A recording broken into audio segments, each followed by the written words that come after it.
Happy Friday, everybody. Welcome to Twisted Tragedies, where we follow all the twists and turns. I am your host, Elise, and I am sick today. So excuse me if I have to mute or shut my camera off or any of the above. I am attempting to suck it up buttercup for the trial. So I figured if the first trial, I could literally, and my friend Leah can attest to this because I sent her a picture at the time, but I was really, really sick during the first trial, and I was laying in my bed with a literal pot, like a giant pot, like next to my head, because I could not make it to the bathroom, and that's how sick I was.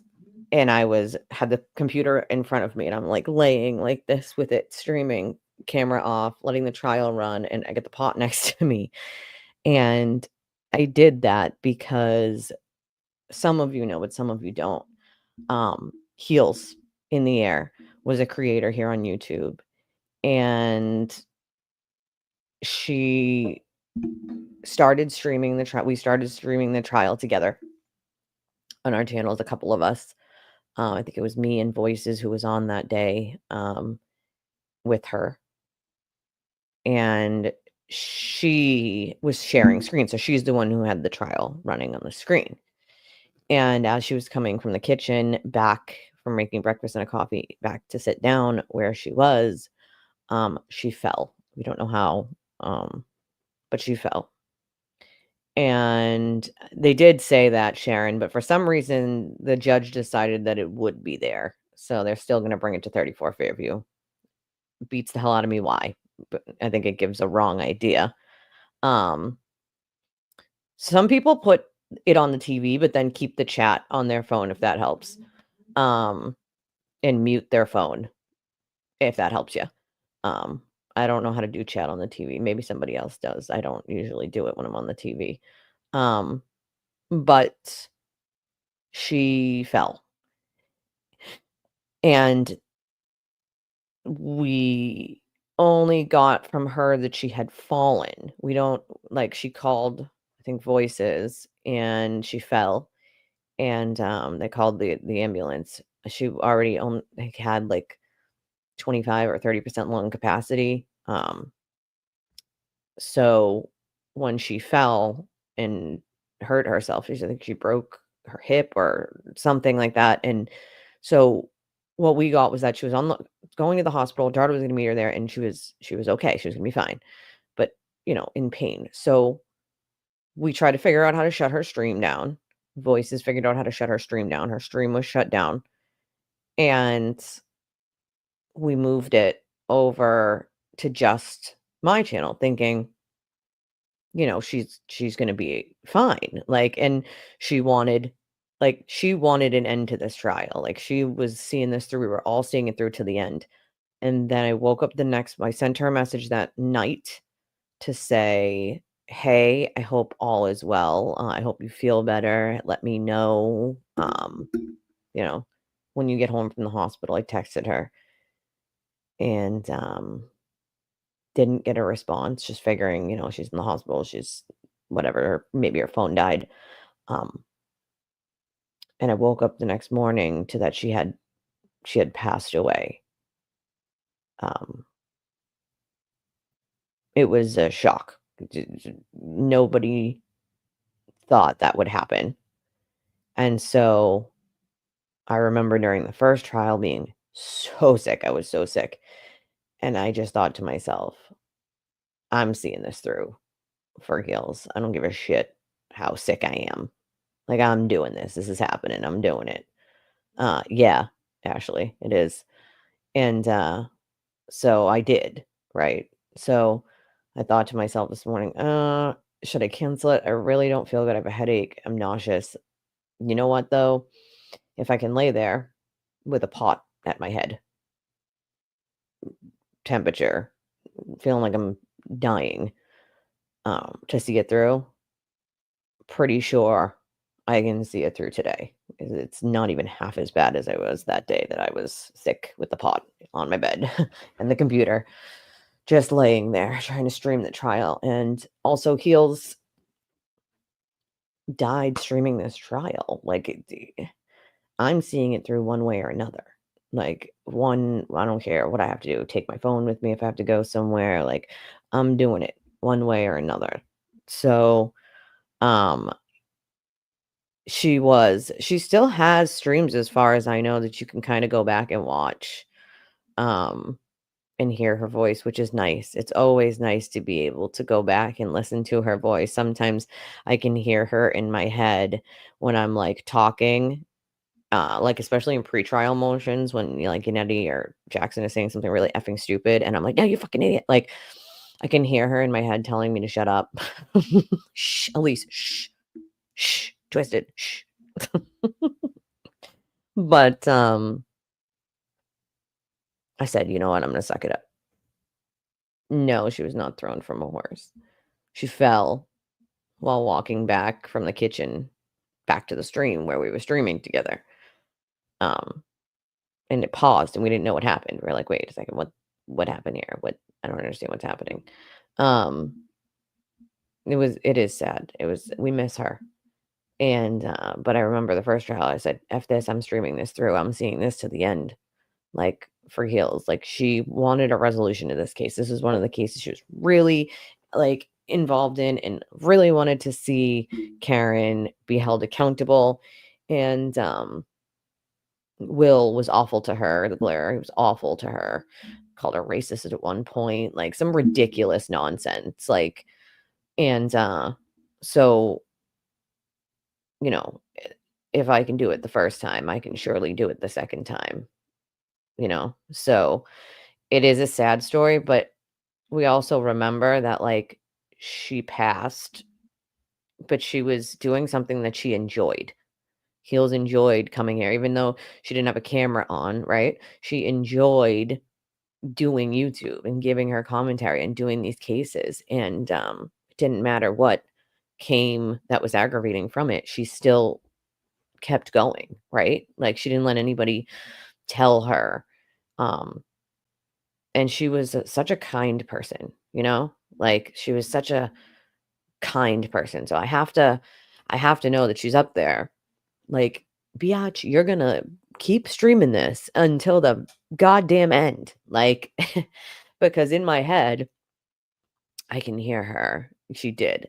I can hear her in my head going, "You're gonna get through this. You're gonna do it, and you're gonna sit there, and you're gonna act like there's nothing wrong, and you're gonna smile because your channel does it." She was the one person that used to keep pushing me when it came to my channel, no matter how hard it got.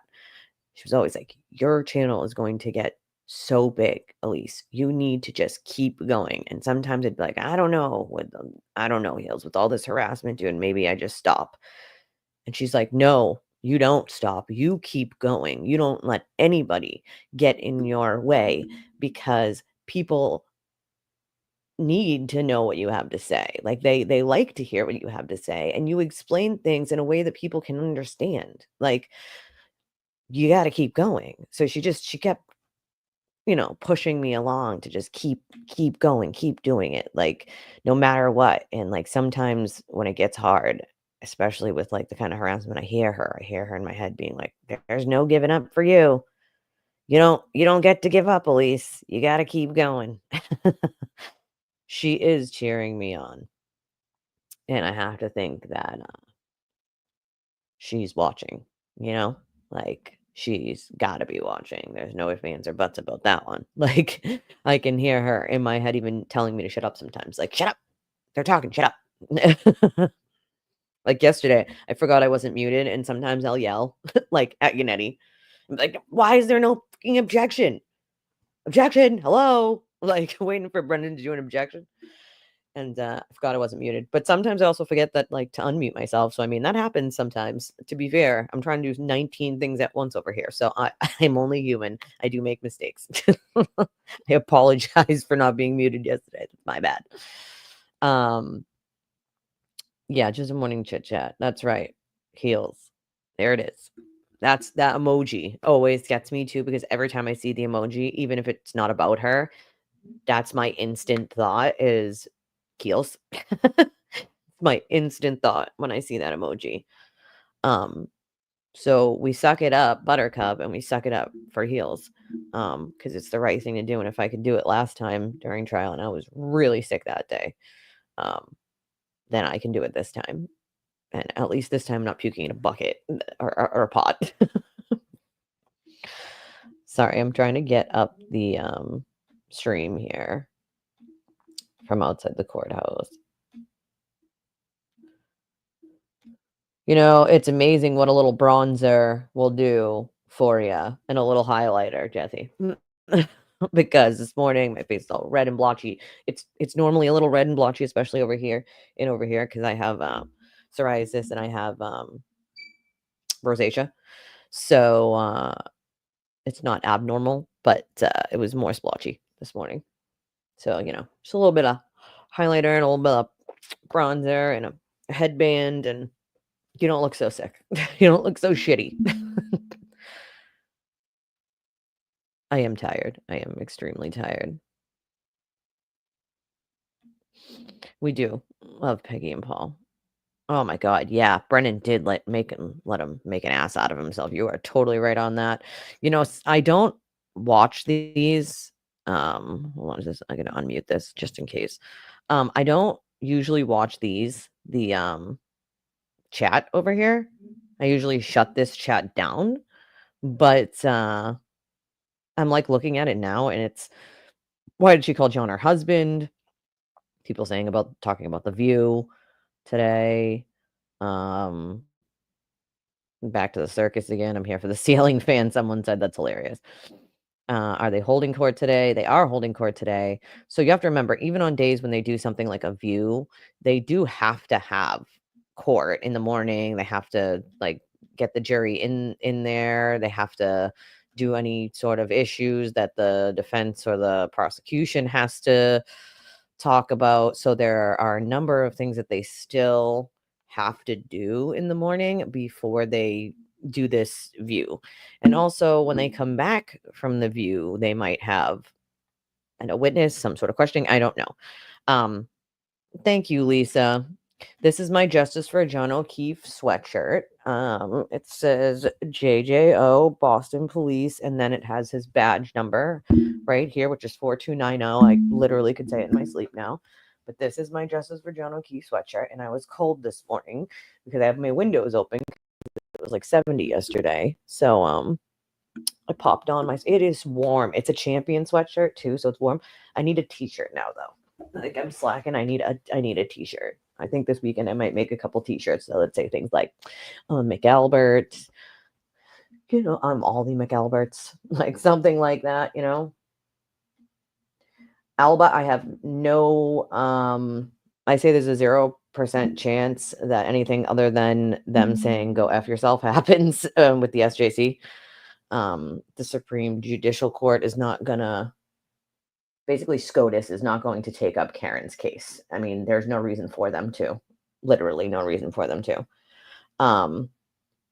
At all. So I have no doubt, just as I said in the other ones, that they will not take up her case. There's absolutely no legal precedent that is needing to be answered here. There's a ton of legal precedent when it comes to this type of stuff, and to see what is or isn't a verdict. There's already legal precedent, so much legal precedent to show what is or isn't a verdict. So SCOTUS only really takes things up if there's a serious legal question that needs to be answered. There isn't in this case. There's not. They're not going to waste their time on this when they have so many other things that they actually need to deal with, right? Thank you, Suzanne. I appreciate you, my friend. I mean, if I could get my ass up and go to the gym, that'd be nice. I need to lose about 15 pounds. I think 15 I'd be good with 15 at my goal weight for sure. Thank you, Iris. Yeah, it is ridiculous.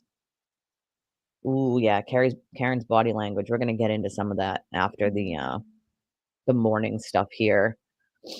Thank you, Iris. I appreciate that. Also, I didn't do my spiel this morning. I went straight into the heels thing because it reminded me of last year.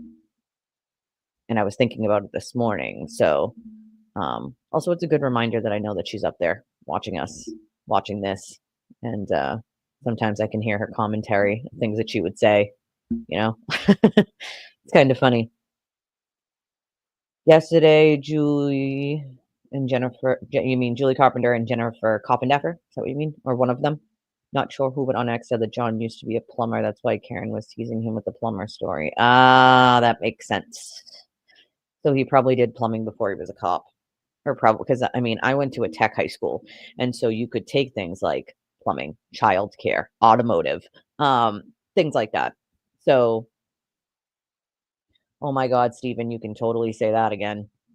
You can say that again for everybody in the back who didn't hear. No project update. Damn it.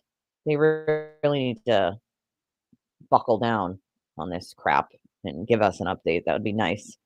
Um, has anyone confirmed Turtle Boy's statement of jury makeup all younger than 45 years old and 3 people jury? I have not. I didn't know he made that statement, but I will ask and find out for you. I do know that there's 50-50 men and women. I know that. I don't think that would like in my opinion, like I feel like older people would have been better than younger people. Younger people are going to be more apt to sit on social media where older people are not. Just saying. I feel like that was probably a mistake if you're doing, all younger people.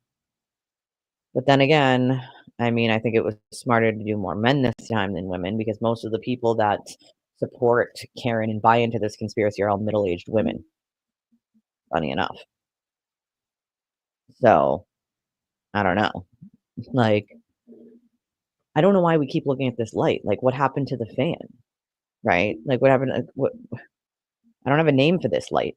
Fanny at least has a name. The clock has a name. Patience has a name. The clock. Like, what is happening here? We don't have a name for this light. Older has more life experience, less likely to leave. Well, that's true.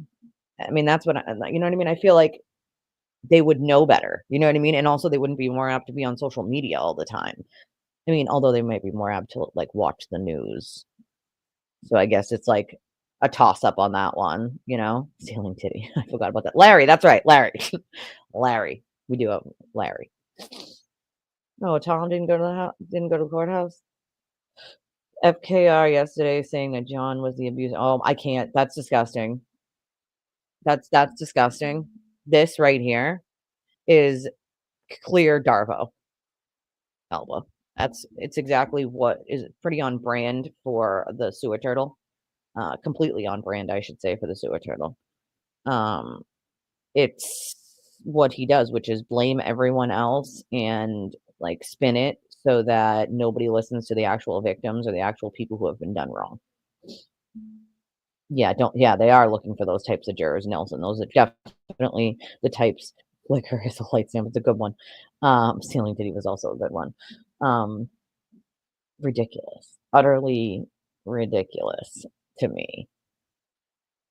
Ugh, a lot of these people don't make sense when they talk about stuff. Like they just don't. They really don't. Maybe said Reed was live on YouTube. Yeah, she's gone on the Glares channel, even though she promised the sewer turtle the first interview. She's only given them on YouTube to the Glare when she wants to get on and basically fundraise. I've noticed there she only pops on during fundraise fundraisers, which is quite interesting if you ask me. Like Karen does not need any more of people's money, but hey, if the cult wants to keep giving her money, it's their money they're losing.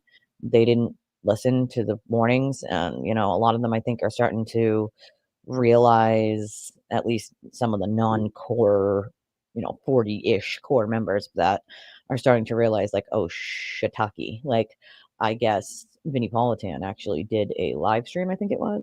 I don't know if it was a show or a live stream. I believe it was a live stream, and the comments were not good on his behalf or Karen's. He had to basically concede that it's not looking good for Karen, and he's been very FKR wave your Karen flag-ish since this case came to be, and I see a huge problem with that.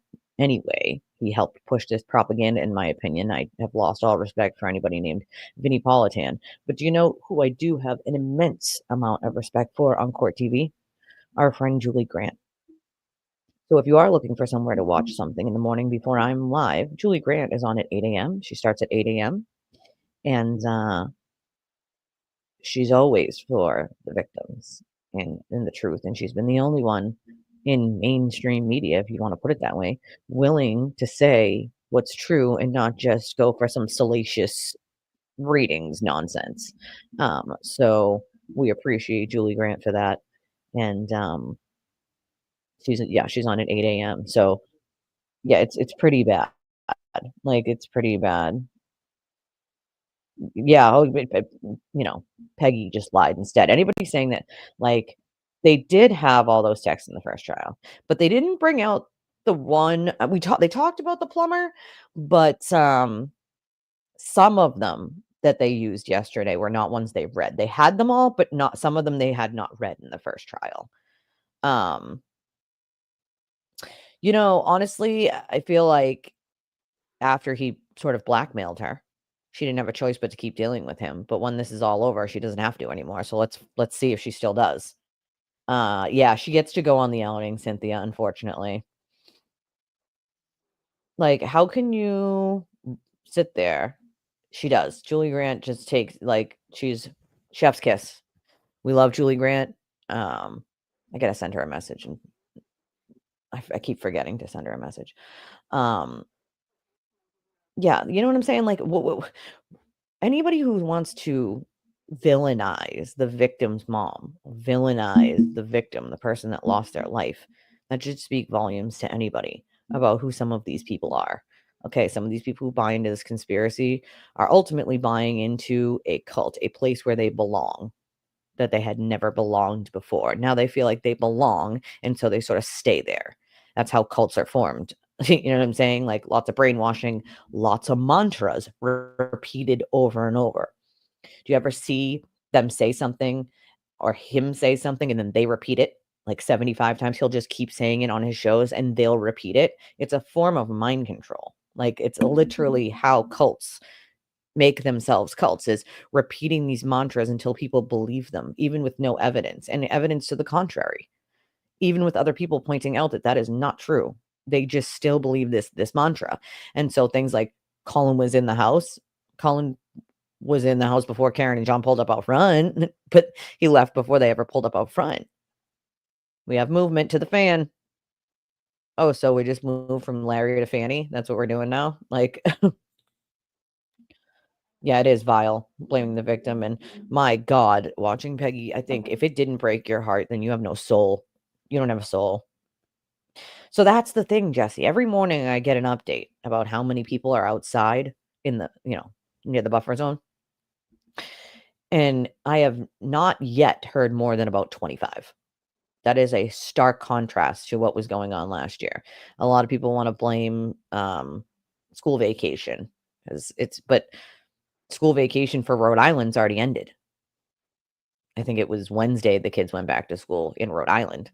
So it was either Tuesday or Wednesday. I think it was Wednesday. Either way, like you want to blame school vacation in Massachusetts. Like, okay, so what? An extra 20 people might show up after school vacation's not there anymore.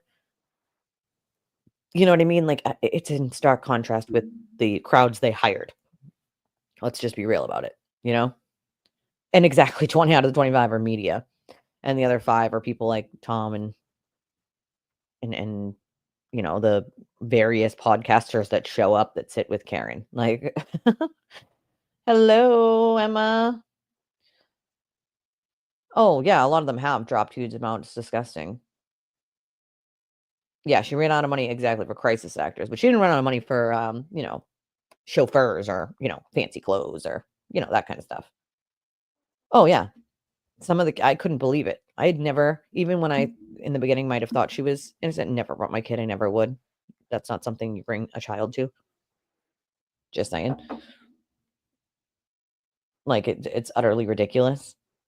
But before court starts, and it should be starting any second, can we please hit the like button? I would super, super appreciate that. It'd be very helpful. And maybe share the stream. That's super, super helpful. Also, if you can, the way you can help and donate to the channel is these 3 ways. And we also have a link for Apple Pay. If you need it, just let us know and we'll put it in the chat. It's these 3 right here. Hold on 1 second, guys. Hold on 1 second.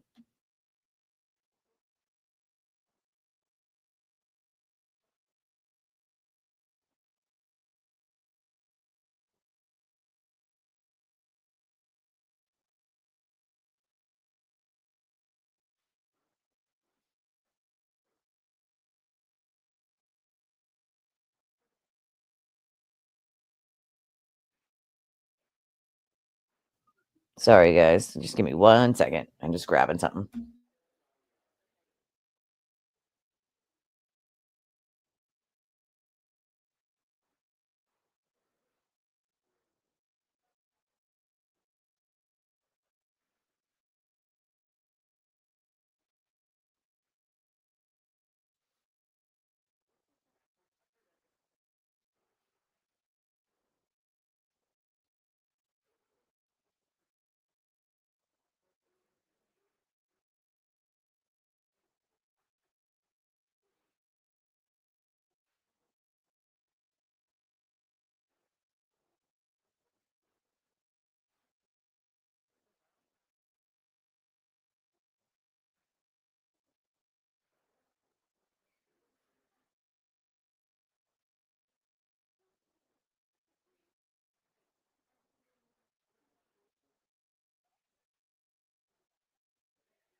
Sorry, guys. I ordered my coffee and I have this thing where I tell them not to put it at the front door. I don't have front door access. Only my neighbors do. And they did. So I had to go all the way. As an attendee and will be muted throughout the meeting. Of course. The host would like you to unmute your microphone. You are unmuted. You had to go all the way outside, around the front of the house. It was not fun. Good morning. For the record, before the court is Commonwealth versus Karen Reed, 22 CR 117. The parties are present. The jury is not present. The matter is on for trial. Thank you. So good morning. I heard the council wanted to see me about something. Yes, please. All right. Why don't you come on over to sidebar? Why? Why are we doing sidebar? Why can't we hear it? Like, what is the problem? Like, this is utterly ridiculous. Ooh, running up and down those stairs is going to kill me. Literally. So I apologize, guys, but even sick, I like to sip on my coffee because it gives me at least a little bit of energy with my caffeine, and it's actually mostly hot chocolate mocha. This, not okay. Okay? This is stupid. I hate this. They need to stop doing it.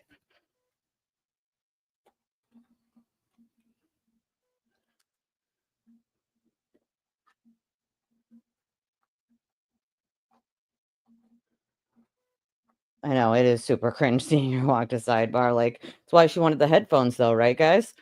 She wanted the headphones so that she didn't have to look like that during sidebar, because I'm guessing there was some talk about what it looked like, you know? Yeah, no backbench crew. Apparently, because of the view today, they probably decided they didn't want to come because there wasn't going to be much, like, in-court time, at least in the morning. So they were probably like, no, we're not going to waste a day, you know, because it's mostly going to be them going to the view. Paul's there, though. Peggy.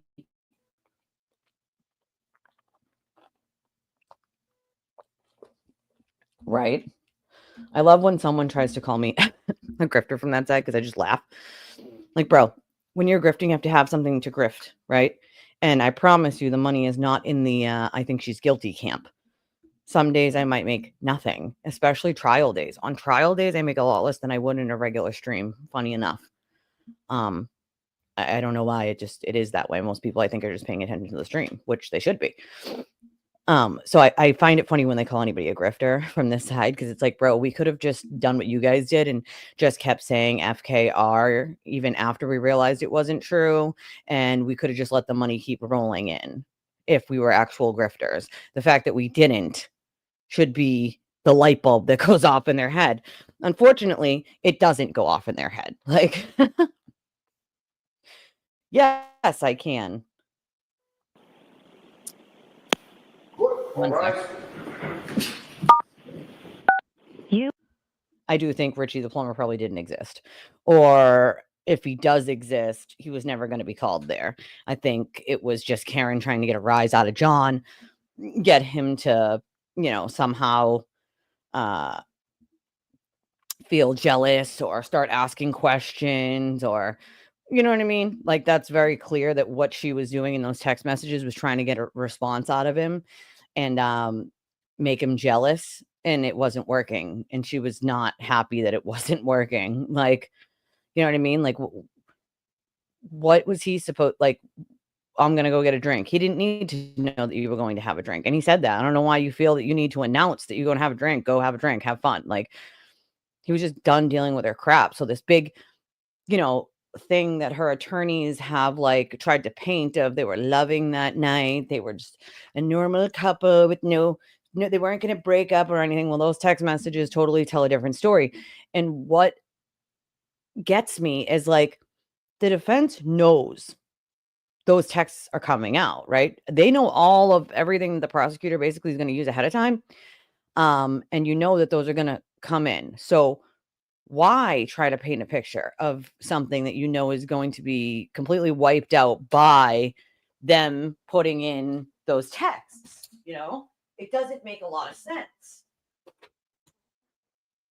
It just doesn't. It does not make a lot of sense to me. Why? So the best I can come up with is they hope that the jury doesn't listen to Hank Brennan. Like, I mean, here's the thing. He doesn't have to. The texts are right there in front of them. They can look at them. So to me, it's kind of like, I don't know, like, what did they think was is going to come of this? It's almost as if they're trying ineffective counsel on purpose for an appeal purpose.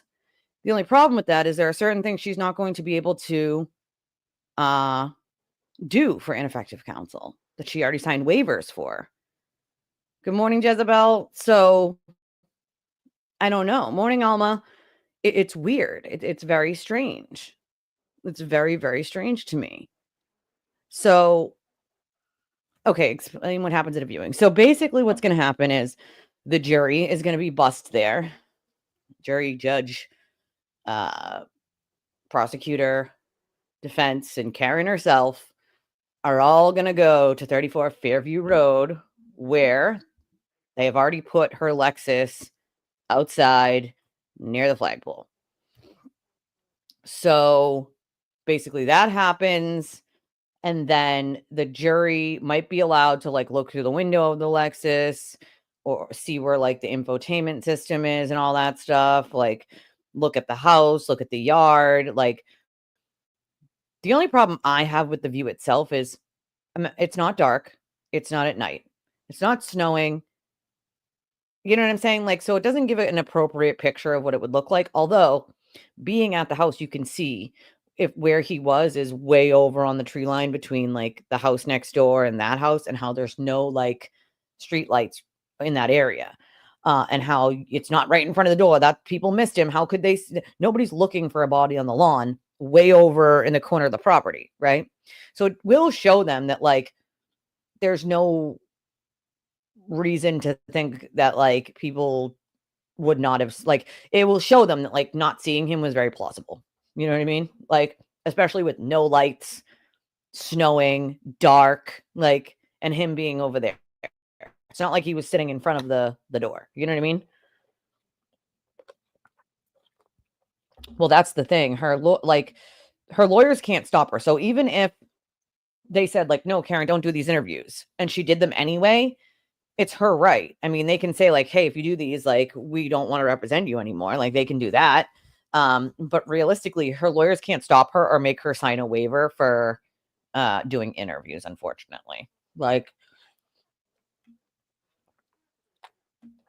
sometimes, DJ, sometimes they just know which clips ahead of time. So they know all the clips that he could or want to use. They don't always know when he might insert them, but they know which ones. So that's the beauty of it, which is they know the clips he's going to use, but they don't really know when he wants to use them. And so that is where Brennan is meticulously waiting for them to argue whatever they're going to argue, and then using a clip in Karen's own words to debunk what they just spent time arguing didn't happen. And they never see it coming because, I mean, they do see it coming because they know that he can use these clips, but they never know which one he's going to use, right? And does he use it like before a witness, after they're done with the witness, before they get another witness, in the middle of the witness, like when, like, and that's the beauty of it, is they don't always know when. Good morning, Kim, but they do know which clips are going to be used, Yes, they'll see the curb. And for anybody who's not from here or is thinking of a square curb, it is not a square curb. The curb is like, it's rounded. It's hard as F, but it's a little lower than like one of those raised square curbs would be. Very easy to trip over, by the way. I've done it in the daylight, not snowing. But it's raised and rounded, and it sort of goes along the property line, but it's not a straight line. It curves a little in front of Fairview, like ever so slightly. So, right, that would be just comedic, and just saying, like, that would be called insta karma. Insta karma,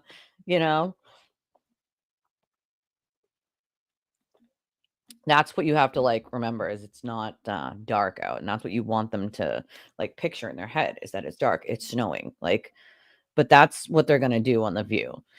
Then they'll come back from The View and possibly do something for the day. I'm not sure. Like, and so there's that. And that is sort of what saves the day, Casey, is they have those police cams to show what it was like outside. You know what I mean? So at least they still get to see it.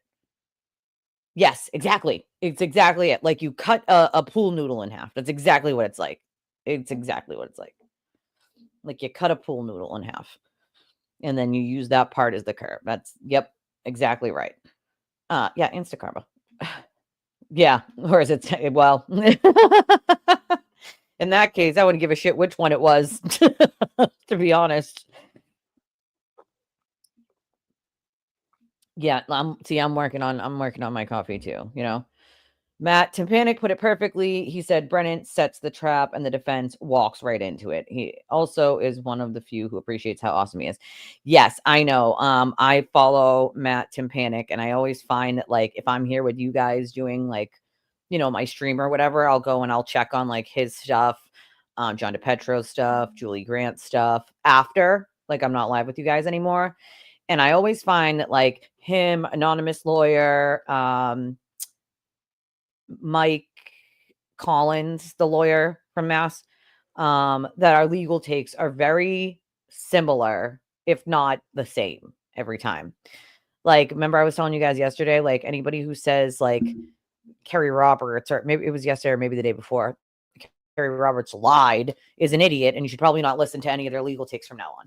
Because in order to, like, have lied to a grand jury, like the mob is claiming, you would have had to you would have had to willingly, knowingly misled, and that's not what happened. So, like, being misleading on purpose, like, I'm sorry, but, like, no more.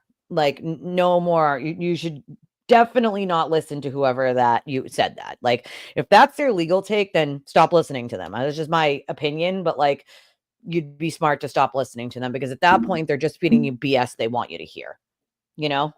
Like, he did ask that. He did ask that. He definitely did. But they, even if they don't show that right now, they very well might show that when they come back from the view, which is why we're still here, right? So, like, there is going to be some things that happen today, beginning today, end of today. That's why we're still here. So even if they cut this feed right now for the view, they go, they do the view, they come back, they still come back at some point, right? They still have to address things at some point. So we're here, you know, we'll find out. Like, oh yeah, I always forget that you're 5 hours ahead. Well, the holdup is that was it. That was it for this morning. They're gonna go on this view. That's the holdup. Oh, something's happening. You are unmuted. All right, why don't Council come back? What is happening? Good morning, Tracy. My friend. Oh, someone showed up. Who is it? Okay, who is it, guys?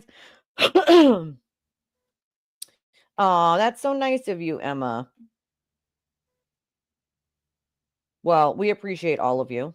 We love all of you.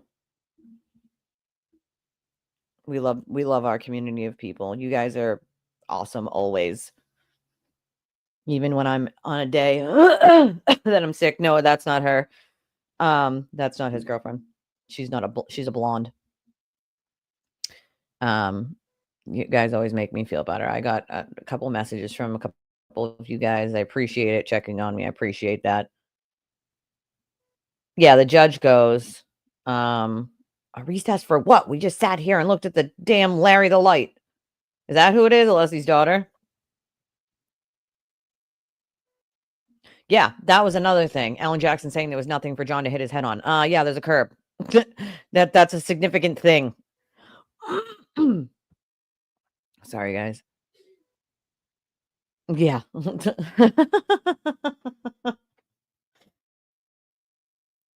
Peggy looks lovely today. Paul. So I'm counting 1, 2, 3, 4, 5 media members there currently. 2, 3, yeah, 5 media members currently there.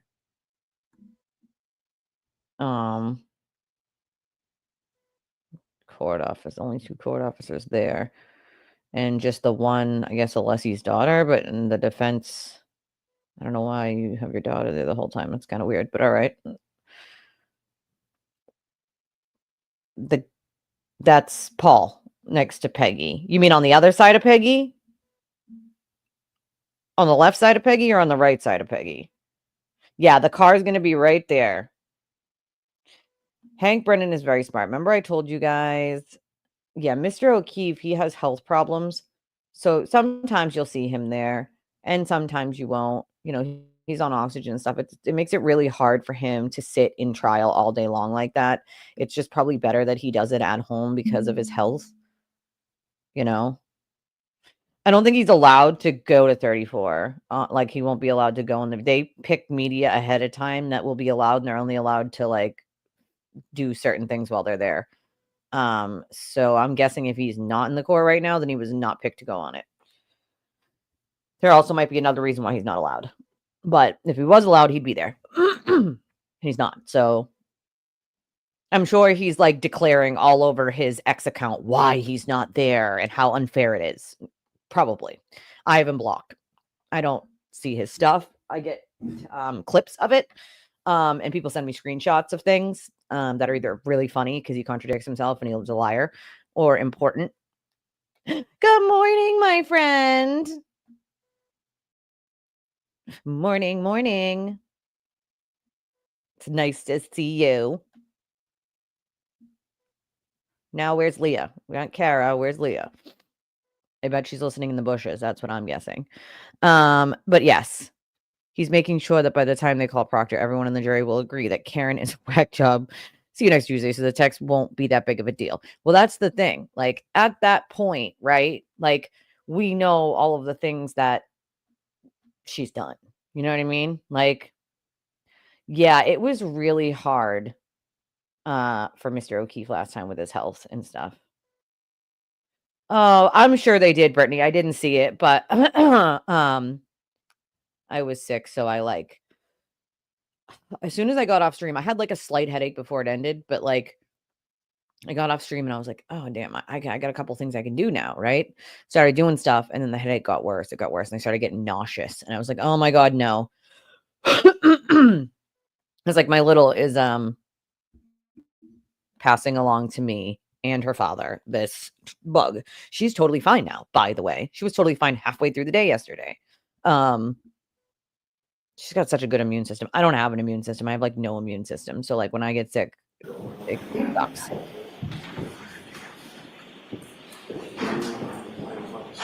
I heard, Kim, I heard that he had to like concede. Okay. That's not going well for Karen.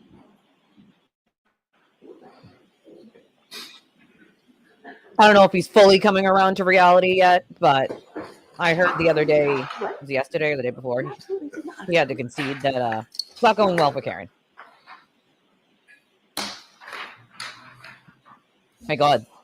I think they pump her up thinking that this whole thing is going well when it's actually not. You can see how like oblivious her family and supporters are sitting in the courtroom to the fact that it's not going well for her. They're all like smiling and smirking like, oh, like it's going horrible for Hank or something. And it's really, really going bad for them. So it's like, you can tell how oblivious they are to like reality.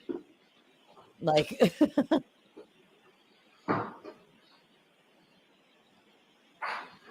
I think a lot of people are helping the sewer turtle do a lot of things and get away with a lot of things. And that's something we've been digging into for over a year. So make no mistake, I will find every single person that is.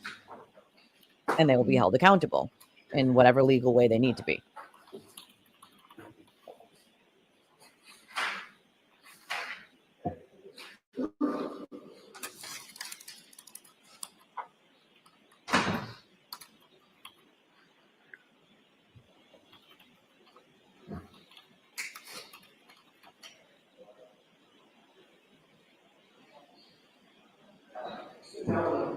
All rise, jury is entering.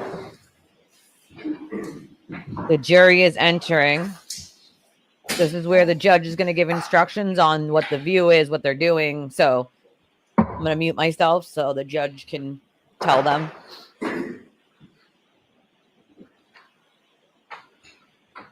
I agree, Lisa. I think that's exactly what they were doing, is deleting the ring footage because nobody else had a reason or access to do that.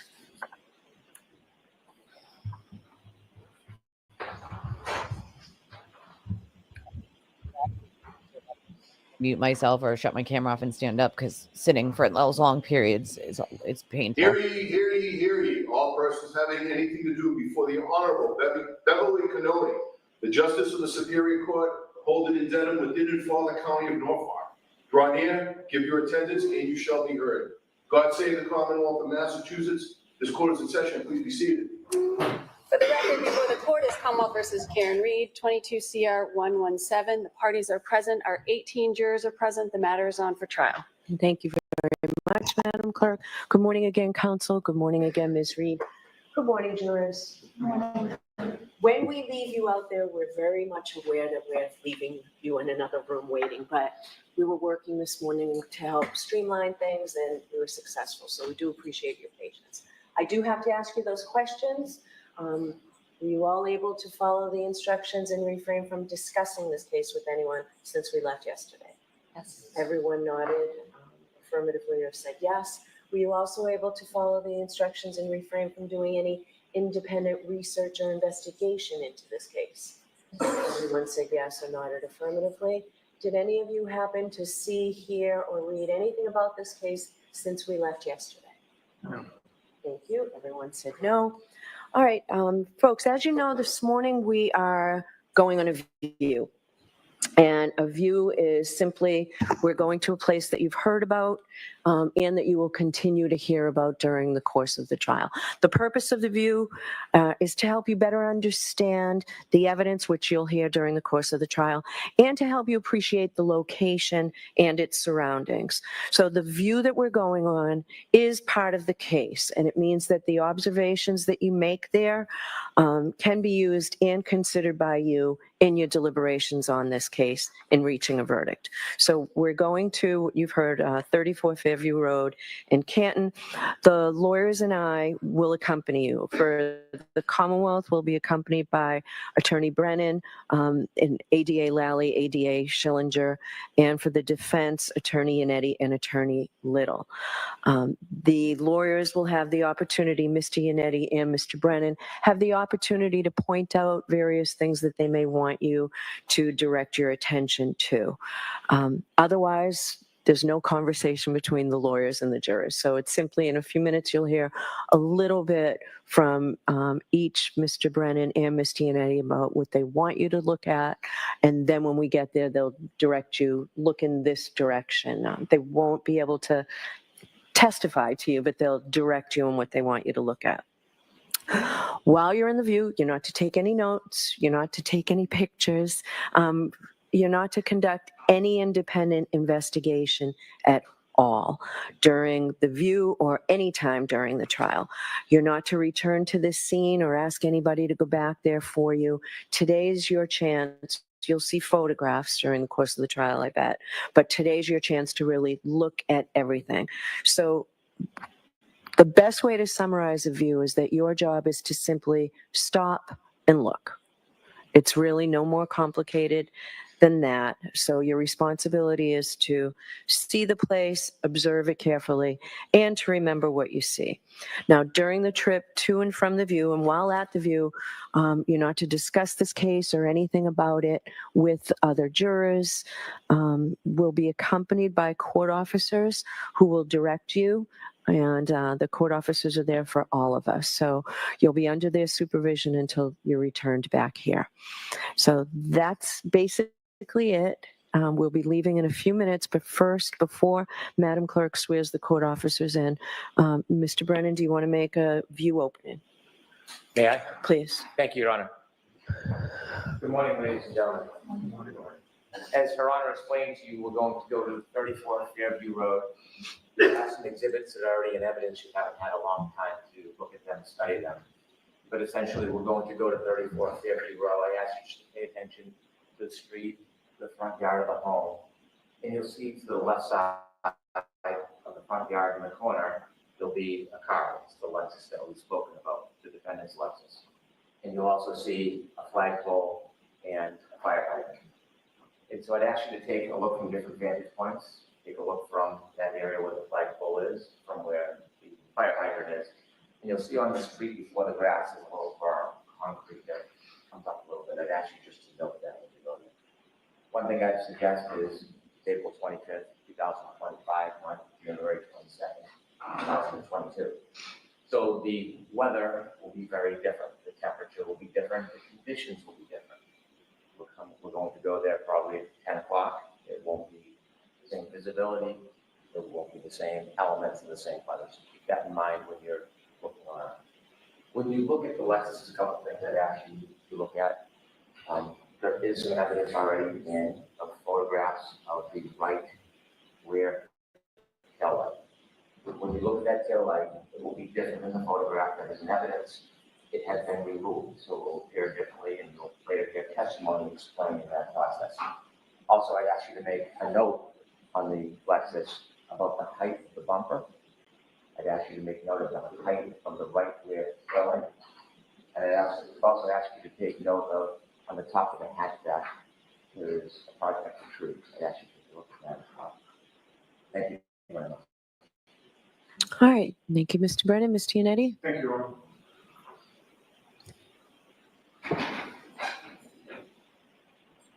Good morning.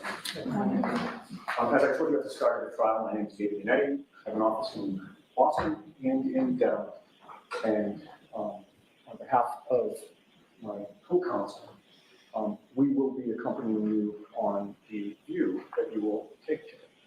Although the view is not evidence, I suggest to you that you will find it to be helpful, important, even necessary as you later do your investigation of this case within the four walls of this courtroom.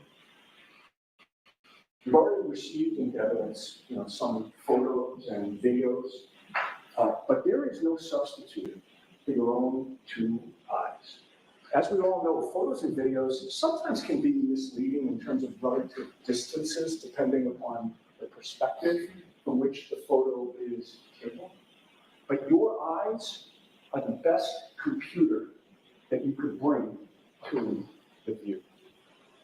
When we get to 34 Fairview, we will be pointing out certain things that we'd like you to observe. The house, the second floor window to that house, the 3 front doors in the front of the house, the driveway, the street, the front lawn, and the flagpole. And we'll be asking you specifically to consider the distance between that second floor front window and the front lawn. The distance between the front doors to the house and that front lawn. The distance between the driveway to the front lawn. And we'll be asking you to take a good look at that Lexus. To stand next to it. To size it up, to take it in. You were all selected as jurors because the parties entrusted that you would do a proper investigation of this case within this courtroom. On behalf of Ms. Reed, we have every confidence that you will do a proper investigation. Thank you. All right, jurors, I have to make something very clear. So the purpose of this view is to help you better to understand the evidence that you'll hear during the trial and to help you appreciate the location and its surroundings. The view you'll take is part of this case. The observations that you make while on the view may be used and considered by you in your deliberations in reaching a verdict. So at the end of the trial, when I explain to you what is evidence and what is not, I'll remind you that your observations on this view can be used by you in your deliberations. Also, while you're in the view, the same way you're not to take any notes or photographs, you're not to conduct any investigation on this case. You really are simply to stop and look, okay? Those are the instructions. We will see you in a few minutes. All right, thank you. Oh, sorry, Madam Clerk has to swear in the court officers. You could all raise your right hand, please. Do each of you solemnly swear that you will take the jury upon the premises in question and there suffer them to view the same or any property, place, or thing bearing upon the issue in the trial as the parties may think necessary, that you will not permit the parties to enter into a debate in the hearing of the jury, nor any person to speak to them unless it be the attorneys of record, then only to point out such places or things as they may deem expedient for the determination of the issues, that you'll keep the jury together until they shall return to court, unless the court shall otherwise order, so help you God. Thank you.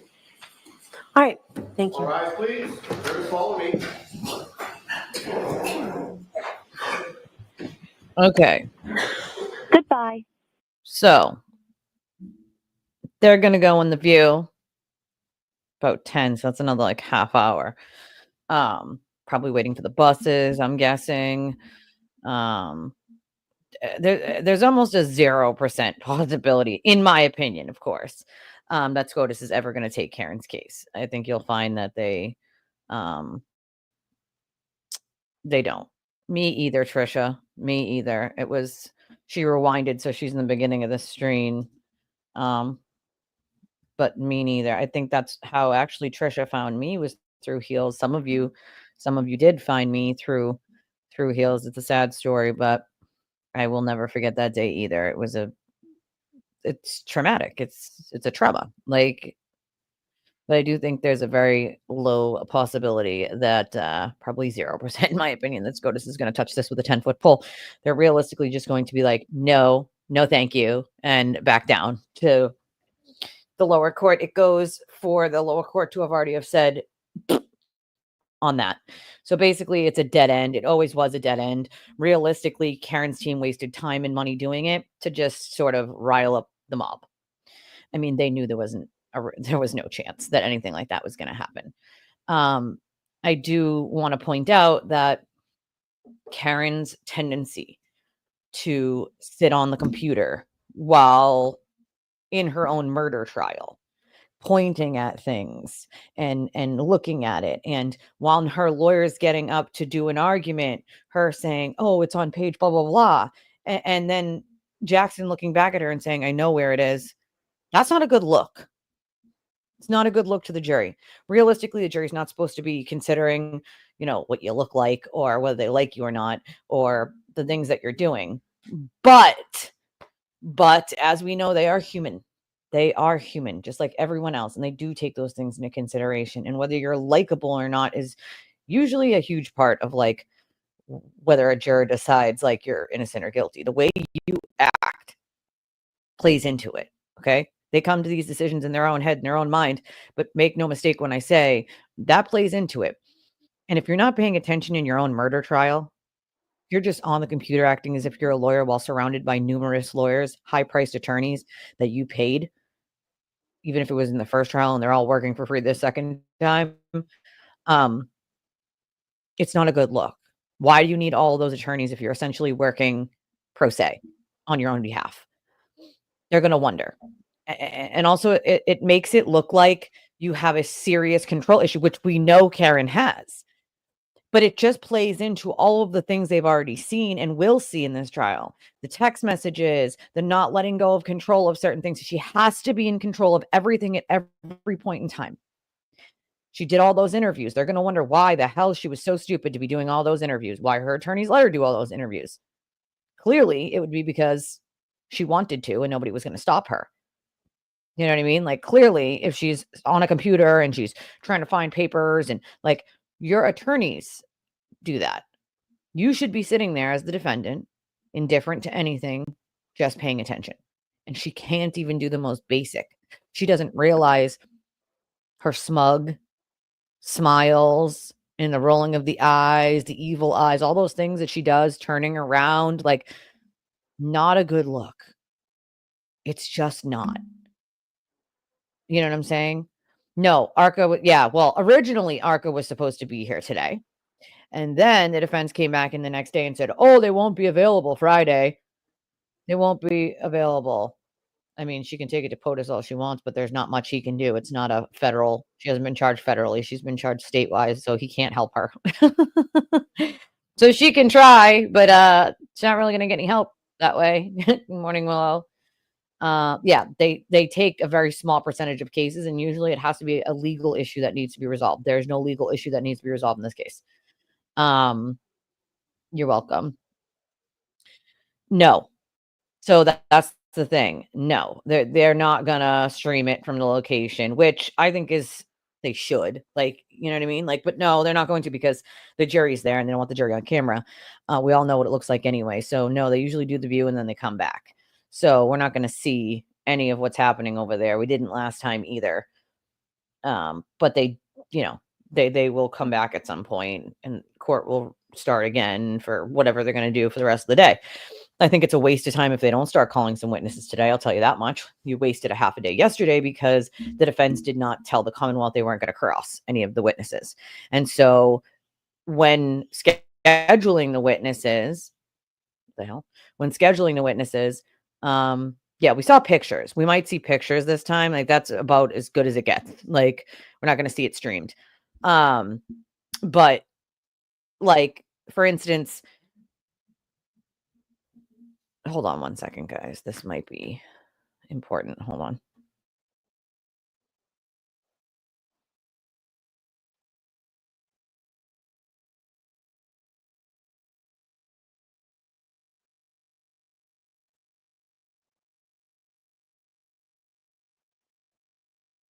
Wrong number. Really? Really though? Really? Is that real life? Like, You're right, though. I mean, they're that stupid, they might try it. Even though you were being a smartass, like, they might try it, you know? Like, yeah, I mean, it's not looking good for her. Let's just put it that way. You know, she's just not looking good. And, you know, even though Vinny had to sort of concede, apparently, that things are not looking good for Karen, it seems like her mob and her own family don't realize the gravity of how badly it's going for her, right? You can see TV's girlfriend in her like own world, and the supporters that sit with her, and then the Reed family literally like smiling and smirking when like Yannetti and Jackson are up there. And it just shows you that they have no idea how a trial actually works, no idea how juries actually work, no idea how badly this is going for the defense, because they're in their own Delulu land where badgering an EMT or a firefighter in their minds is a good thing. The firefighter has nothing to do with anything. He might have known Carrie Roberts because he lived in the same town, but Carrie Roberts wasn't even there that night. She was only there that morning because Karen called her. So it's like the jury is not going to appreciate badgering a firefighter EMT. The guy has no reason to lie, right? It's not going to look good to a jury. It's going to look bad for a jury. I'm also told that during those clips, the jurors were flabbergasted. So that's not good for Karen. That is very bad for her. How far is the view from the courthouse? I would say it's about maybe 15, 10, 15 minutes from the courthouse ishy, about 10, maybe 10, 15 minutes. Ooh, the hot mic moment from last year's viewing. I forgot about that. Maybe we can look at that real quick. But yeah, it's, you know, for people who didn't see the last year, about 10, 15 minutes, I'd say. Around about 10, 15 minutes. Yes, Ashley loves being a smartass. I was like, a restraining order for stalking my email. I'm like, oh, you dumbass. Always puts a smile on my face, though. I'm not gonna lie. I appreciate her. I appreciate her. Even when I'm having a shitty day like today, I don't feel good. You guys make me smile. That's for sure. All right, I'm gonna find this for us so we can look at it real quick. While I'm doing that, if y'all could do me a favor and hit the like button, the subscribe button, if you could share the video with someone who doesn't know we exist, that might want to watch the trial with us. If you want to donate to the channel, you can do so one of 3 ways that's on the screen now. I also need to set up my second screen. I have not done that yet. That freak got us. I was trying to do it yesterday. I got distracted. So I stopped, but I'm going to finish doing it today, I think. But it always helps out. We don't have monetization on my channel, so it always helps out to donate to the channel because, believe it or not, trial days are actually extremely slow for donations. My channel actually makes more money on days that are not trial days than they are on days that are trial days. So, and they're longer. They're like 2 or 3 times longer on trial days, obviously. And we only survive on donations from our amazing viewers like you guys in our community. That's the only way the channel, you know, survives. And so I appreciate you guys more than you guys know, honestly. Every little bit always helps, no matter how small it is. I appreciate it. And did I get your link? Did you send it to me in email, Pollock? Email? Oh my God, yes, it was so fantastic. I appreciate Creek more than he knows. He's not here right now, but that second screen is going to be invaluable. Like, they got a boat with Karen's name on it. Oh my God, I can't. Right? They're going to drive her into Cuba on the boat. Is it an email, Pollock? If it's an email, I'll check. I'm not gonna lie, I slacked on checking my emails yesterday because I was feeling 10 times worse than I feel right now. So, all right, hold on. Let's see. Let's see.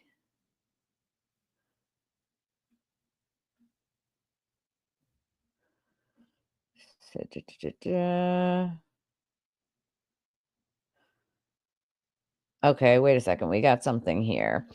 Maestro has. It's the arrest made yesterday. I thought the blood extract testimony was up next. It's possibility. I remember them saying they were using one expert that was coming in, and I think that's the one, technically, but oh, they definitely sound very desperate. They do. I'm going to pull that down right now because we're not going to see anything happening right there. And then I'm going to pull up this. Yes, hit the like button. That's definitely helpful. Very helpful. Hold on.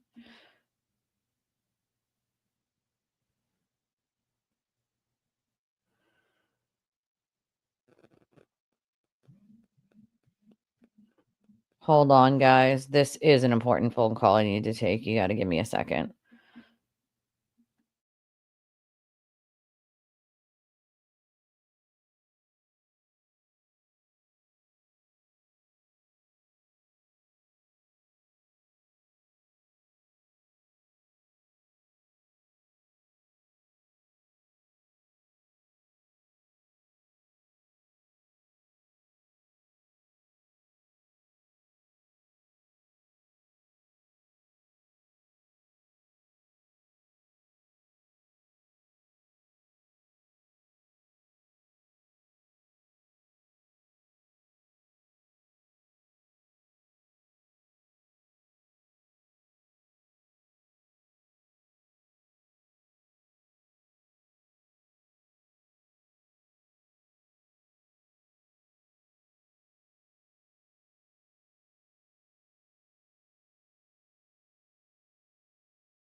So, yeah, I might need your help tomorrow, Ash.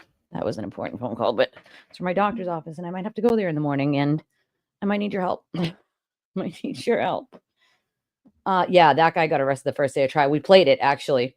Is that what you sent us? The guy getting arrested? We played that as it was happening on the first day of trial.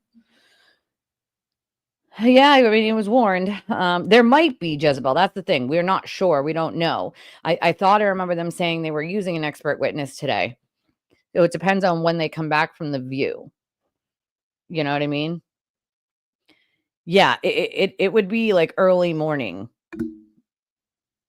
I'm waiting for them to call me back again, but it would be early morning tomorrow that I would need the help going there.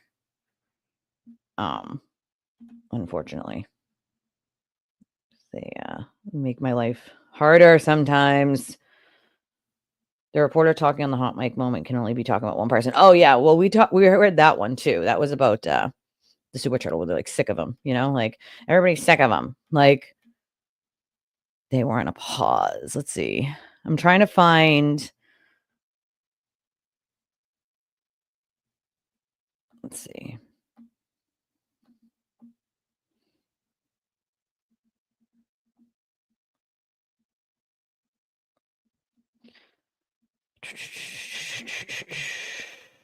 I was trying to find where Maestro had the hot mic moment, but I can't find it.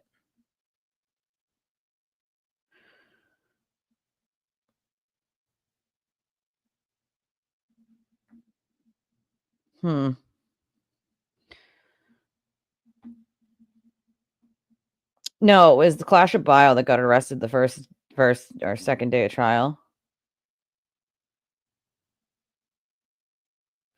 Yeah, we played it. It was funny. Was it Clash of Bio? Was it that guy?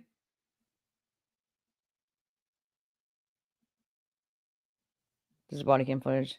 Oh, Bio. Oh, they got the body cam footage. We watched it live on his like stream. I'm not sure yet, Jesse. Yeah, they're bringing the jury on The View. Interesting. All right, hold on. Let me get my email up and see if we can see that. Hold on. Because that's pretty funny if they have it from the body cam footage view. You know what I mean? Like, let's see here. All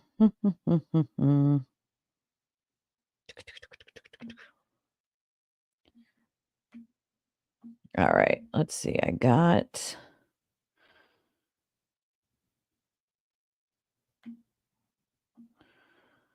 this.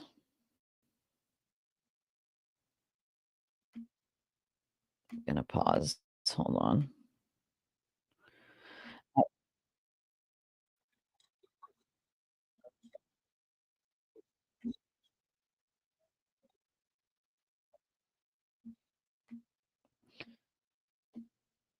All right, let's see. See what this guy has to say about it.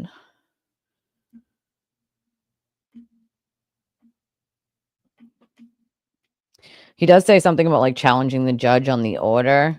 It's not going to happen. He posted a link of last year's viewing on Grand Stream. Oh, that's okay. I was looking forward to see if he maybe posted it anyway on his own, but he didn't. Or at least I can't find it. All right. Let's see what this guy has to say real quick. I don't agree with the first thing he says, but let's see what else he says about it. The judge can only create these types of case scenarios where they're making court orders, using court orders to create buffer zones around public property. The only time they can do that is if someone is in imminent danger. No. From everything I've read so far this morning. That's not true at all. And on the news, it's not true. The judge's information release was that she chose to create this buffer zone because people were too loud during the protesting. So to me, not just that sounds like something that needs to be challenged, because I don't know of any other hearing already was in the United States fail in which a judge has said, we're going to take 400 feet all the way around the building of public property and make this a no Americans. Okay, guys, I got to ask you something. Have you ever just looked at somebody and immediately thought, how on earth did this person make it all the way to adulthood without ingesting some kind of toxic household chemical because they thought it looked like apple juice? Yes. We put do not drink on the bleach bottles for a reason. And I feel like the former for public safety really embodies that reason. There is only so much stupid that one brain can contain. Welcome back to my corner of the universe, guys. I am the Lucid Dream, and today we are going to be watching an arrest video for the YouTuber Clash with Bao. Now, he is a newcomer to the channel. However, I think you're really going to enjoy this. Before we get started, first and foremost, as always, thank you to all of my channel members and subscribers. You guys will really never know how much I appreciate every single one of you every day. If you are new here, please consider hitting that subscribe button. I would most certainly appreciate it. And we are going to get into the arrest footage, but There are a couple of points that I would like to go over very quickly. The former for public safety really seems to think he's taking some kind of moral stand against Yeah. the evils of buffer zones. And I want to correct a couple of things. Yep. First, he seems absolutely incredulous that a buffer zone actually exists. Well, that's because you're a fucking idiot. Buffer zones have been used many times, usually during high-profile trials, or if things seem to be possibly violent or politically charged. Yep. It happens. This is not something they just pulled out of their ass for I this concur. case. He seems shocked the ACLU hasn't challenged this, and he's going to contact the ACLU. It has already been challenged, and a federal judge has already ruled it constitutional because it is content neutral and it's very narrow in its scope. What's the point of the buffer zone? Despite what this moron thinks, the buffer zone is there for Karen Reed's benefit. She is constitutionally guaranteed under the Sixth Amendment a right to a fair and impartial trial. With the last trial, the protesters could be heard inside the courtroom. That could potentially lead to swaying of the jury one way or the other. They are constitutionally obligated to make sure her rights are upheld. And the right to a fair and impartial jury is a pretty big one. So no, regardless of what the former for public safety thinks, it's completely irrelevant because he knows nothing about what he's talking about. Let's go ahead and get into it. Get out of here! Oh shit, there's a press conference in front of the building. I wonder if we're allowed to go record over there. Someone said that there's like a huge buffer zone over here, man. And you can't go anywhere or do anything unless you're the press. So hopefully it's not true, man. Hopefully we can just walk down here and be degenerate.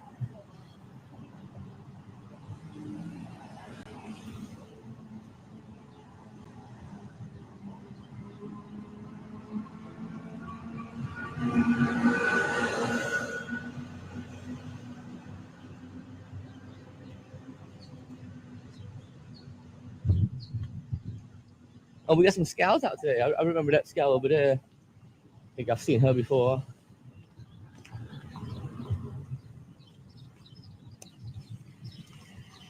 Morning, Mike. How are you? How you doing? Get back. Get back this way? Get back. Get across the street. Over here? Over here. Oh, Across the what's street. going Go. on? Go. What's going on? What's going on? What's going on? Can you tell me what's going on? Across the street, you're getting locked up. Do you know what? Can you, You gotta keep moving back behind the buffer zone, okay? can you tell me what's going on? Hey, trooper, deal with them. Hey, can you tell me what's going on? Hey, tree. I'll comply with you. I just don't know what's going on. I just got here. Yeah. Case going on. Yeah. We got the defense and the prosecution coming, right? So time, place, restrict. We can restrict the area, Yeah. right? I just got here. I don't know what's going on. Order, You have another cell phone? Huh? You have another cell phone? You got the QR code Man, right there. I do have another cell phone. I just don't want to scan anything. Can you tell me what's going on? And I'll comply to whatever you need me to comply with. So we just have a buffer zone, and because of the case, and Yeah. because of how well known it is, right? So we got a buffer zone, so we can Yeah. have a fair and impartial trial, right? So we have signs, right? There's going to be a sign right on that street, right? See where it says Old Fellows Hall? Completely missed it, but I'll go read it. Old Fellows Hall, like the right there. Is where the buffer zone starts. Okay, so you got to move it. So you just got to move He's it. just along, explaining okay? it to me. So you're not talking. So you can move. Okay? I mean, I just got here, man. I just got into town. Right. I'll keep it moving. Yeah, can you tell me what's going on? Yeah. Yeah. So you got a buffer zone. Right? So that's it. What was that? I don't. Are you kidding me right now?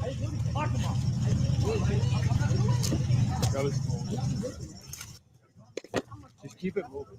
I'm recording. That is outrageous. That's the auto. Take its property.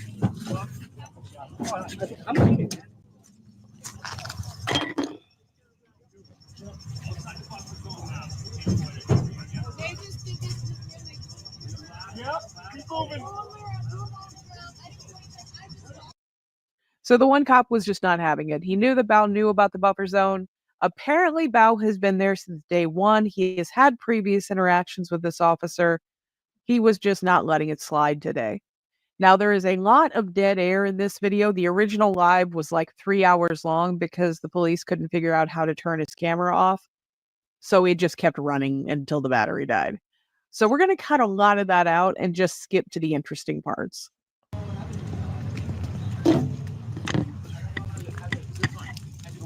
I don't know how to process all this, and I'm getting claustrophobic. What's your first name? My name is Val. You have an ID? All right, Yeah. Listen, I have your property, okay? Okay, I just, I'm in shock, and that's why my heart rate's up, and I'm talking like this. I didn't know I was going to get slammed against the car Listen, like this. my heart rate would be up if I was in cuffs. Right, but I didn't. Just take a breath. Take a breath. Like, take a breath. I just need some water. I need the medic. I see You my need heart a medic? rate. Yeah, I'm in shock. Okay, hey, listen. Stop talking. Listen, Hey, take a breath. stop talking. Take a breath. Breathe. You're fine, right? I haven't done it. Right? Well, I just got I don't know if I'm fine. I just got slammed up against the car, and my head hurts. And Okay, you're I didn't know I was also going a to be grown. slammed up against Listen, the car like you're that. also a grown man. Yeah, but I just got slammed. I just got a really big person just slammed me up against the car, and I don't know what happened. Like I'm trying to figure out what happened. I was walking away. You were explaining something to me, and when you were explaining it to me, I was listening. Next thing you know, I got slammed up against the car, and I don't know. I'm trying to process all this. You're just hyping yourself up, okay? I'm just trying to process all this. Just take a breath. I'm in cuffs. I can't calm down. I don't know because what happened. you're under arrest. Okay, it's simple as that. Right, but I don't know what happened. I didn't do You're gonna go anything. get booked, and that's it. I'm just letting you know we have your property. Yeah, but I didn't do anything. So take a breath.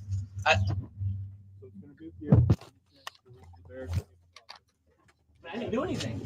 I don't think that, but that's for the court to decide. Okay. All right. So let me just tighten this. Can I get a medic? What do you need a medic for? I'm busy. He just slammed me up against that car.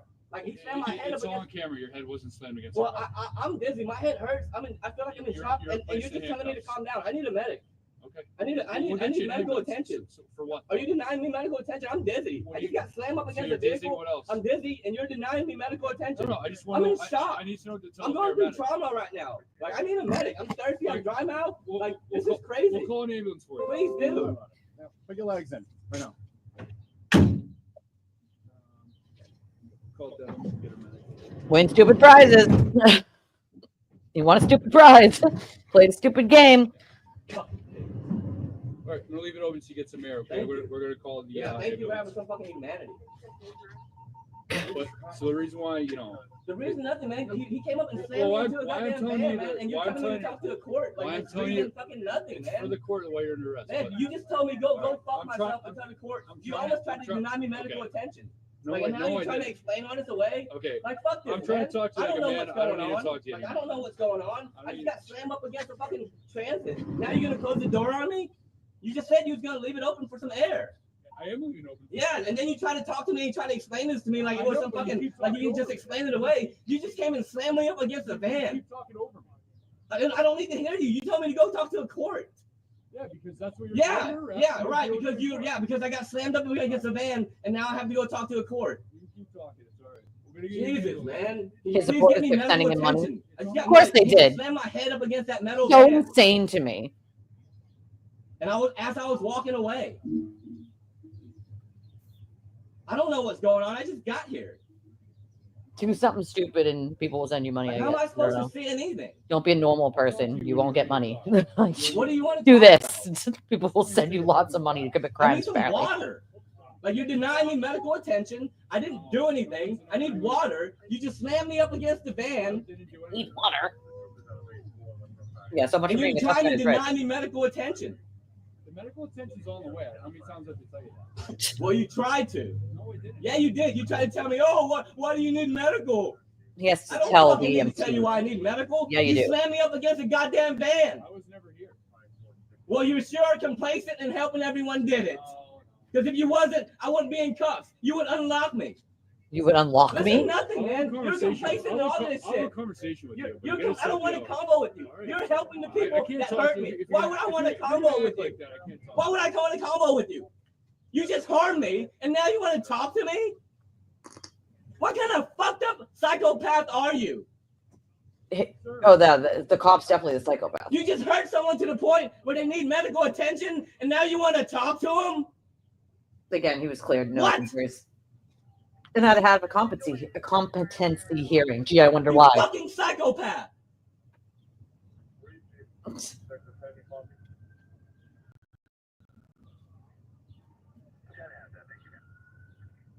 He already knew about the buffer zone. He was playing stupid, and the cop knew he was playing stupid. That's why. Yeah, yelling at the cop's probably not going to help you in this situation. Just FYI, it's just not. Like, probably don't yell at the cop, especially since you had already been through the buffer zone and they know that you know. They know you know the rules, so playing stupid isn't going to help you. License with you? Live streaming when I grab. Do you have an ID with you? Hey, it's still live streaming. His phone. Shut Do you his take a phone breath off. a little bit, or do you still want to talk? Jeez, why is he got his shit on? So it's on the way. Right? Come on. You hear the alarm? It's on the way. Dude, I'm in shock. He doesn't have it on him. Yeah. I can't get over his phone. Why? His phone's not on him. It's I locked. just got slammed. I know. It's live. I got grabbed. I'll tell you what. I got grabbed and slammed up against. I'm No, trying you to set did. it off for him. Mike And they slammed me can't. against the van. That's why It's I'm locked. shocked. You need a warrant to get in. Slammed me up Can't against All the right, we'll give you water. Like, why? You think I'm in shock because nothing happened? Like, I just got here. I don't know what happened. You know the drill. What? Right, Jen? You know. There's Exactly. a policy. He was explaining Yeah. to me. Your trooper was explaining to me when you grabbed me and slammed me up. I against told the you to van. get back. You didn't listen. I did listen. I got No, you back. don't. Your trooper was explaining it to Yeah. me. He was in the middle and explaining to me. You're when where you grabbed are and because slammed of me. you. You're Mike, where just you let me are. go, You're man. where. I'll I'm leave. not letting you go. What did I do? You're I'll violation of leave. the buffer policy. I'll leave. Man, I'll leave. I know now. You informed me now. I'll leave. Yeah, you're still live streaming on your How am phone. I It's supposed to- locked. What does that have to do with anything? You're still live What streaming. does that have to do with You're anything? being recorded right now. What does mean? Also, I showed up live streaming. you've been here from day one. And what Okay. does that mean? What does that mean? Okay. If you That don't means nothing understand, to me. okay, you just say right You, there. all I yell asked away. for was information. Yell away I all asked you to be want. informed. Yeah, yell And away. as I was getting informed, you slammed me into that van. Good. Yell away all Like, you what- want. Do you think you're a big bad man for doing that? No, man. I'm telling you, I'm trying to talk to you. You're No, not you listening. didn't. How is grabbing me, talking to me? How is slamming me into a van, talking to me? That is crazy. Rainbows are you, I'm Mike? live streaming?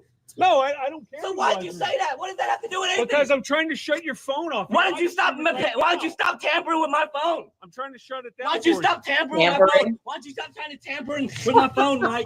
After Yeah. you slammed me and attacked me, Why do you Mike. want to keep running Why'd your you mouth? try to tamper with my Keep phone? going. Hey, ladies, can we go? Can we please keep moving, please? Keep moving through the buffer zone. You can't stop and hang out. And that's what they try to do. Keep moving. Okay. All right. Yeah, for a competency hearing, he was You gonna held. give me right back here? Let's go. Let's go. Keep moving. Needs water to wash his hair. You think it's okay what Mike did, man? Yeah. Yeah, he you was wouldn't held. listen to me. I told you to get Mike, back. You wasn't even You over wouldn't here. listen to me. You wouldn't I listen to me. left, Mike. You wouldn't Mike, listen to me. this is such an ego bullshit. I left. Ego, you put your fear in Mike, front of it. You wouldn't I listen to me. left. Like, I left. And Bryson just assaulted a veteran. Pig, pig, pig, pig, Let them off pig. unless we have a passcode. Okay. We'll just, how are they live stream? Just put them right here. Let them yell. That's them sending him money and the thing reading it out loud. When you hear that. You're a bitch, Mike. Oh, now you're tough. No, cops are definitely not paid enough for this kind of crap. They can't because his phone's locked and you would need a warrant to get All into y'all it. motherfuckers gonna die. What? I hope all y'all motherfuckers die. I hope you fucking die, Mike, you piece of shit. I hope all y'all die. Yeah. I need some goddamn medical attention. Yeah, you do. Some psych attention. I saw people like this when I worked in the prison, and this is how they would act. This is what I worked with every day. Every single day. With literally this close to me. He said he was gonna give me water, then he started complaining about the live stream. I don't know if he has the water. The Well, he said he paramedics was will gonna though. give me goddamn water. I can find some water. And now he's talking about live streaming and shit. What the f? Give me some goddamn water. Their mating call. I don't know. They might have tried. Yeah, it plays the donation, so it reads them out loud on that kind of stream. He's out there on the phone with his boss saying my phone's locked and he's just screaming. Fucking asshole. Yeah, I don't know why they didn't do that, to be honest. But they didn't. I wouldn't be fucking screaming, Mike, if you didn't fucking slam me against the goddamn van. Ooh. I wouldn't be Dowden is helped with $2 through Super Chat. Police sucker slammed you. No, you didn't, Mike. You fucking slammed me against the van, you bitch. Yeah, get out the fucking out of town that knows fuck all about this shit. He got mad because I got a voodoo piggy. The 80s want that shirt back. Right. Yeah, you know what you're doing, man. It's a punishment for me screaming because you don't like it. You don't like that my voice is high. This is what happens when you go through the buffer zone and stand there and play stupid. Oh, just be quiet while we're fucking putting you in a cage. Don't say anything while we're harming you. I'm gonna leave it open a little bit. What? Get some water. You say you're gonna give me some water. I need some goddamn medical attention. I'm in fucking shock. I like the closed captioning too. I've been traumatized. Traumatized. Fuck. Yeah. I mean, it's the same way the sewer turtle reacts when he gets arrested. He cries like a bitch. Same. I mean, excuse my French, but to be fair, he calls the cops over every tiny little thing, but then says they're all corrupt. It's amazing, right? It's amazing. Tom didn't stay.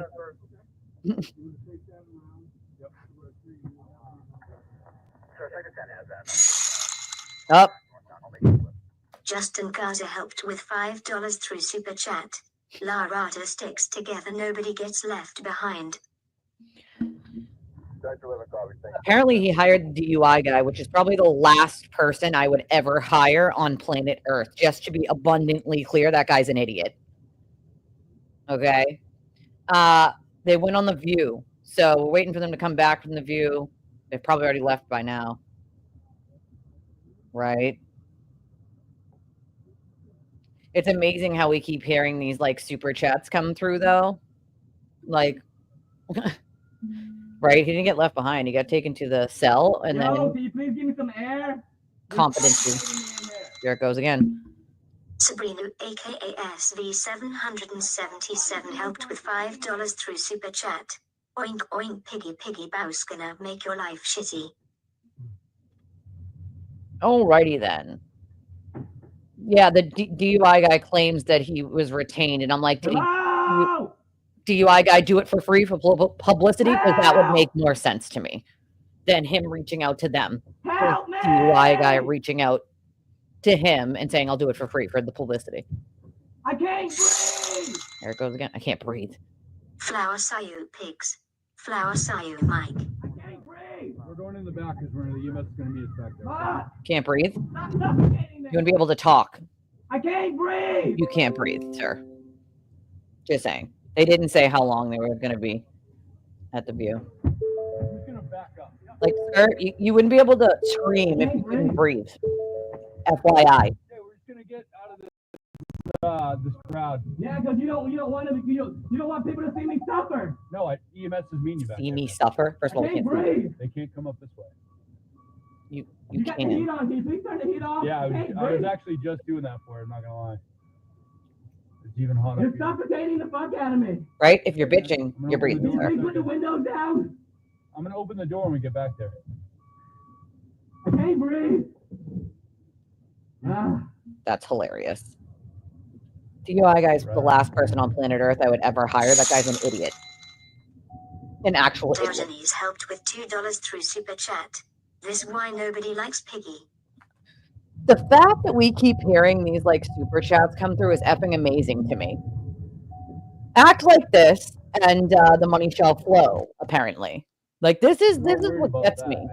When with FAR, this kind of behavior. I'm gonna show you. According to Mike, you happy with yourself? Locking up criminals like me who didn't listen to fucking Mike's fucking orders. How you feel being Mike's little bitch?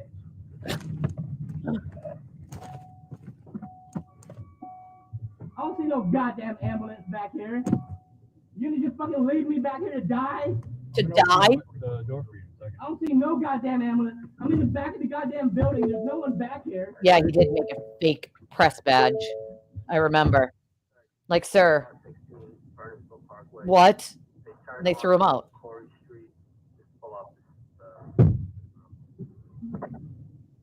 You see turn off the goddamn heat? See, that's the one thing that I never say to people is get a real job, because I'm not going to lie, this is a job. This is a job. I mean, Tom, you're like 100 pounds heavier than me. Like, what am I going to possibly do? Like, Not that what he's doing is a job, but I will promise you that what I do is a job. And I never know if someone like me is disabled. It's Val. You don't feel good about yourself. I know you don't. Right? I know you don't feel Maybe I good should about do yourself. that. Yeah, Like, I know you don't. It's trespassing. You don't what take the anything hell? At this point to sustain your current way of life.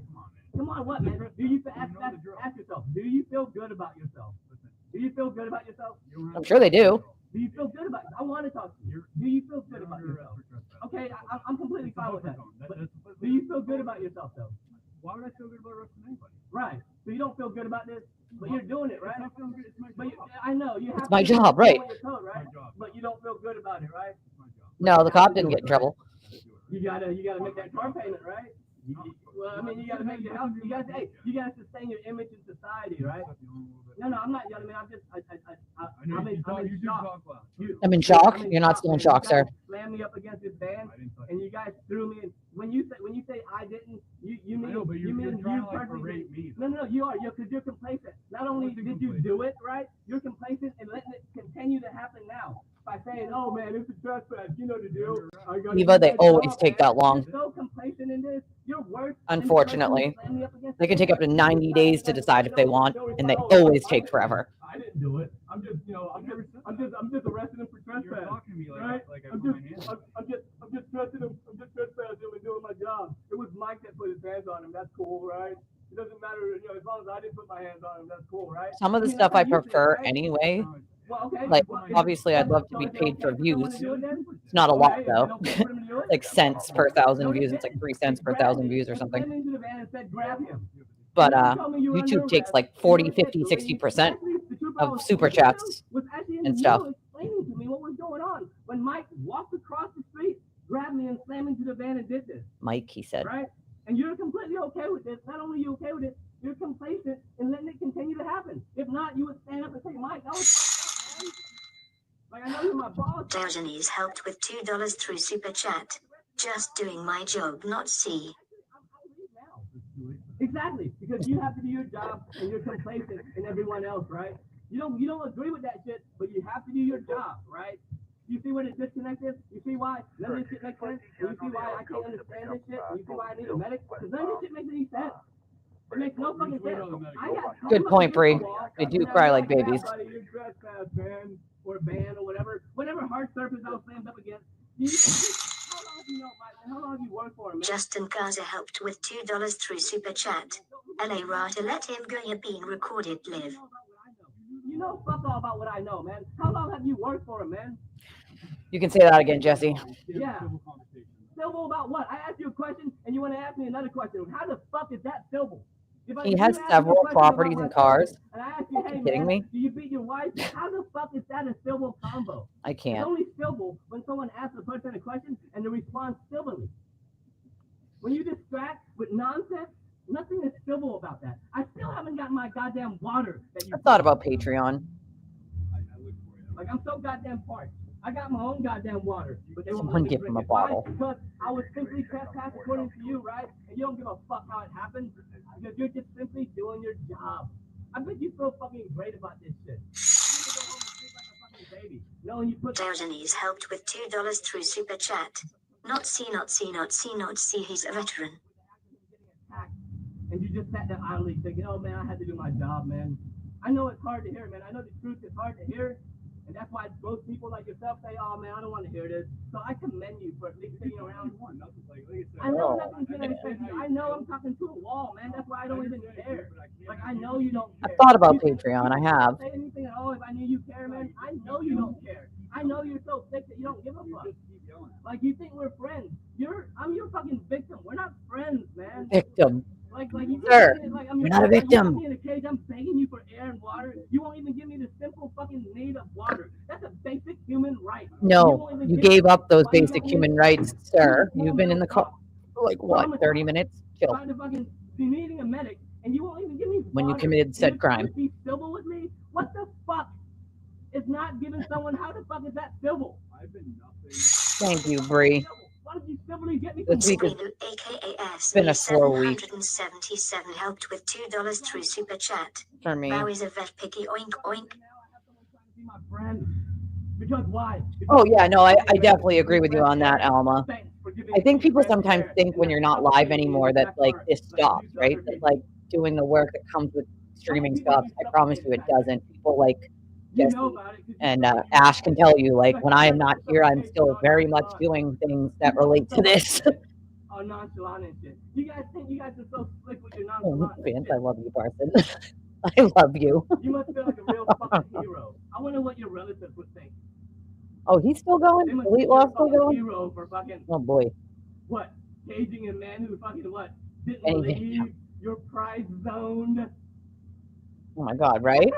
Like passing out pacifiers and baby bottles to the 20 people that are outside. This shit is beyond idiotic. Yeah, I'm gonna just move my blanket so you're good, yeah. I'm not gonna do anything. Amazing, wouldn't it? Ultimately, his behavior was extreme enough that they placed him on a 72-hour mental evaluation hold They until the never hold court for was that able long. to declare him competent. At this point, bail has been set. I don't know if he's been released, but I do know that bail was set. I am assuming he's out by this point. In the end, this is one of those situations where he went into the area knowing there was a buffer zone. He went in after already being told he needed to leave. He decided to stop and try and interact. As he said in the very beginning of the video, he wanted to go in to be a degenerate. Well, he kind of got what he asked for. Thank you so much for watching, guys. Please like, comment, subscribe. Let me know what you would like What to do you ask see, for? and I will catch you on the next one.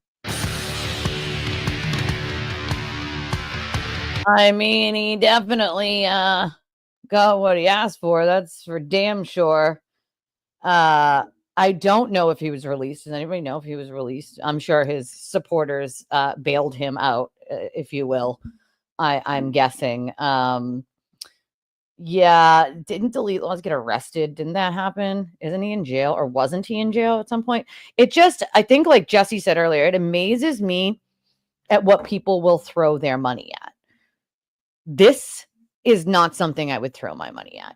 Now, listen, I don't know what this guy's deal is. I will tell you, working in the mental health and the criminal justice field in a prison, that those 72-hour Section 12 holds we have here in Massachusetts, they almost never hold you for the full 72 hours. Most of the time, as long as you calm down, it's within hours you're released. So if they held him for more than one day, that means that he consistently acted like this for an extended period of time. Because I have never seen someone held more than the max I've seen someone held on a 72-hour hold has been like 40, I'd say 43, maybe 44 hours, not even the full 2 days. Most of the time, you're let go anywhere between 6 and 18 hours. So, I mean, that speaks volumes to me, right? Like, I think it is the same guy. As I'm told, it is the same guy. He was in for 60 days and it got overturned. Soft judge. Oh, shocker. Oh, man. I am not a lawyer. No. I know quite a bit about the law. Most people know my story. I wanted to be. I was going to be. My daughter's health condition sort of took a turn for what I planned to do in life. My oldest daughter has a rare medical condition that less than 200 people on planet Earth have, and it's terminal, and all these other medical problems keep popping up with it. So she's had it since she was born. The medical started pretty much like right away. And so we basically like lived at Children's Hospital for the first, like, I'd say 3 years of her life. I know, do you know how many times I've heard this? If I had the time and the money, I would be. I've been offered jobs in firms. Like, if I went back to school and just listen, if it was one of the states, there's only 2 states, I think 2 in the United States that you can actually just take the bar, right? You don't have to go to school and do all the nonsense. You can just take the bar. I've thought about going to those states, but you have to live there for at least 6 months to establish residency in order to do it. Oh, hold on a second, guys. This is my doctor. Hold on.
my God, so frustrating. So frustrating. I'm sorry, guys. That was so frustrating. Ugh. I can't make this shit up. I honestly can't. It's just a frustrating nonsense. I do. Cheers to you all for that, because my head feels like it's gonna explode right now. Today's just not a great day, and it's already 10:30 in the morning. I just can't. Yeah, constitutional law scholar, my ass. I love these people that act like they know the law. Like, listen, I've actually know the law. I actually have done work in this field. Like, so it's like, I might not be a lawyer, okay, but I'll tell you this much.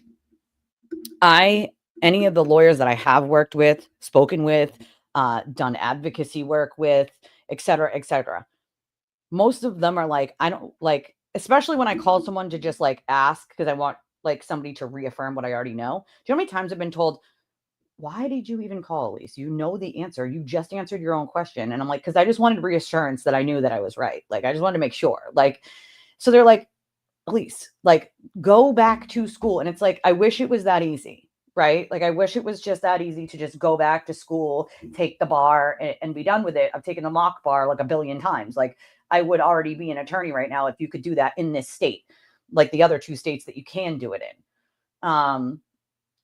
Unfortunately, it's just not like the time and the money is what's not feasible. Like, if I had it, I would do it. Like, you know? Yes, thank you for that second monitor. Seriously, I appreciate it. Like, I'm gonna set it up today, hopefully. Hopefully, fingers crossed. I mean, I'm having one of those days. You know what I'm saying? Like, but it amazes me what people like.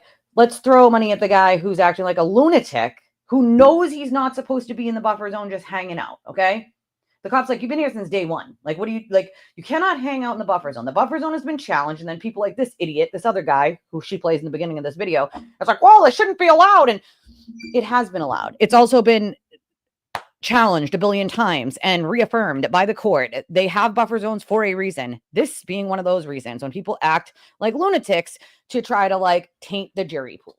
Like, for one side or another. Like, that's the thing. We're not even allowed to wear these in the buffer zone. So it's not just like, you know, you can't wear pink and do the free hair and read thing. Like, you can't wear these either. Like, you know what I'm saying? They made it so that nothing could be out there. Nothing. Like, I mean, here's the thing. I am all for a good putting a cop in his place if he doesn't know the law and they're violating your rights. I'm not going to say that, like, you know, auditors are all awful. I think the ones that go out looking to cause a problem is a little bit of a problem for me, because there are good cops out there that don't need to be dealing with that. They have better things that they could be or should be doing. But I feel like when I wasn't a court officer, but I was at jail. So, I mean, technically sort of around lines of the same thing, you know? It was a good email, but also I'll talk to you about that when I get off of here. Where does Stuart Turtle get doctor from? He added it to his name because he said if Jill Biden is a doctor, then he's a doctor. That's what he said. So there are 2 states. I believe it's, I mean, you can be a lawyer in any state, but there are 2 states where you can just take the bar and not have to go to school. And I believe they are Virginia, and I can't remember the other one. It's either Virginia or Vermont. I believe it's Virginia, and one other one. But you wouldn't have to, like, if I lived in one of those states, for instance, if Massachusetts was one of those states, I would have already just taken the bar, and it would have already been a bar attorney. Like, and that's another thing. The buffer zone helps the defendant get a fair trial. The buffer zone is there also for Karen as well. Like, that's why we can't wear these. Like, I will, because I'm gonna need your help with that, because I definitely am not going to figure out how to make it work, like with the 2 screens, like all in one, without your help. You're always going to find bad cops, just like you're going to find a bad doctor or a bad lawyer. I mean, look at all the bad lawyers you guys have on YouTube. And it really makes me sad for the law profession, because I am one of those people that fully believes that, like, people should know their rights. Maybe it's California. I don't know. It could be. I can't remember what the second state is. Well, that's the thing, right? Like, do I need to spend almost $1 million to get the education I already have? I already have all the information here. I would ace those tests in a second. Like, so the point is like a lot of the like college, going to college and doing 6, 8, 4 years of school for all the information that you already have experience in and know, to me that seems ridiculous, number 1. And number 2, there should be a way for people like me who have experience with the law and know it, right?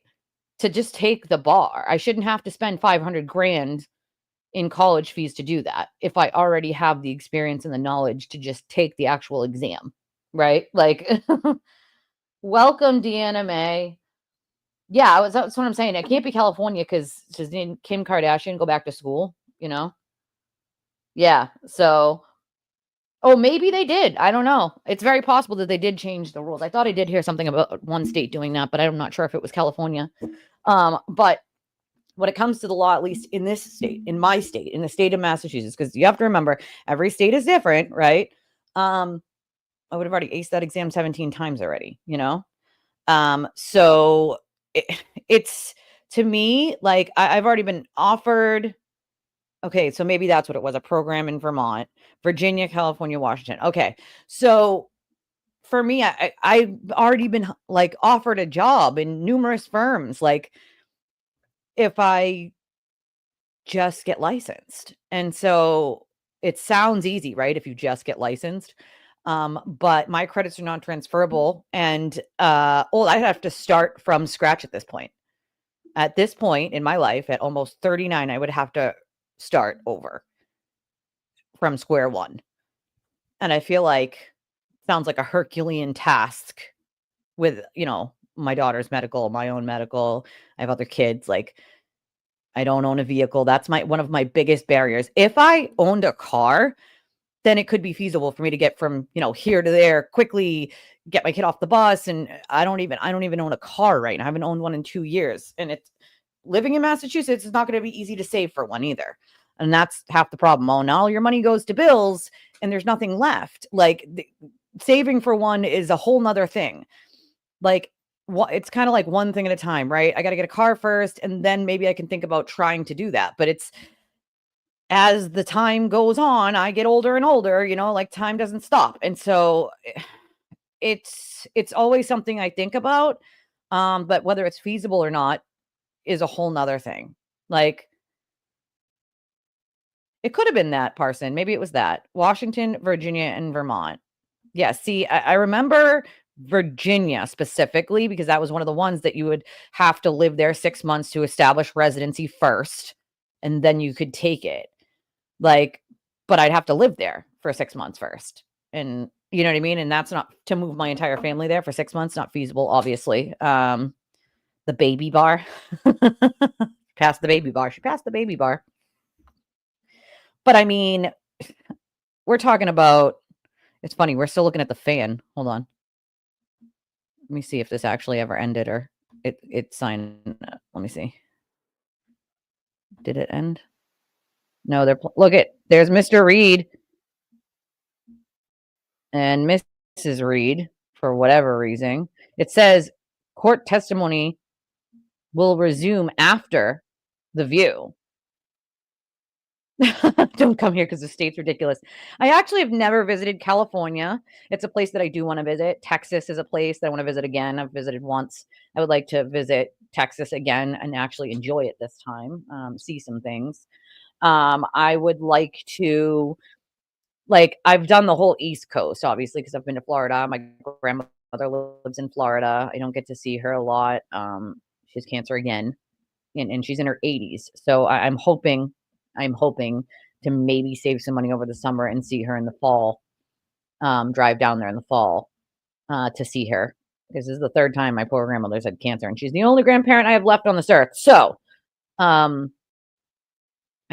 she's my dad's mom, my dad who passed away, as you guys know, of suicide when I was 21. And so my grandma, she is a God-fearing woman. She is like 4 feet tall. She's about the sweetest person you could ever meet. The last time we visited was a couple of years ago, and she drove up with my brother from like the Tampa area to where we were near where they let the rockets off. And that's a couple hour drive just to see us. And she brought my daughter one of her old like Mickey Mouses, like from like the 80s.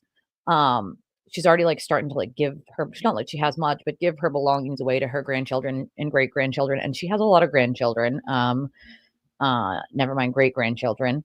But she is such a sweet person. She brings this bag of cookies and says, "These are prayer cookies." And I'm like, what are prayer cookies, Graham? And she's like, "They have prayers." And I'm like, "So am I going to bite into this and like a piece of paper is going to pop out of this cookie?" And she's like, "No, like each one I prayed over. So they're prayer cookies." She's just so funny. Like, but she's such a sweet person, and it's sad she lives so far away because I would love to just spend more time with her, especially in, this age and her having cancer again. Like, that's it's skin cancer this time. Shocking. She lives in Florida. It's probably the highest rate of skin cancer, I'm guessing. But she had beat breast cancer twice, and her husband, my grandpa, he died of cancer years and years ago, long time ago. Right? She must be saying, "I need Jesus." That must be it. So when she was here the last time, we found a parking space outside of Fenway. She wanted to go to Fenway, and somebody was pulling out as we were hitting the corner around Fenway, so my brother could take some pictures and my grandmother could take some pictures. My grandmother says, I prayed for us to find a spot, and that was God. That was God giving us that space because I prayed for him to find the spot. And I just wanted to be like, "No, Graham," like they just kind of moved out of our way. But like she's a Christian woman. Like that's when we get cards, she puts a little prayer in there, when she sends it for a birthday or something, and like a stuffed animal, like she's just a very godly woman. Like, and you gotta love her for it. She's just super sweet and kind. And I don't get to see a lot of her. My kids don't get to see a lot of her. Obviously, she lives in Florida and I live in Massachusetts. But I'm hoping maybe in the fall we can visit her. Right? I do know a professional chauffeur. She really does. Like, she is real, like, she'd be super nice to anyone. Like, she just is one of those people, Like, I don't know anybody who would say a bad word about the woman. Like, she's just one of those people. Like, she's very, very loving and kind. And she's funny too. Like, she's very old school, but she's funny. Like, and I'm gonna have to take a little video of her next time so you guys can see what I mean. Like, she's just jalopy shows for services. You're stupid. Yeah, from a far better generation. Exactly. But I love my Graham. And she's my last living grandparent. So I'm hoping we have her for as many as we can get her for, Oh, my grandma's name is Darlene, but Graham, and we call her Graham, not grandma, not Grammy, Graham. I love it how each one of my grandparents had like their own name. Oh, Jane, I would love to. I would freaking love to. Listen, if by chance, and usually we don't fly because of my daughter's medical, we drive.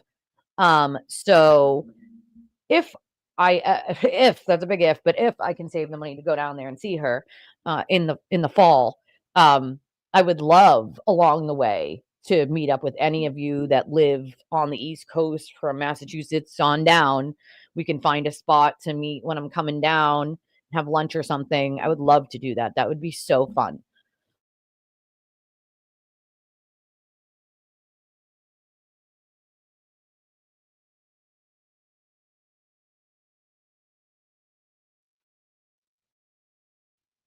That was fun with the internet. I don't know what the internet just did, but it just buffered. I'm freezing. What is happening? I'm freezing. What's happening?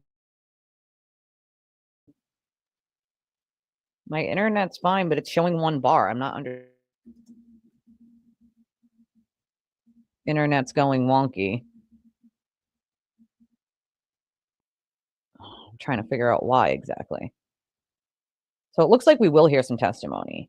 That would be fun. Let's plan to do that if I can save the money to come down there. Let's plan to do that. Let's plan to have some meetups along the way.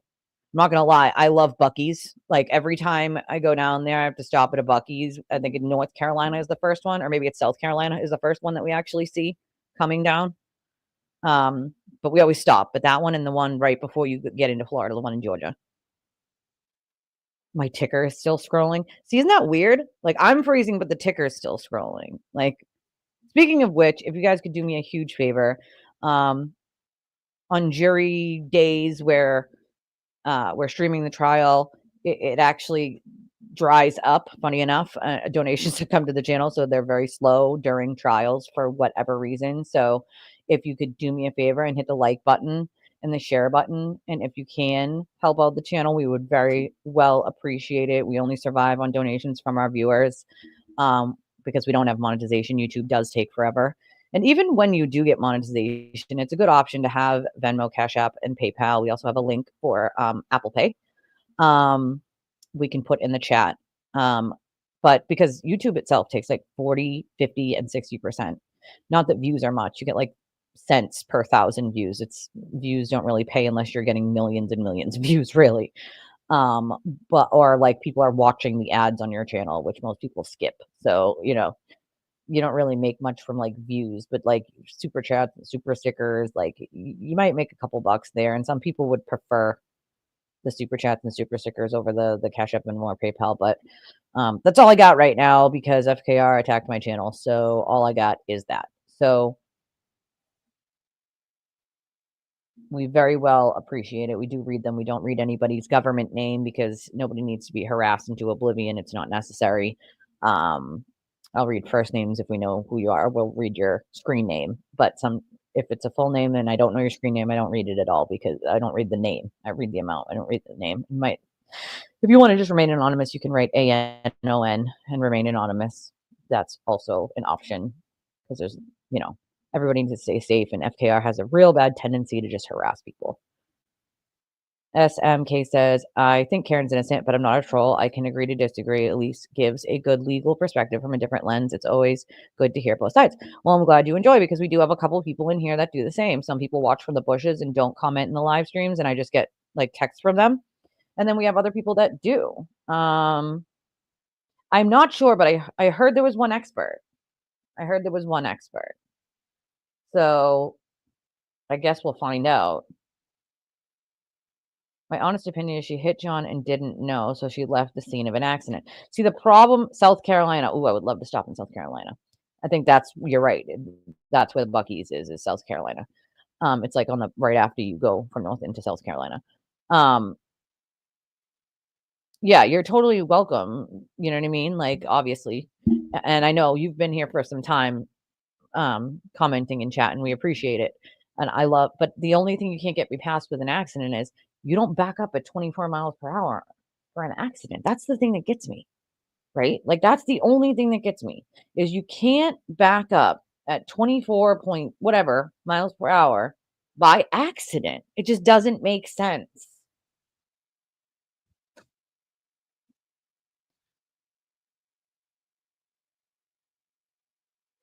Hold on one second.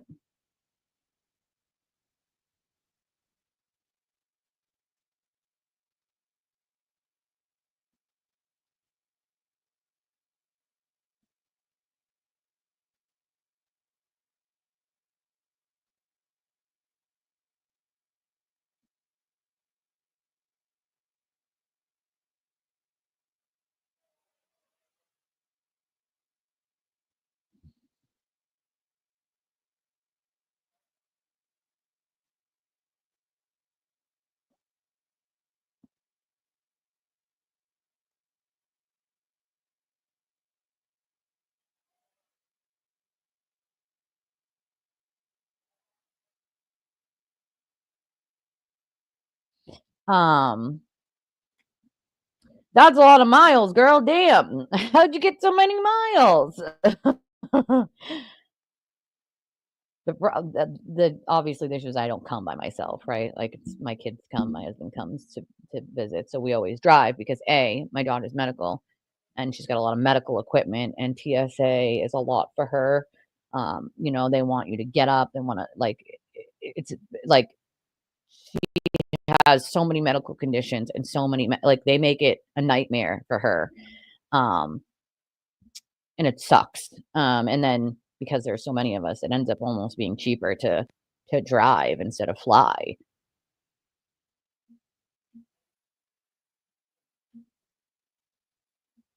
What's Bev's definition of a half a day? Well, usually her half day is like right before lunch. You know, that's her definition of a half a day.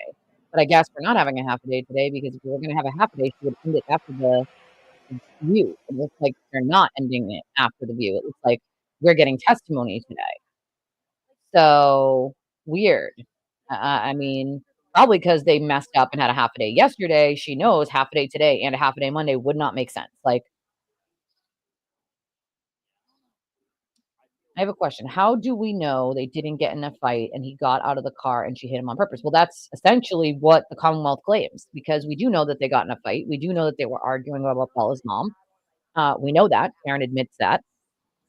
So we know that they were arguing. We know that she backed up. In the first trial, we have the data from her car that shows that she backed up 60 feet at 24.2 or 3 miles per hour at 75% acceleration.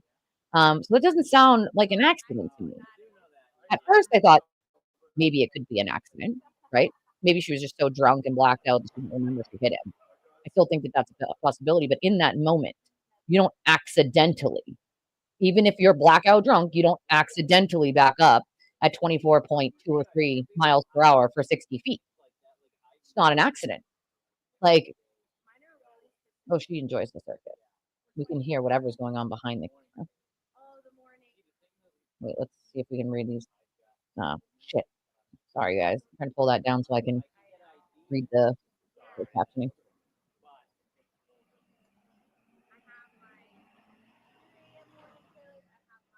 No, I don't think she scratched them. We know that the pieces of tail light sort of matte. It is like a super, super convenience store SMK, and it's freaking awesome.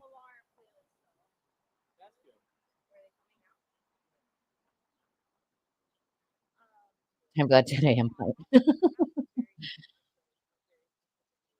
Yeah, the expenses are insane to run these, dude. They're getting more expensive. You know, StreamYard went up 50% like 6 months ago. It used to be $20 a month for like their middle tier thing. And now they're up to almost 50. They doubled the price. Like, what the hell? She's definitely enjoying the circus, that's for sure. You can hear I think these are like the reporters or something. Forgot to shut the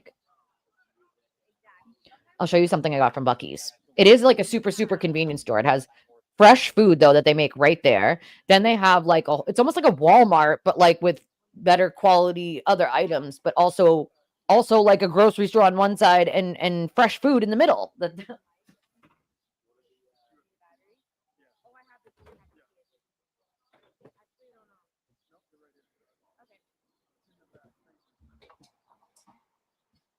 I got this at Buc-ee's the last time. So this was 2 years ago. We drove down.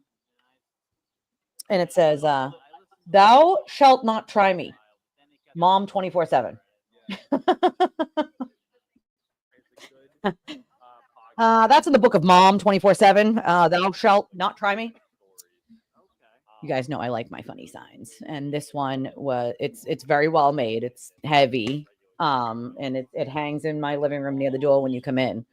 And it says, thou shalt not try me. Mom 24/7.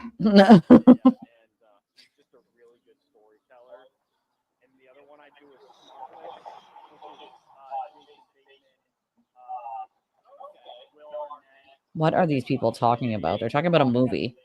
Yeah, they also have gas stations too. So, I mean, no, the scratches on his arm. Also, remember, the defense shows a picture where they actually darken them to make them look like they're deeper. They're actually not deep at all. And like you can tell, like there are certain pieces of the tail light, the way they broke, that actually match the scratches and how far apart they are on his arm. Yeah, that one was a good one too. Yannetti saying that his client had no criminal intent. And then the ever-changing statements. Oh, south of the border. Jane, I have yet to go to south of the border, okay? yet to go there. And I think it's because usually we leave here at nighttime. I've found that if we leave here around 6, 7, or 8 at night, then we can cruise all the way through New York with no traffic, right over the bridge. And so we leave here at night. So usually we get there almost too early in the morning for it to be open. And so sometimes we tried to hit it on the way back, but we've missed it by like a couple, like an hour or like 2 hours. I was going to stop on the way back last time and meet someone, and their kid ended up getting sick. So we just cruised on past, but I have yet to stop at south of the border, and I want to. Yeah, the fact that she never called 911. Ooh, fried dough. That sounds so good. Or fried Oreos.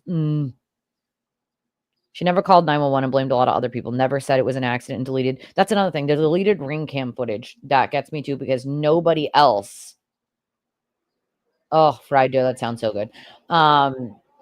Nobody else had access or reason to delete that footage at all. Like,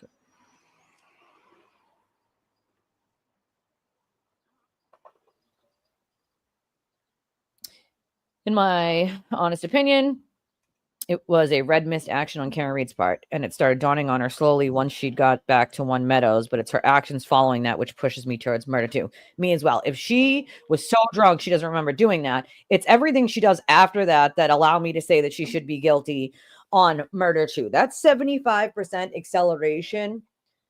Like, even if you are blackout drunk, like, and not knowing what you're doing, blackout drunk, like, I'm sorry, but you're accelerating at 75% of that pedal, and then the wheel moves a little, almost as if aiming at him right before the strike. So that tells me that even if you're blackout drunk, like, you knew what you were doing. You know what I'm saying? Like, so you want to argue you're blackout drunk, cool, but that still gives means for murder too.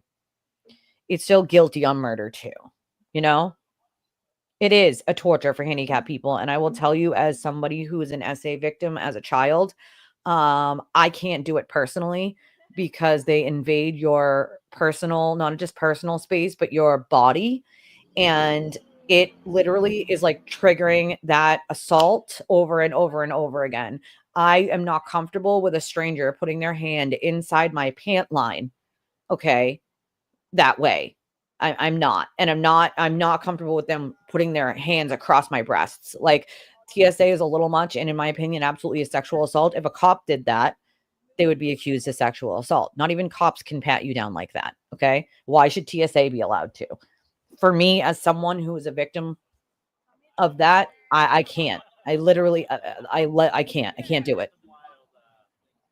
And it makes it 10 times harder for my daughter with all of her medical equipment, that, like, not just medical equipment, but like she has like a G tube in her belly. Like, so I'm talking like actual medical equipment in her body. Like,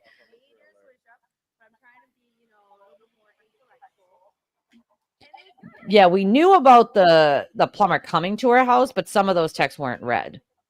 Well, we knew she was talking about it, but they weren't, some of them weren't read. Yeah, prayer cookies. She had prayer cookies. Right? I'll swap your fried dough with whatever. Just, I want fried dough. My Venmo is private. As far as I know, it is private. Everything's locked in private. As far as I know, my Venmo is private. I just don't read like the names on air on purpose, but I'm pretty sure it is private. I made it private a long time ago. I learned a lesson from these stupid ass people, but it is private. Yeah, it is private. My Venmo is private. It's locked in private. Oh, we have our first donation of the day. It's breadstick money from Parson. We have a $10 breadstick money donation from Parson. Thank you, Parson. I appreciate you, my friend.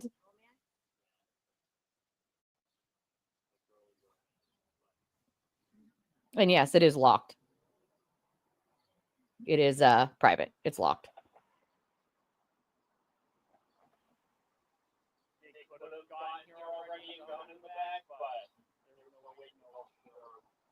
Did Carrie lie about her saying she said no?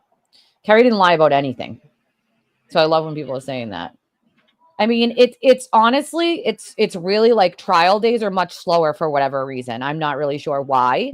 But if I do a normal 3 or 4 hour stream versus a 8 or 9 trial day one, it's just different during trial for whatever reason. It's much slower during trial. I have no idea why. I couldn't even answer that. But my Venmo is locked. It's been locked for a really long time. So it's private. Anybody who sends, like, nobody can see it publicly because mine's private.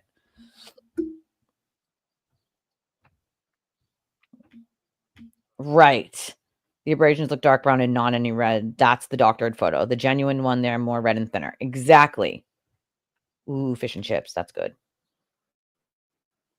have a confession. I have to come clean you guys. I fell head over heels in love with you guys. Well, I'm glad. We do have amazing, awesome community. I love you guys with stinking faces. I really do. Like, oh, that's so cool, Eva. Yeah, I have it. It's been locked for probably 2 years now. So just in case anybody wanted to know, my Venmo is locked. It's not public, so people can't see. Don't Karen read says if you have a screen in the car and you can see when you're in reverse, so she would, yeah. So yes, there is a screen, and we know that her bells and whistles, like her warning signs, were going off. That one gets me too. Like where she says, like, oh, I left him at the waterfall. And then Jen's like, no, I saw you outside my sister's house. So she already tries to be like, no, the last place I saw him was waterfall. And people are like, no, we saw your SUV outside. What do you mean, dude? Like, so that was a big one too. Like, was like, why would she be saying she left him at the waterfall unless of one and two things? She's covering it up, or she was that drunk she doesn't even remember. And she tells everybody she was so drunk she doesn't remember. But again, murder too doesn't need to require intent. Just requires that a reasonable person doing what she did, even driving in the snow at night, DUIing, could cause bodily injury or death. Like, ooh, I like cooking rainbow chip cupcakes, or funfetti cupcakes are my favorite. My grandfather used to make them for my birthday every year, a funfetti cake, but I like the cupcakes. And I like them with like a whipped cream frosting, like the light or the rainbow chip frosting. It's my favorite. That's another thing, her backing into John's SUV. I think that was done on purpose, you know? She told multiple people that lie. And if it weren't for Jen seeing the car outside the house, she would still be telling that lie today. I fully agree that she'd still be telling it if Jen didn't see her outside. If it was snowing hard, that camera gets covered at least. Yeah, I've said that too, that like when it's really snowing, it kind of clumps up on the camera, but the bells and whistles don't stop. You know what I'm saying? The emergency, like, hey, you're getting close to something, beep, beep, beep, beep, beep, beep, beep, beep, that was working. We heard it when she butt dialed, pulling into John's garage just minutes later. So we know that they were on and working, and would have been on and working, you know? It has sensors. She says she had YouTube blasting, but I guess we'll find out. Like, but again, most cars will lower the volume of a song for the emergency things to go beep, beep, beep, beep, beep, beep, beep. So, you know? Yeah, it wasn't snowing that hard at the time that she was backing up. But later on, it would have covered the camera.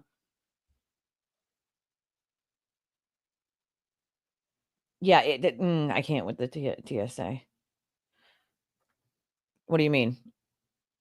I have it locked, so it should be. I mean, not that I have a lot of friends on there anyway. I don't usually. People don't have to become friends to send money back and forth, but like the sending back and forth, it's locked. I don't know how. How would you? As far as I knew, I thought that being locked.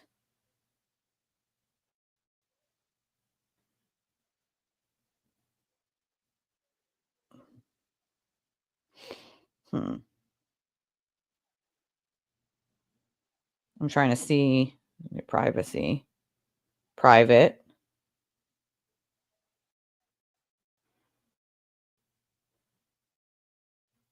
Private.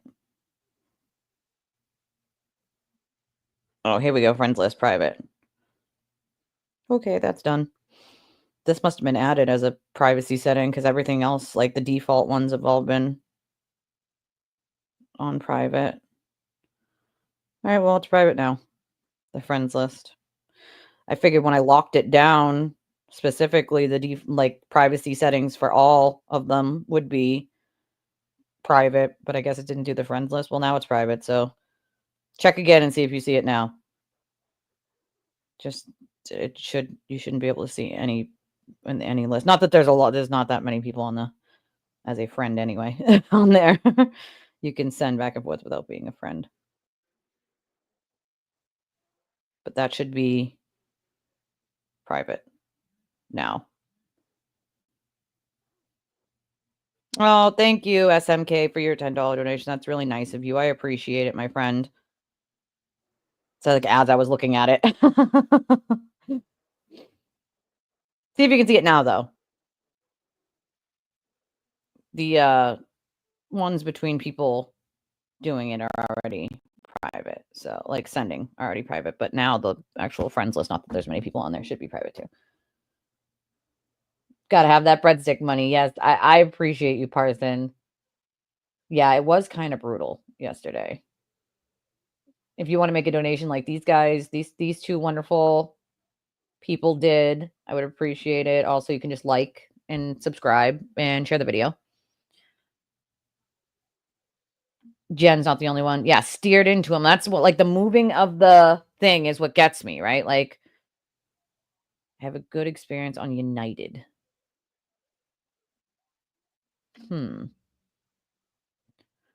One thing that sticks out to me, Parson said, is when they went looking for John in the morning, Karen knew right where he was laying. No one else could see him. You know what also gets me on that one is that she didn't look in the house. Carrie asks her, like, did you look in the house? And Karen tells her no. Like, just FYI, like, if my husband's not in bed when I get up, the first place I check is the bathroom. The second place I check is the kitchen. The third place I check is the living room. The fourth place I check is the other bedroom. Then the office / playroom. And then outside the house, right? So why wouldn't, like, if he's just not in the bed or on the couch where you are, you just leave the house and start panicking. You don't look around the house at all first. Knowing he was drunk, he could have passed around anywhere in the house and just be aggravated with you. You don't check anywhere in the house. And that was very telling to me. Like, very telling that she never looked in the house. It was also extremely telling that she never, like, took her shoes off, and everyone else did. Everyone else assuming that he would be found, you know? Like,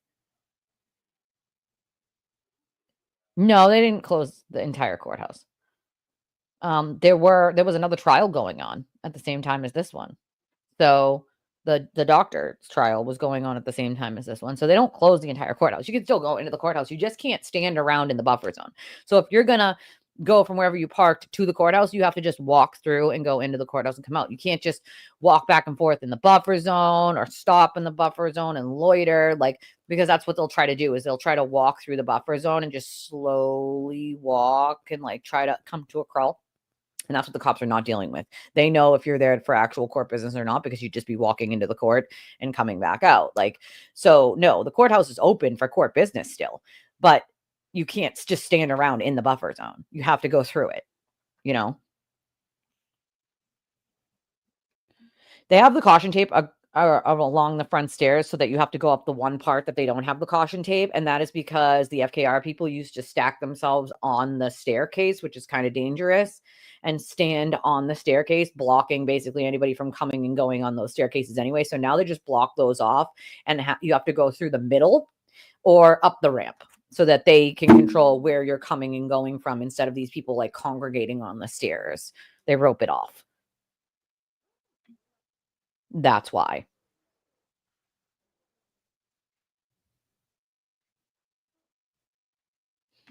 They're taking the lexus away. Good. So hopefully now they'll come back to the court. Oh yeah, the car was definitely beeping. It was definitely beeping. Those emergency lights were going off, like, no shadow of a doubt. Like, Well, that's another thing. All these people were supposed to be in this cover up. Not a single person breaks. I mean, that's just not how conspiracies and cover ups work. Someone eventually breaks. Like, and never mind the fact that everyone being in on it is so far fetched. The judge is in on it. I'm in on it. You're all in on it. We're all McAlberts. We must be all be getting paid by the Commonwealth. That's the most ridiculous one I've heard thus far is I get paid by the Commonwealth. I have trolls that will come on my comments and be like, this is who the Commonwealth pays. Dearie, darling, sweetheart. The Commonwealth doesn't pay anyone, FYI, okay? Number one. Number two, if the Commonwealth were paying people, we would have money, just saying. Like, I'd own a vehicle. Like, the ridiculous assertion that the Commonwealth must be paying us for us to say the truth. Why? Because that you know the grift is on the other side? You know that we're not making millions of dollars over here? Like, I might make $40 today. That's a standard for a stream during trial is less than minimum wage per hour. Okay. So to try to say that anyone over here, me, Kevin, or otherwise are somehow being paid by the Commonwealth is such a ridiculous assertion. And if I hear one more effing idiot, including the sewer turtle, say that Kevin doesn't have cancer or that he didn't have terminal cancer, he clearly doesn't know what terminal means. Okay. My daughter got her Make-A-Wish when she was around 6 or 7. She is now 20. She's had a terminal illness her entire life. Terminal doesn't mean that you're dying right now. It means eventually the disease will kill you. That's what it means. It means it's progressive, either slow or fast, and that eventually it will kill you. That is what terminal means. It doesn't mean it has to kill you right now. It doesn't mean that it won't take 5 or 10 years. Everybody is different. Every terminal disease is different. So for him to go around and saying that Kevin's terminal cancer is a fake and he faked it is utterly ridiculous. Kevin has showed his medical records, which I would have never done. I'm not giving you that satisfaction. I don't owe my medical records to anyone. Okay. You don't have to believe me. The people who know me in real life know, right? So that's ridiculous. But Kevin did anyway, just to prove a point, right? And yet here we have this man defaming and slandering and libel against Kevin saying, oh, your cancer is fake. And then all these other people are repeating it. None of these people have bothered to go and check, especially when we correct them and say, Kevin's shown his medical records. Like, if you're still saying that, like, you're a horrible. So we have people out here actually as horrible people saying, he faked cancer. No, he has cancer and he's going through treatment right now. And how dare you? How dare you say some shit like that just because he did? That shows that you're in a mob of a cult. It's ridiculous. And I'll shut up now because it makes me angry and the court's on.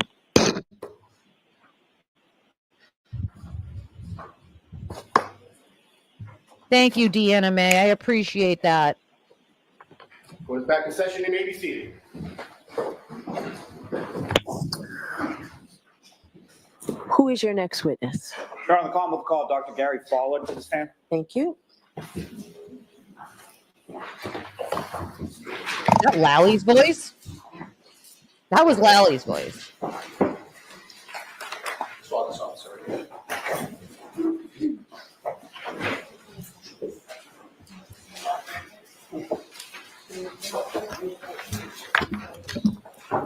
Do you solemnly swear that the testimony you shall give to the court and the jury in the matter now pending shall be the truth, the whole truth, and nothing but the truth, so help you God? Thank you. Sure. Good morning, doctor. Good morning. Good morning. All right, Mr. Lally, whenever you're ready. Thank you, Your Honor. Good morning, sir. Good morning. Could you please introduce yourself to the jury, spelling your last name for the court? My name is Dr. Gary Fowler, F as in Frank, A-L-L-E-R. And what is your occupation? I am a physician pathologist. And where do you work? I work currently at Signature Healthcare in Brockton. And how long have you worked at Signature and in what capacity, sir? Signature, I started, it's probably 6 months. I took a new job 6 months ago. I am the chief of pathology and the laboratory medical director at Signature. And where did you work prior to your work at Signature about 6 months ago? Prior to that, I was at Good Samaritan Medical Center in the same capacity. And how long did you work at Good Samaritan for? Since 2015, late 2015. And did you work in any capacity similar to that prior to working at Good Samaritan? Prior to Good Samaritan, I worked at the Kearney Hospital, which is in Dorchester. Started that job in 1996. So I stayed on staff at Kearney Hospital up until actually closed 6 months ago. So I've been on staff at Kearney's for quite a long time. Where did you go to school and what degrees did you receive? I went to college at Tufts University in Medford, graduated in '87. From there, I went to Tufts Medical School and graduated in 1991. And following your graduation, where did you go from there? After medical school, I did a residency at Tufts Medical Center in 1991 to 1996. And then where did you go following your residency? And right from residency, I start my first job was at Kearney Hospital, which I previously mentioned, so 1996. And doctor, are you board certified? I am board certified in anatomic pathology and clinical pathology. And what is a board certification?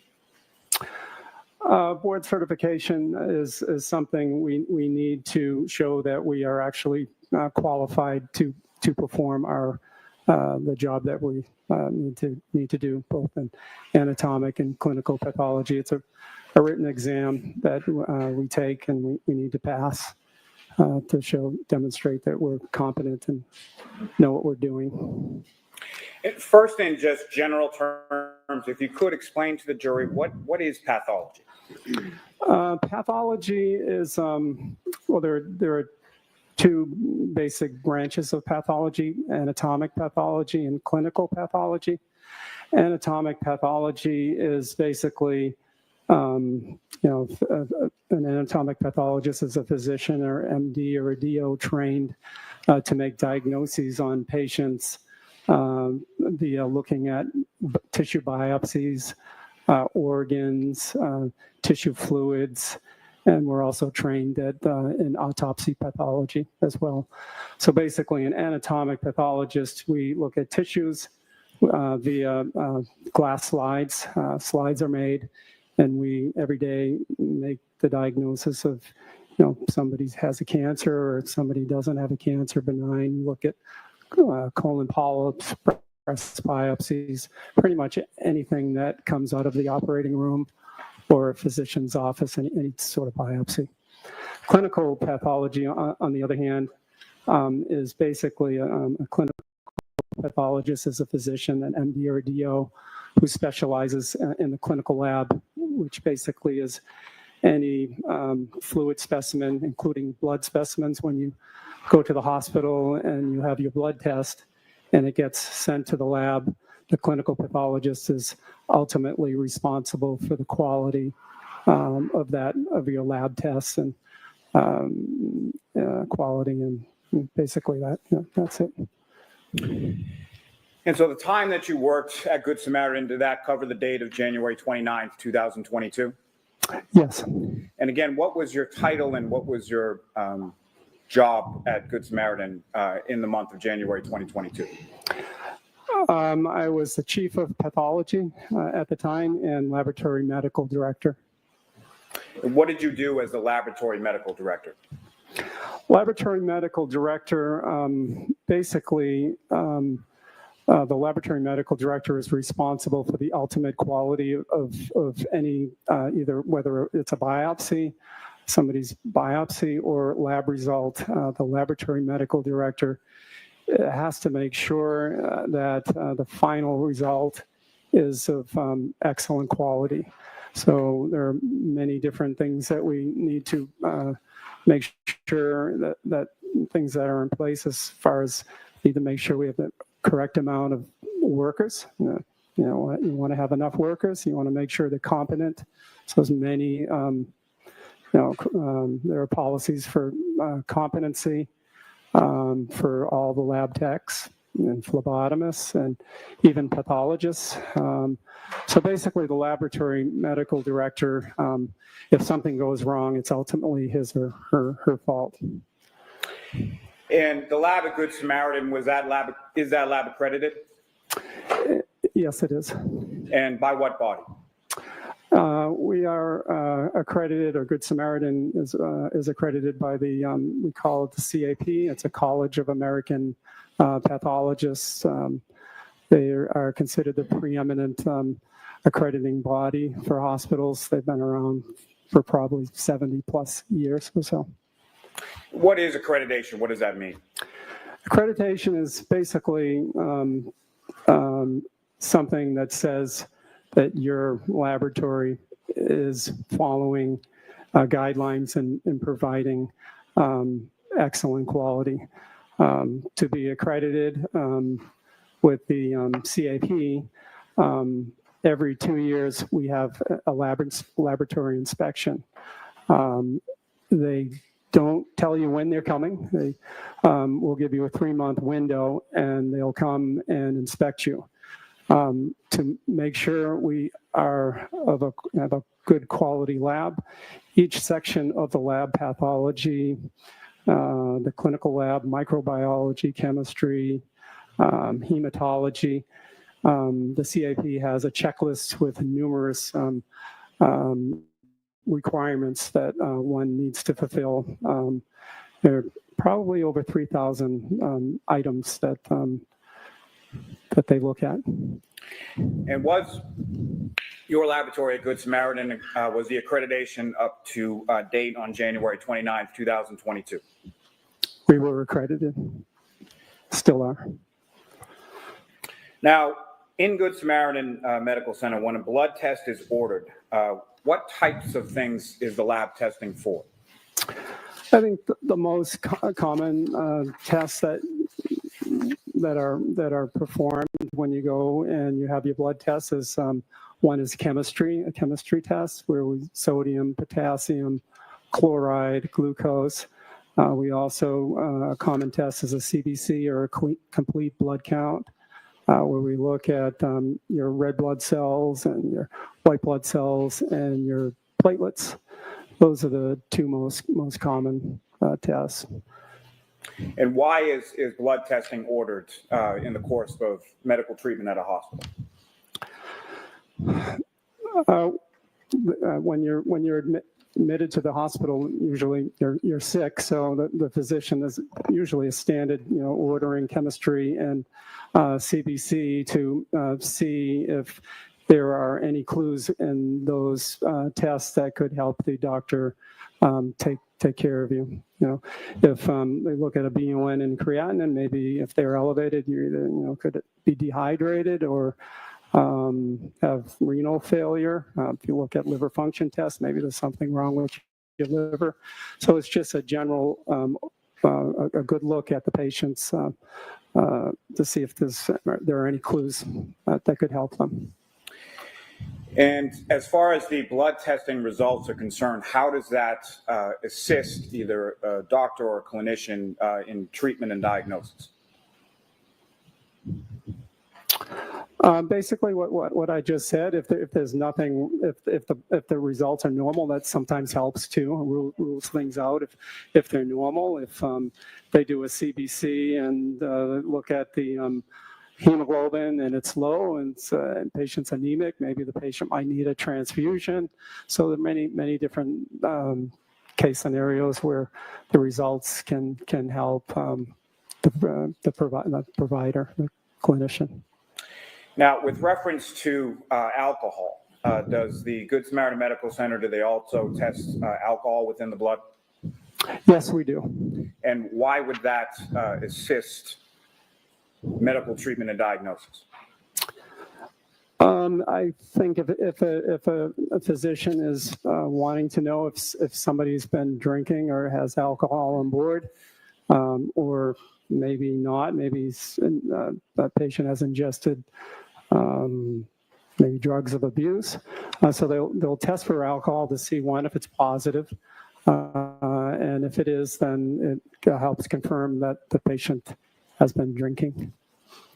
Now, are there any policies and protocols at Good Samaritan Medical Center with reference to how blood is taken and how blood is tested?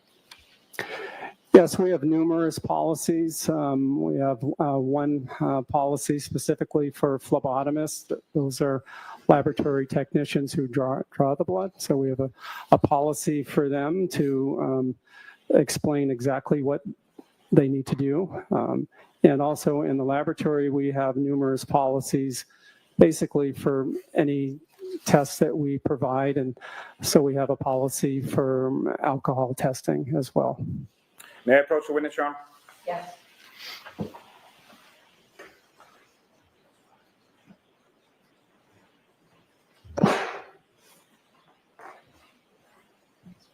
Doctor, I'm placing before you two sets of documents. Just ask you to review those generally and look up when you're finished.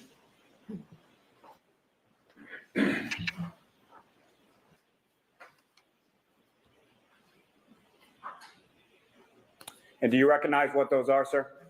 Yes. And can you explain to the jury what is contained within each of those two sets of documents? Okay. The first one is a patient preparation for specimen collection. This is the policy that I was mentioning, specifically designed for our phlebotomist to detail the procedure of the blood draw. Basically goes through one of the most important parts of the process is correct patient identification, where we need to correctly identify the patient. We have the patient state his or her first and last name and state it out loud to make sure it matches which the patient that we're trying to draw. And then we also match up the bracelet to the medical record number on the patient's bracelet. So one of the most important things is correct patient identification. The rest of this policy goes on and just pretty much details what to do next, including finding the veins, cleaning the site. It has some information on if there are any complications. So it's basically the entire process of the blood draw. The second one is our alcohol policy, which pretty much details in detail what goes on behind the scenes for an alcohol blood test in our hospital. May I approach again, Your Honor? Yes. Your Honor, Caldwell, so you can introduce in a minute the next two exhibits. Okay. All right, thank you. Your Honor, for the record, it would be the patient preparation for specimen collection, the next exhibit in line. All right. Exhibit 35. And the ETOH policy would be the next exhibit number 37. Thank you. Exhibit 36. Excuse me. Thank you.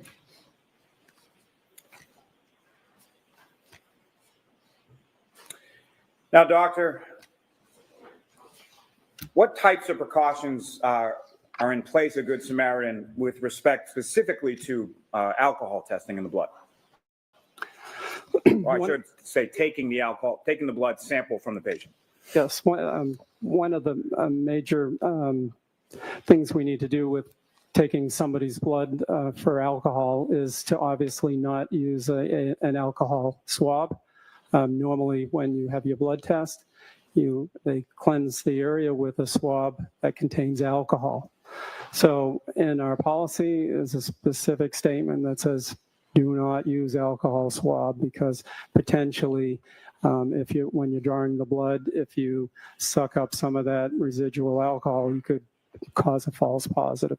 So we have in our policy, and every hospital should have the same policy, where we use a swab that has no alcohol. We call them a moist towelette. That's what we refer them to. Also, in the emergency room, my supervisor pretty much removed probably 95% of all the alcohol swabs. So just in case a phlebotomist forgets to not use an alcohol swab, they are hard to find. We need to keep a few there because we need to use alcohol wipes on certain tests like blood cultures and stuff like that. So, when were the alcohol swabs removed from the emergency department? it was before my time. So fair to say prior to January 29th, 2022? Correct. What is a phlebotomist and what do they do? So, phlebotomist is a healthcare professional who specializes in drawing blood. So, they're the ones who are trained, competent, and know what to do when they draw a patient's blood. What kind of training do phlebotomists receive at Good Samaritan? We try to hire phlebotomists who have been trained. It's just easier. So they can have a high school background, but if we train on site, they just need to be trained on the proper protocol, proper procedures, and demonstrate competency. Is there any sort of proficiency testing related to phlebotomists at Good Samaritan? There's no proficiency testing for phlebotomists, but there's competency assessments. So with phlebotomists or any laboratory technician or even pathologists, there are strict guidelines for competency. We have to always make sure people know what they're doing, and it's a CLIA or a federal government regulation or requirement. So when anybody first starts in a hospital, the requirements are, one, initial training. You can't let anybody come in on their, without not knowing what they're doing. So we have to document that they have the initial training and they're competent. And then the law says 6 months from that, we do another competency assessment where we look at 6 elements of competency defined by CLIA, and 6 months from that, 1 year from the start date, is another competency. And then after that, it's annual thereafter. And that goes for phlebotomists, and it goes for any laboratory technician. Doctor, once the blood is drawn by the phlebotomist, what happens then? So the phlebotomist will draw it at the time. They need to have the specimens labeled in the patient's room, because you don't want the phlebotomist to mislabel. So everything gets labeled at the patient's bedside with an initialed and with the phlebotomist's initial and date and time. That blood test will then be sent to the lab. In this case, the blood was drawn in the emergency room, so it gets packaged into a plastic bag and sent in a pneumatic tube up to the laboratory. And once it's sent to the laboratory, what happens with the sample from there? Once we receive it, it's called receiving the specimen. There will be a technician who then goes into the computer, enters the phlebotomist's name from the tube into the computer system, enters the time, and the technologist will look and see what was ordered, and then do the appropriate next step based on what was ordered. And in a case in which alcohol is one of the items that are ordered, what is the next step as far as the testing goes? So the next step with alcohol testing, we use a specific tube, so the phlebotomist would know what tube to use. It would be a light green tube that has lithium heparin in it. It's an anticoagulant. We don't want the blood to clot, so that's why we use an anticoagulant. So the first step when testing for alcohol is that the test is designed to be performed on serum or plasma. And to get that, the next step would be to centrifuge the blood. A centrifuge is a machine that spins the blood rapidly We spin it at around 3,300 RPMs, which is pretty fast, rotations per minute. And the reason why we spin it, because centrifugation will allow it to separate the blood components based on the density. So heavier stuff like the red blood cells will go to the bottom, and the lighter stuff like the watery component of the blood will go to the top, and some of the white cells go into the middle. But for alcohol testing, we are targeting the top part of the blood component, which would be plasma. And then once it goes through the centrifuge process, what happens then? So once it's centrifuged, we have the separation of the blood components. We have the plasma ready to be tested, so that technologists will walk the specimen over. It's probably 10 feet from there, and put it onto our Roche Cobas machine. That's our machine that performs our chemistries as well as alcohol testing. It goes onto a machine. All the testing is basically inside of a black box, and the label present on the blood tube will dictate what the Roche machine will test.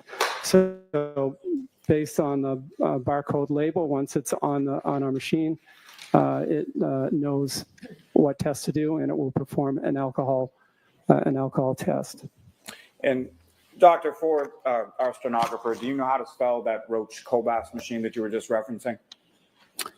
So R-O-C-H-E, Roche, and Cobas, C-O-B-A-S. Thank you, sir. May I approach, Ron? Yes.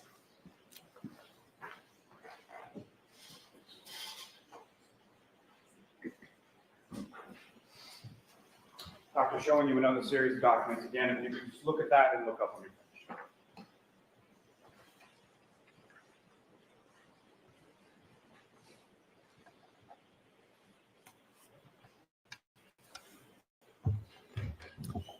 Do you recognize those records, sir? Yes. And what do you recognize those to be? These are the medical records of Karen Reed. And sir, is there an indication within those records as far as the date of treatment for Ms. Reed? Yes, there's a bunch of dates in here. As far as the treatment is concerned, sir? Yes. And what is the date of treatment? Oh. 1/9/22. Sorry, is that 29/22? That's what it says on this.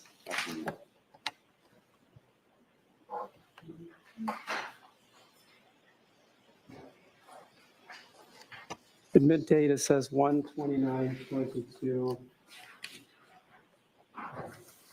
Thank you, sir. That's fine.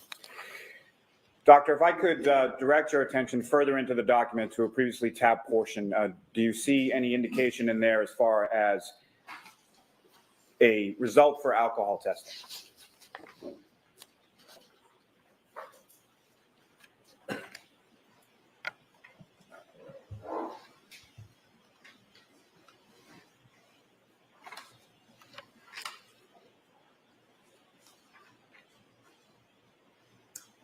Yes, I do. And with respect to that result, have you reviewed these records prior to today? Yes, I did. And if you could explain to the jury sort of the timeline from this blood sample as far as, let's start with first when it was ordered. So when it was ordered, it was 9:03 in the morning. Okay. And when was it taken, sir? The blood test was taken 5 minutes later, so 9:08. And then what happened, or what is the next time that something of any significance happened with it? 5 minutes from that, 9:13, we received it, and 9:53 in the morning, the result was entered into the computer. So it was ordered at 9:03, and I believe it was 9:53. The results were in the computer. And may I approach again, Your Honor? Yes.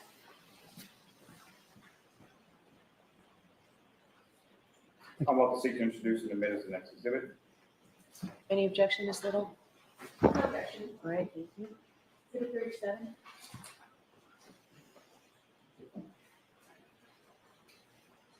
Your Honor, may I return to the documents? Yes.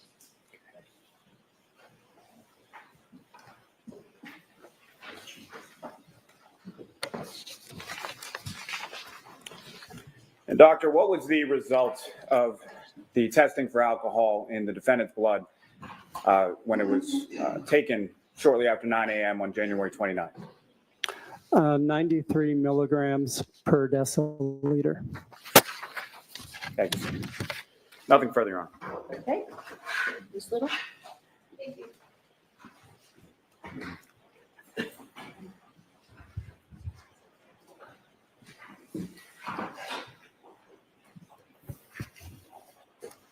Good afternoon, Dr. Fowler. Oh, good afternoon. The Good Samaritan lab is a clinical lab, not a forensic lab. Is that right? Correct.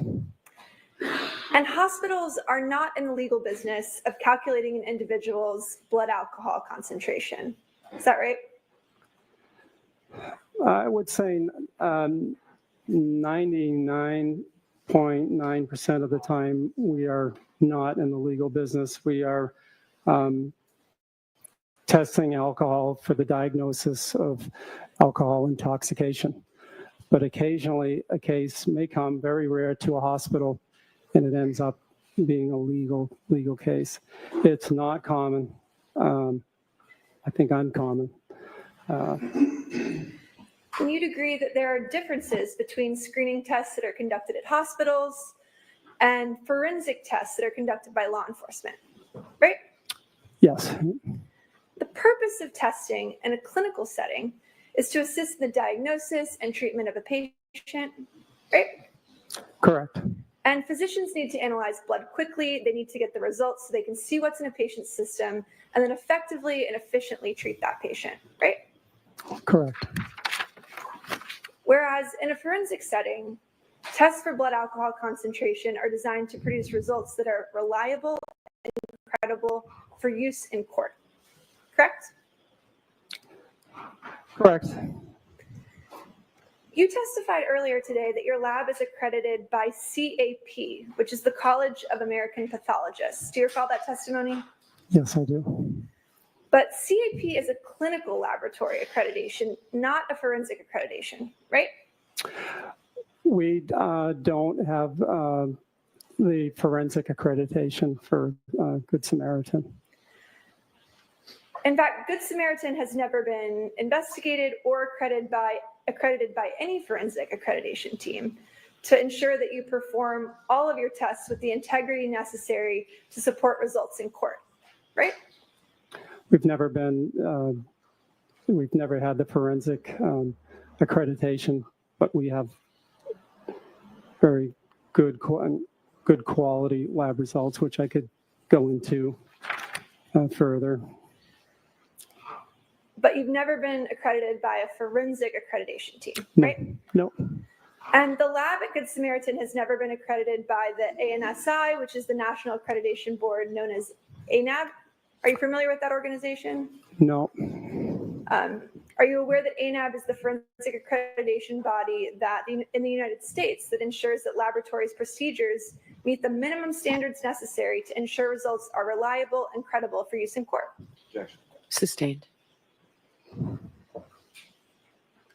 Now, the most reliable method of forensic ethanol testing is called headspace gas chromatography, or HSGC. Are you familiar with that process? Yes. And HSGC is the method that's used by forensic labs to test for blood alcohol content, right? Correct.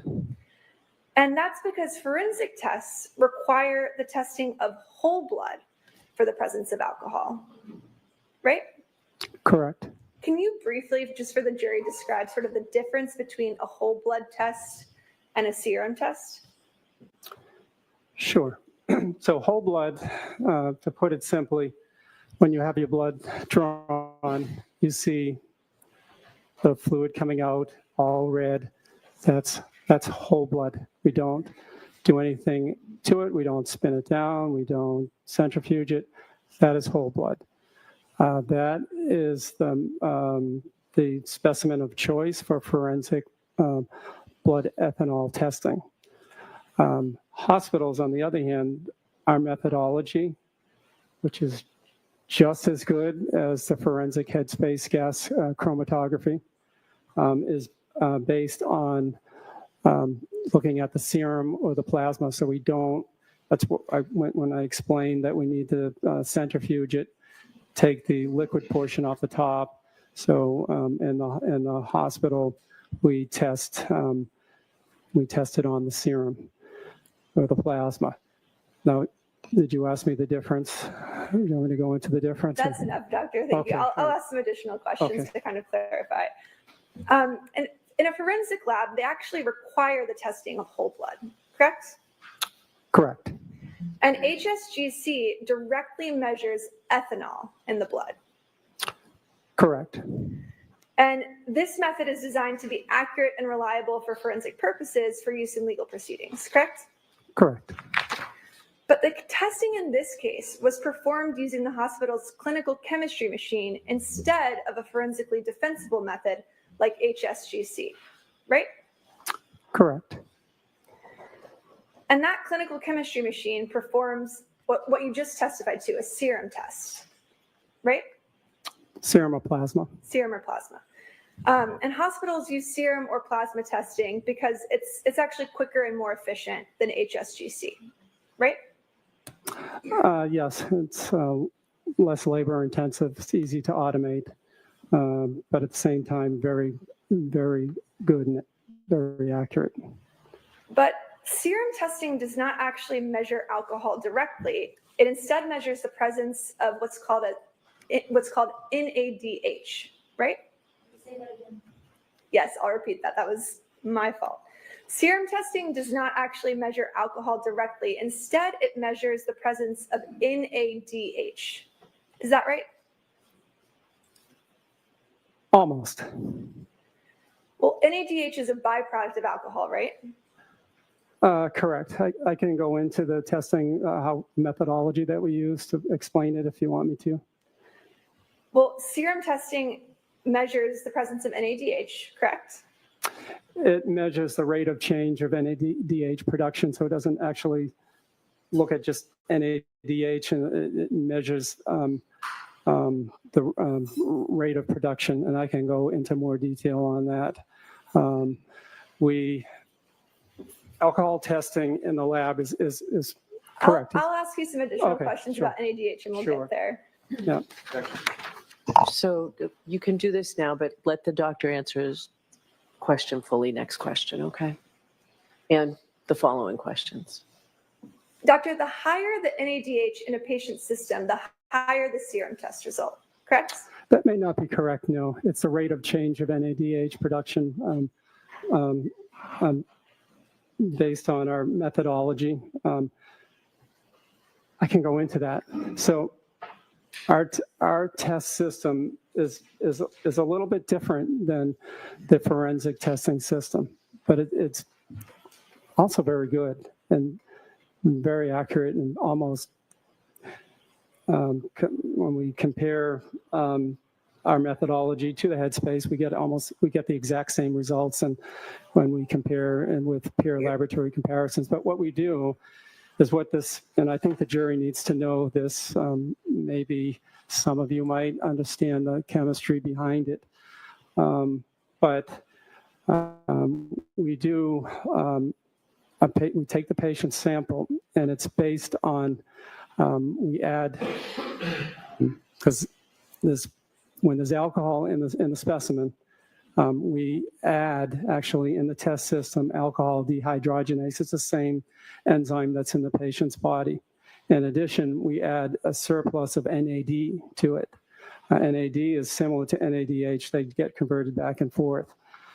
So when we put it on our test system, it's alcohol dehydrogenase is in there, and what happens is, when there's alcohol, it combines with NAD that we add to it. It creates NADH. And then in our machine, there's a spectrophotometer, which can monitor the rate of NADH production over baseline. And we use, there's something that measures, a photometer that measures the NADH production. It looks at light in this physics and looks at 340 nanometers. And it's pretty accurate. It will monitor, it will tell you, it will tell the system how much NADH is produced, and that amount is directly proportional to the alcohol in the patient sample. So it's a very, very accurate test, but there are some limitations that I can go into. So wait for another question. Okay. Next question, Ms. Little. Yes, so serum testing can be subject to errors, right? And there are limitations. There are some limitations that I can explain, just like headspace gas chromatography may have some limitations too, but I can go into them. Yeah, next question. What are some of the limitations of the serum testing? Okay. So the serum test, as with many tests in the laboratory, different things can interfere with our laboratory tests. And the three most common ones, which are unlikely to affect ethanol testing, is we abbreviated HIL. We want to look at those three things. One is hemolysis, which is H, and the other one is icterus, which is high bilirubin. And the third is L for lipids. High lipids will interfere with alcohol testing or with any testing based on that same methodology.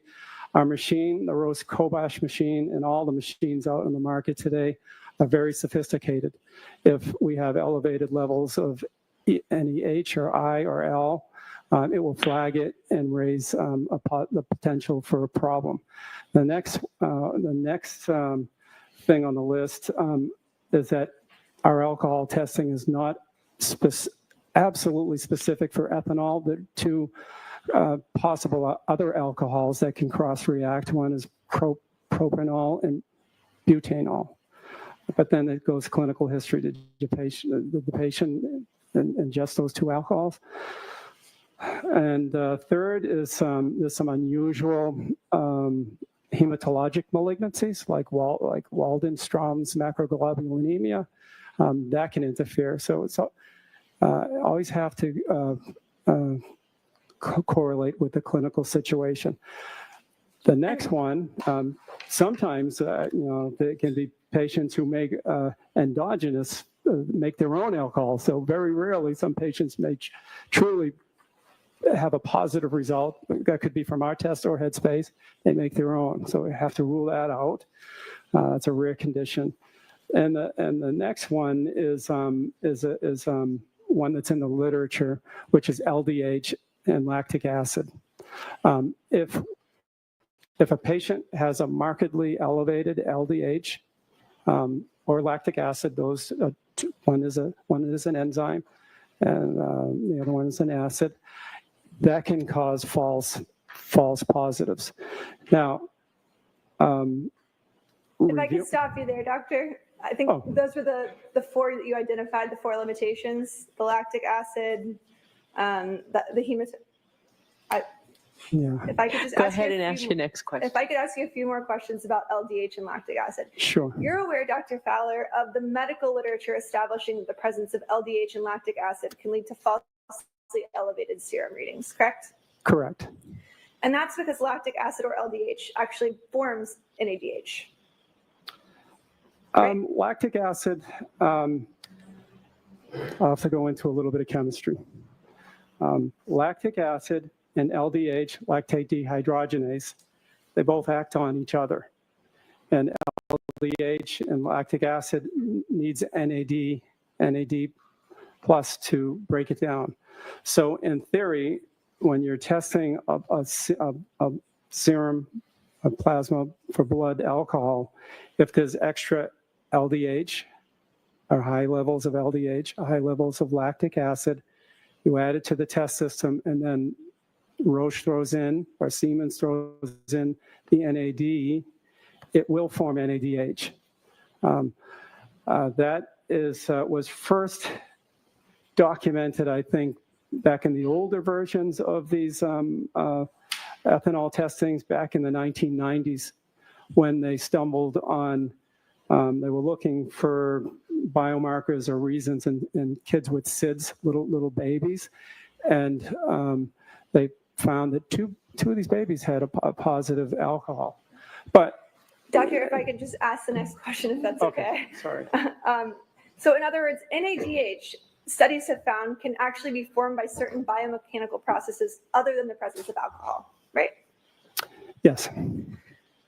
Are you aware that the National Institute of Health has found that liver diseases, kidney diseases, muscle injury, trauma, and even anemia are some of the health conditions that can lead to a rise in serum LDH levels? Yes. Are you aware that Ms. Reed was severely anemic in January of 2022? Sustained. Are you aware that the medical literature has also found that patients suffering from multiple sclerosis have a twofold increase in NADH levels as compared to controls? I'm going to allow that. I haven't read anything specifically related to the NADH level, but but I want to go back to the point where our laboratory, our testing is not based. Let him finish his answer. It's not. It's the rate of change of NADH. So if somebody has NADH on board, I believe it's not going to affect the result. It's the rate of change, and it basically, you know. Back to the anemia, I haven't read or heard of that. That was stricken. That was Okay. not allowed. It all goes back to the lactic acid and the LDH. The NADH doesn't matter. So looking at multiple sclerosis patients,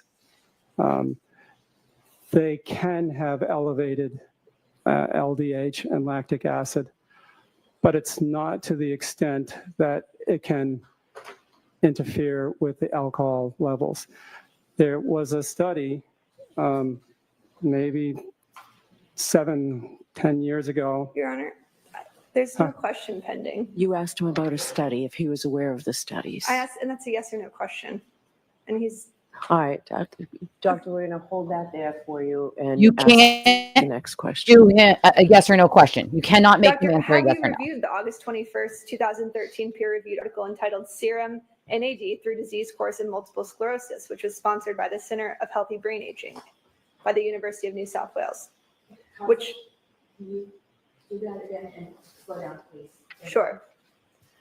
Doctor, have you reviewed the August 21st, 2013 peer-reviewed article entitled Serum NAD Levels Through Disease Course in Multiple Sclerosis, which was sponsored by the Center for Healthy Brain Aging by the School of Psychiatry at the University of New South Wales in Sydney, Australia, which specifically found that patients suffering from multiple sclerosis have a twofold increase in NADH levels as compared to controls? Objection. I'll strike the part of what the article held. Is he aware of the article? No, I'm not, to be honest, no.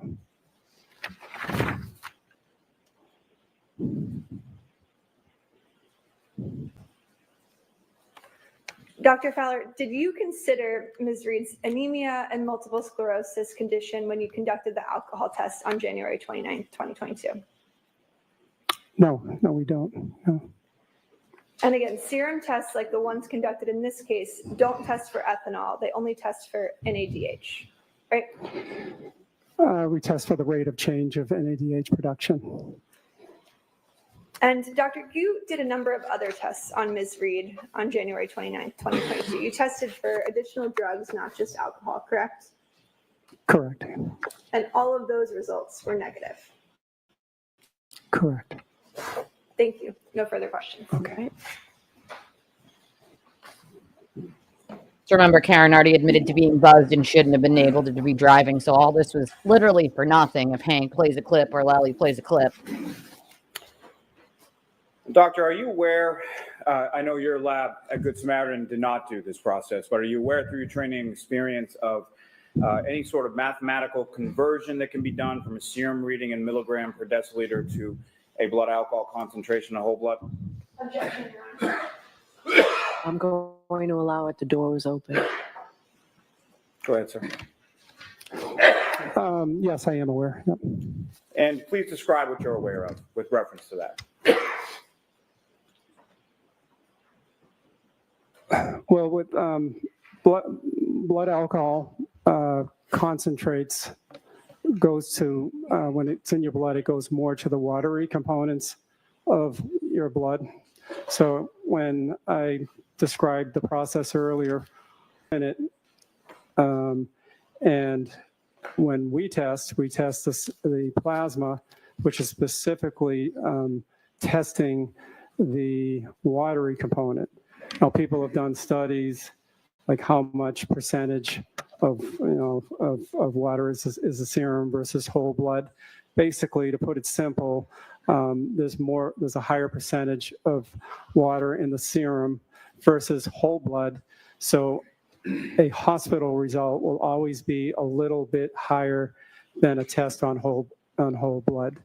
It can be, I think the ratio, the conversion factor is anywhere from 1.1 to 1.18. It's always could be 18% or 11% higher in serum versus whole blood. But we don't do it. That's what I read. I will defer that to the experts. Now, doctor, you were referencing in your cross-examination about a study that you were aware of about 10 years ago or so regarding MS and alcohol testing. Is that correct? It was more on MS, looking at the results of lactic acid and LDH to see how high the levels of lactic acid can go in a group of multiple sclerosis patients. When reviewing that, we found that the range went from some normal range, 16% of the multiple sclerosis patients had normal lactic acids, but the remainder had elevated levels. But those levels were not anywhere near the required levels to produce a false positive. Our package inserts and for the Roche testing system, the Roche has, it's an FDA approved test, and they have to do in-depth detailed testing before they allow any hospital to do a test. And they have listed levels of lactic acid beyond which the test would not be reliable. But the results based on this study of 600 multiple sclerosis patients, 2 big centers in Italy and 1 in the Netherlands, show that the highest level of lactic acid in the MS patients did not achieve, didn't get close. Usually patients with MS that are asymptomatic can have normal or low normal levels, or slightly elevated. It was the ones that had more symptoms that had elevated levels up to, I think the highest was 6.5 millimoles per deciliter, which is not high enough to interfere with our result. Now, with respect to the lab at Good Samaritan Medical Center, the interference that you were speaking about earlier on cross-examination, what would happen if any of those types of interference were to occur during the course of the testing? No, I'll allow it. The 3 main ones, which I detailed earlier, is the hemolysis, icterus, and lipemia. Machines are sophisticated. It will detect it and say, it will flag it and say, please do not result it, or we'll have a disclaimer saying, interpret this result with caution. The results may not be accurate. And it hardly ever happens with alcohol testing. But if it did, we would get a result like that, and we probably wouldn't report it. And from your review of the defendant's medical records, specifically her testing from January 29th, did you notice any interference or any reports like that in her record? No.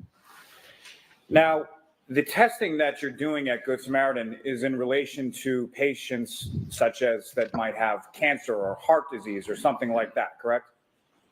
Correct. Now, you were talking or started to speak on cross-examination about the good quality lab results that you have from your lab, and you wanted to go into that further. Could you please expound upon that for the jury now? Every, we have, you mentioned proficiency testing before. So all hospital laboratories accredited by the CAP or have to participate in proficiency testing. What that means is that every 3 times a year, and they give us 5 unknown samples. And we have to test it, report it back to CAP, which also reports back to the government. And we have to basically get the correct answers. And with alcohol testing, it's probably one of the best tests in the laboratory. Always have right on the money results. But at the same time, we're also able to look at results of all the other labs that participated in this proficiency testing. So we can look at different methods. We can look at labs that had the same method as us to see how we're doing. And usually with this proficiency testing, we have 3,000 labs across the nation that have the same methodology as us, so we can compare to them. And also, interestingly, we can see the labs that are using headspace gas chromatography. And out of interest, we can see, how do we compare? And we have pretty exactly the same results on these proficiency testings. We also look at some statistics as well, not going into them, but we can look at some stats like standard deviations and SDs. And actually the hospitals with enzymatic testing have slightly better stats with that compared to Headspace. Pretty close, but a little bit better. And doctor, from your review of the defendant's medical records and the blood testing in this case, was that done in conformity with the policies and protocols at Good Samaritan? We have policies in place to be followed, and there's no reason not to think that somebody didn't follow policy. Thank you, sir. Anything else, Ms. Little? No questions. All right, doctor, you are all set, sir. Thank you.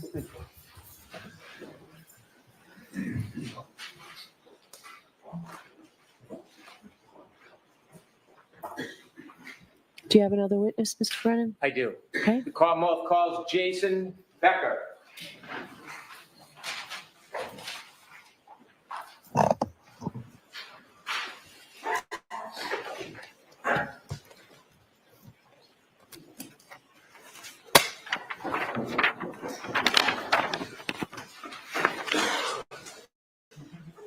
Swab that officer right here.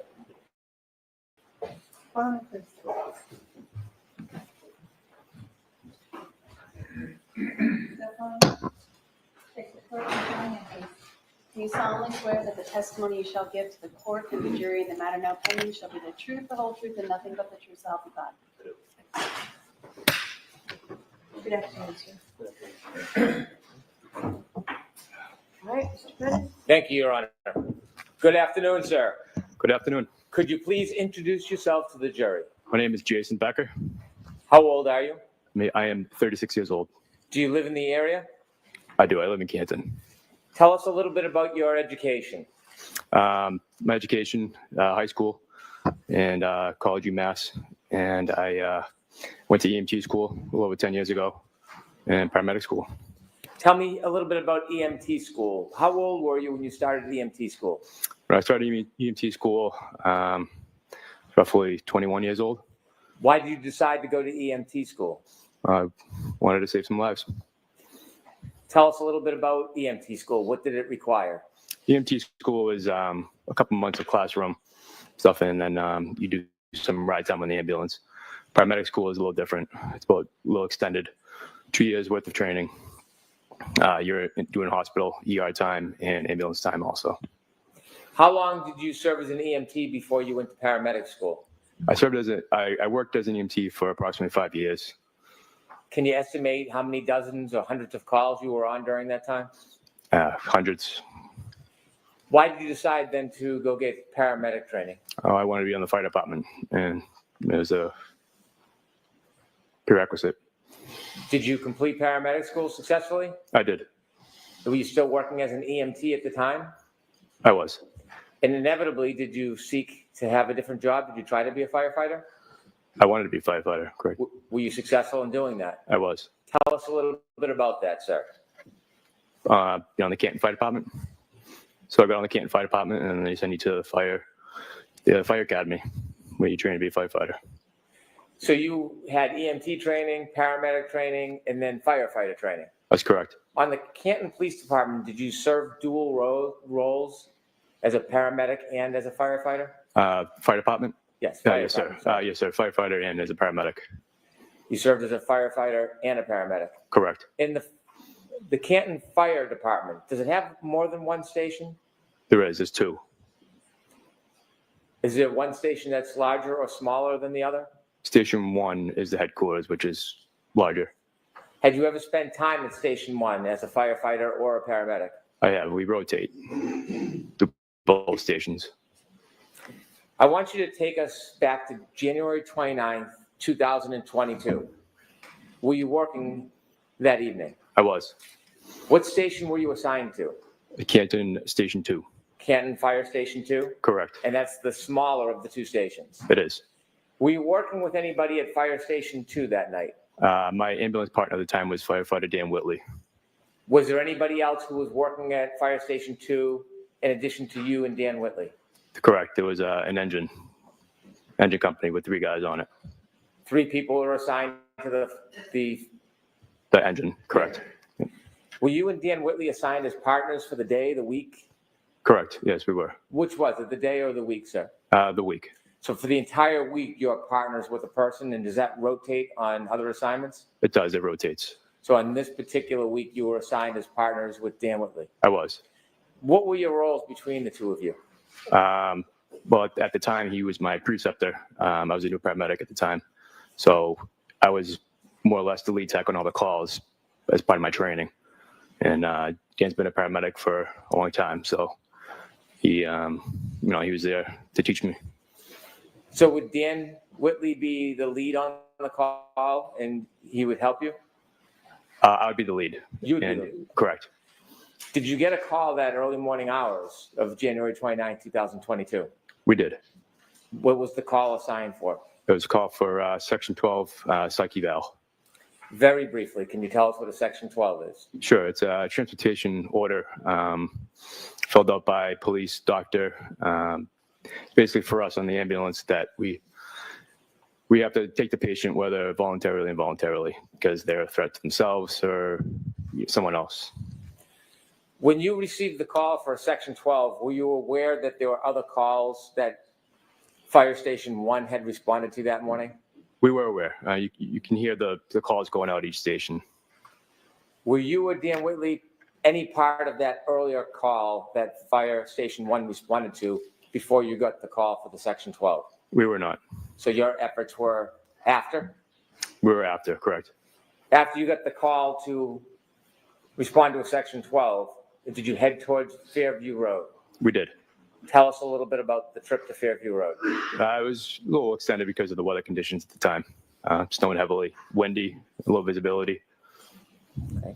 How long did it take to get from Fire Station 2 to Fairview Road? Approximately 8 to 10 minutes. Who drove? Firefighter Whitley. Now, on the way to Fairview Road, do you sit in the front of the ambulance? We do. Take us to when you arrived to Fairview Road. What do you see? You see a bunch of police lights. Canton Engine 3 was already on scene, so we parked behind them. Did you have it, without talking about what you spoke about, did you have a chance to speak to anybody at the scene? We briefly spoke to the Canton Police, and they briefed us and sent us to where the defendant was at the time. Why do you have a conversation with other first responders at the scene before you do anything?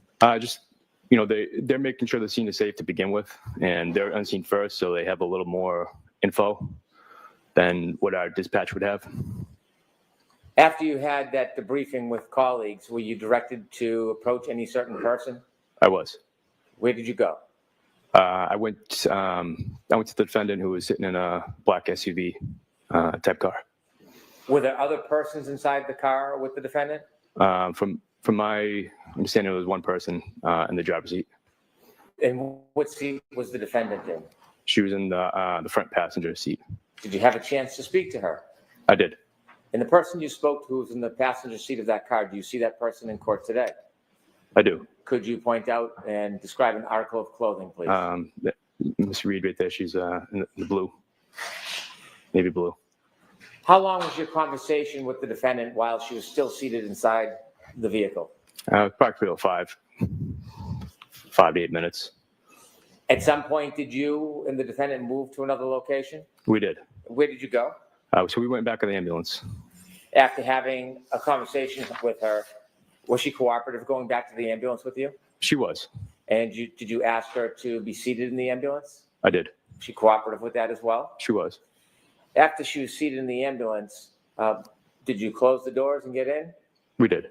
When you say we, who was with you? Me and firefighter Whitley. So you and firefighter Whitley were in the back of the ambulance with Miss Reed. Who was going to drive the ambulance? Firefighter Sam Park. Where did he come from? He was on the fire engine that was already on scene. I want to ask you questions now about what you did in the back of the ambulance and some of the conversations that you had. Tell us what your role is once you have a patient in the back of the ambulance. What do you do next? Each patient's different, depends on what the call is for. In this specific situation, it was more a psych eval, because that's what we're called for. Initial triage questions: is the patient cooperative, uncooperative, combative? I asked her name, her mental status, where she was. I asked her if she was suicidal, and if she was, did she have a plan? Did she want to hurt anyone else? Those are some of the initial triage questions that I would ask. Why do you ask those questions? Just to get a kind of a judgment on the patient, reading the patient. What's your role at that point? Are you an investigator? I'm not. Are you in any way law enforcement? I'm not. So what's your focus when you're speaking to a patient? It's basically hearing them speak, hearing their story. In this specific situation, we didn't know circumstances. We just knew that Miss Reed had found her husband, which she was gone dead on the side of the road. So it was a traumatic call. So when you were there, you knew nothing about what had happened before you got there? We did not. And your role had nothing to do with any of that investigation? We did not. You were solely focused on caring for the patient? Correct. Did you have any other role other than caring for the patient? Just making sure she got to the hospital safely. She didn't hurt herself. During those conversations, are you and firefighter Whitley doing the same thing or different things? Again, it depends on the call. I was the lead tech, so I'm the one documented, giving a report to the nurses, the staff.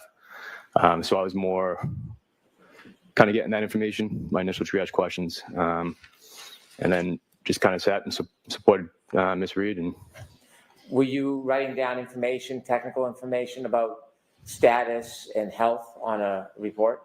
I was, yes. While you were doing that, was your colleague speaking to Miss Reed? He was. Did you have a chance at times to hear what they were speaking about? Yeah, and no. At other times, did you speak directly to Miss Reed? I have. Can you describe her demeanor or temperament? Initially, she was agitated because she didn't feel like she needed to go to the hospital. She said the statement she made, she didn't mean. She just kind of said it in jest because of the events that she went through. So but then there'd be periods of which she'd be calm, and then it would fluctuate. She would have like pressured speech, repetitive, but all in all, she was cooperative. At some point, did you have a chance to speak to her directly about her mood? About her mood? About her mood. I don't know if I understand the question. Okay. Did she say anything to you about her last interaction with what she referred to as her husband? Objection. Sustained. Did she make any statements to you when you were giving her treatment or speaking to her about her husband? Objection.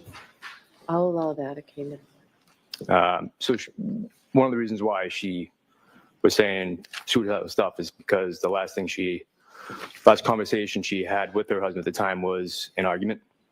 I didn't feel like it was my role to really find out the details on what was said. But that's what she said to me. That the last thing she said to him was an argument? Objection.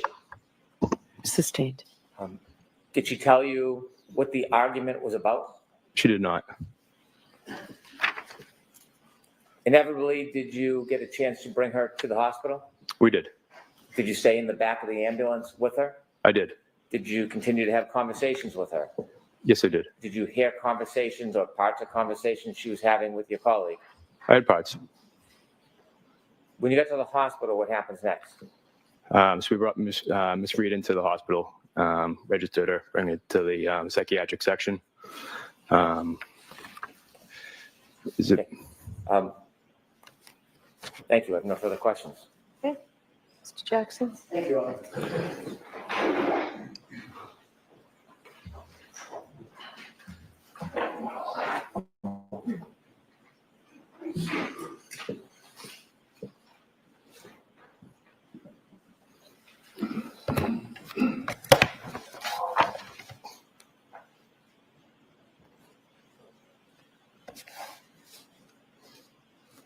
I have just a moment, Your Honor. Yes.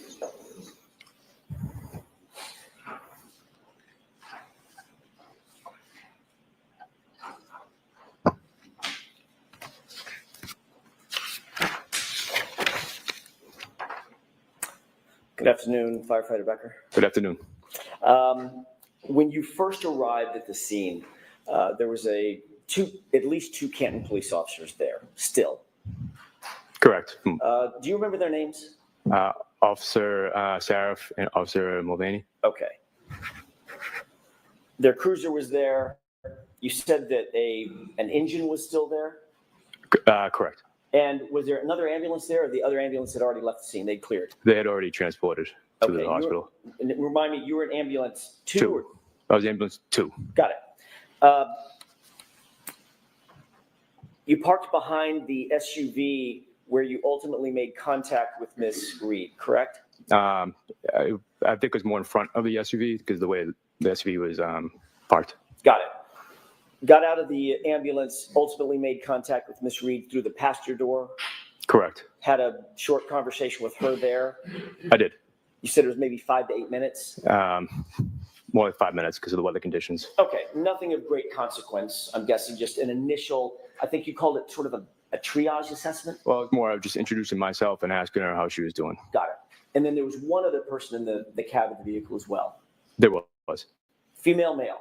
Female. So there are two females, one Miss Reed, one another female. Did you see any other civilian females out there? I didn't see. Okay, But so at least where you were, the contact that you had with Miss Reed and this other female, there was just two of them, not a third one.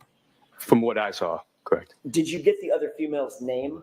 I not at the time. I did not. Okay. By the way, have you since gotten her name? Based on a conversation Firefighter Whitley and Miss Reed had back in the ambulance. Got it. Okay. And who is that other person? Miss Carrie Roberts. Okay. When you first observed Miss Reed, did you note whether or not there was anything unusual about her physical appearance, meaning anything on her? She did, yes. Describe that to the jurors, please. She had some blood around her mouth, her neck area. At that point, were you concerned about, obviously you're concerned mainly about her safety and getting her safely to the hospital, correct? That's correct. Were you worried that that might be her blood? She had said that she had given CPR to her husband. Okay, you jumped a question ahead. I was going to say, did she tell you that it was in fact not her blood? She did, so that kind of in a way, ruled it out. No Okay. injury for me. And you didn't indicate, you didn't notice anything about her that looked like she was physically injured or physically in harm? I did not. Okay. She indicated that she had given CPR, mouth-to-mouth, attempts at mouth-to-mouth resuscitation to Mr. O'Keefe, correct? She did. And that would account for the blood on her face and in her hair and on her neck? That's what she told me. Okay. And based on your observations of her, you didn't have any reason to quarrel with that? Correct. Okay. You indicated that her tone was somewhat rapid and repetitive. Is that right? It fluctuated. So at times it was, yes. Did it appear to you at that time that she had gone through a pretty significant trauma as best you were trained at the time? Objection. A little bit more of a foundation. I'll give it to you. Sure.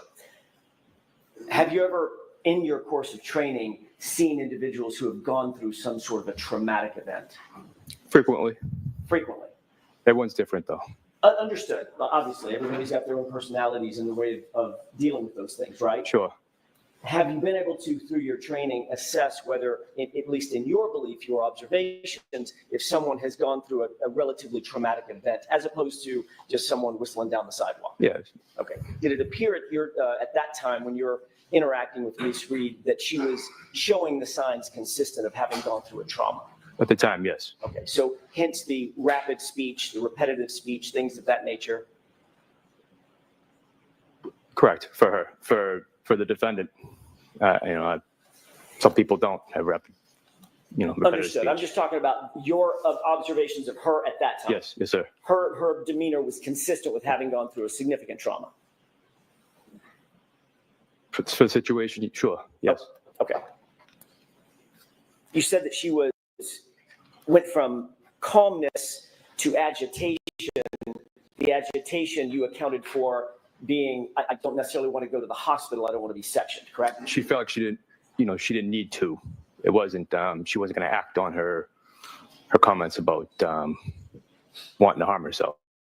You called it, I think in a report, it's SI, suicidal ideation. Correct. That's obviously of great concern to you and your partners when you're assessing the patient, correct? That's right. You don't want to leave someone on their own if they're going to self-harm, correct? That's correct. You pretty quickly assessed, I'm guessing, Firefighter Becker, that she was not, in fact, in the position to self-harm, that I think you said that the statements that she originally made, if John dies, I don't want to live, were not necessarily at the level of actual suicidal ideation. Is that right?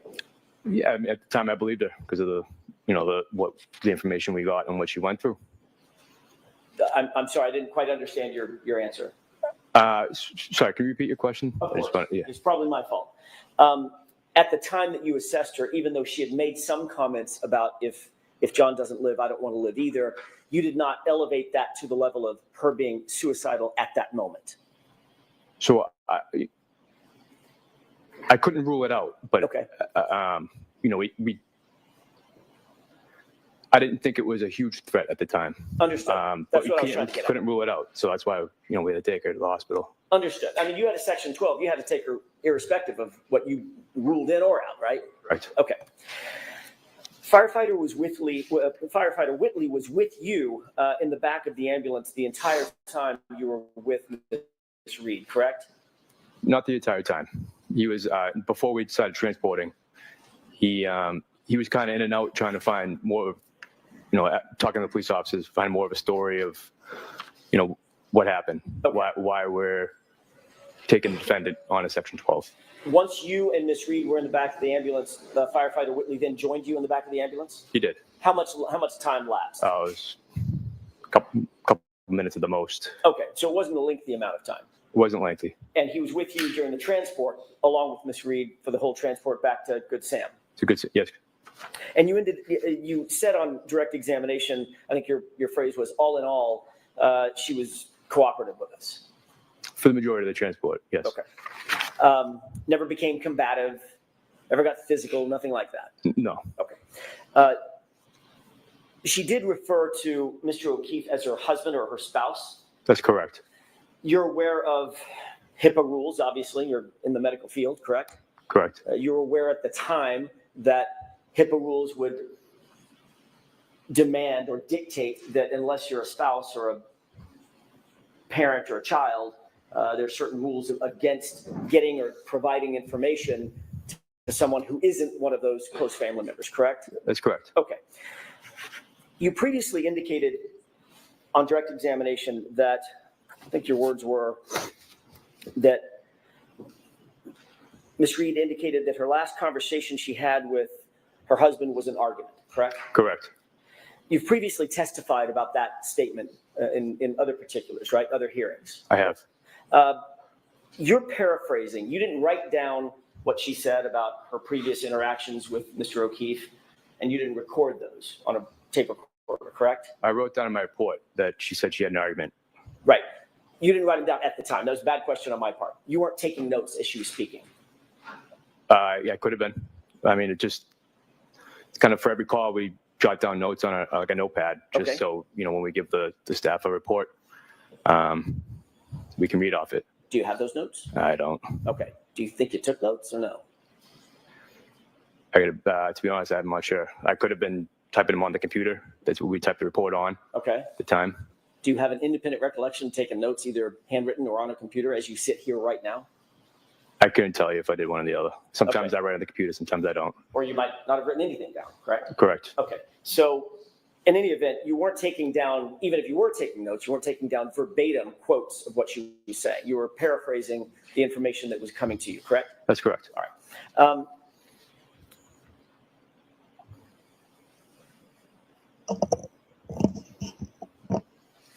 You had previously said or testified that the last time, let me rephrase that just a little bit. You previously indicated in recounting what it was that Ms. Reed actually said to you was something along the lines of she was upset because her last words to him were, because of her last words to him being in anger. I object. I'm going to allow the question. Is that correct? Well, I probably phrased it a little wrongly. The last words, it was the last conversation. Okay, that wasn't my question. My question is a simple one. In a previous hearing, did you use the phrase "her last words to him"? Yes, were I in did. anger? I did. And that was at a hearing where you're under oath, just like you are now, correct? Correct. That was a little closer in time than we are now. It was maybe a year ago, correct? Correct. Actually, my mistake. It was about 2.5 years ago. It was a grand jury, correct? Grand jury was before, yes. Okay. And the phrase that you used was, and I want to concentrate on that for just a quick second, Firefighter Becker. Sure. The phrase that you used at that time was that she said, quote, like her last words to him. She was upset about her, quote, last words to him. Is that right? I object. All right, can I see counsel at sidebar, please? Ooh, sidebar. Ooh, she said sidebar.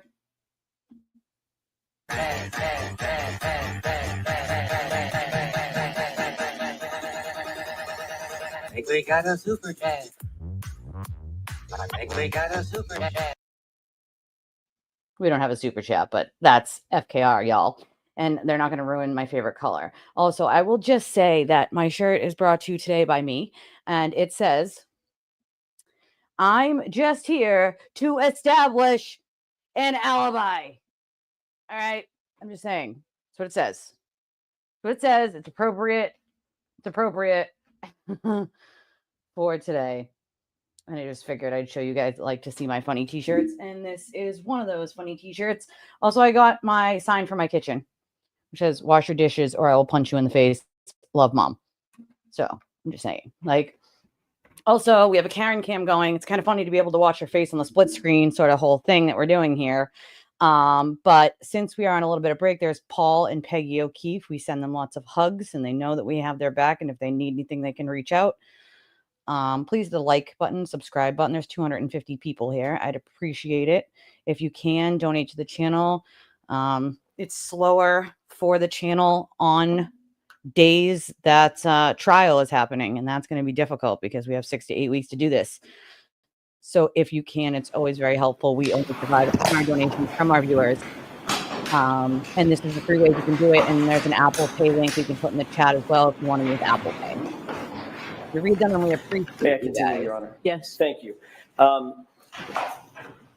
When you were recounting the conversation that Ms. Reed indicated that she was upset about, you also indicated, in addition to using the phrase her last words to him, you also said that it was earlier in the night, correct? They had an argument earlier in the night.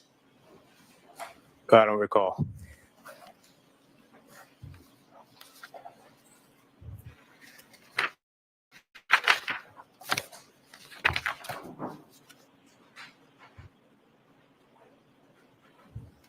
Yeah, just a moment, Your Honor. Yes.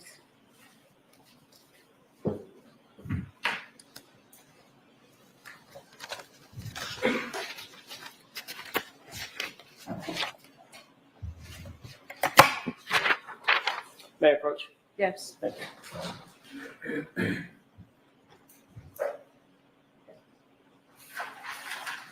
Thank you. If you don't mind, take a look at the top paragraph, very, very small print. Let me know when you've refreshed your recollection. Yes. Right. May I approach? Yes. Thank you, sir. You got it. When you wrote your report, you had indicated that when she was describing the argument that you testified to on direct, it was about an argument that was, quote, earlier in the night. Earlier in the night, correct. Okay. And then you recounted that statement, that same statement in the grand jury later on as at least including, quote, her last words. Is that right? Her last words. You were talking about an argument that they had, and then she was upset, and you were paraphrasing her. And one of the things that you paraphrased was, in fact, your statement was she was upset that was like her last words to him, correct? She said that. Yes. Correct. Okay. Were you also made aware, did she tell you that her last words to him were in voicemails? Did she say that? She didn't give any details. Did you ask her, what were your last words to him? I did not. Did she ever say whether or not she believed he ever received her last words to him? There's no other details than, there was no other details other than what she said. Okay. But she did, when she was having this conversation with you about her last words to him, she did actually take out her phone and show you a bunch of missed calls to him at the same time, didn't she? She tried to, yes. Okay. In your mind, did you put two and two together that what she was actually talking about were the missed calls and her being upset about her last words to him being very angry on those missed calls, those voicemails? Did you put those two things together? I didn't. Okay. Thank you. That's all I have. Hey, Mr. Brennan.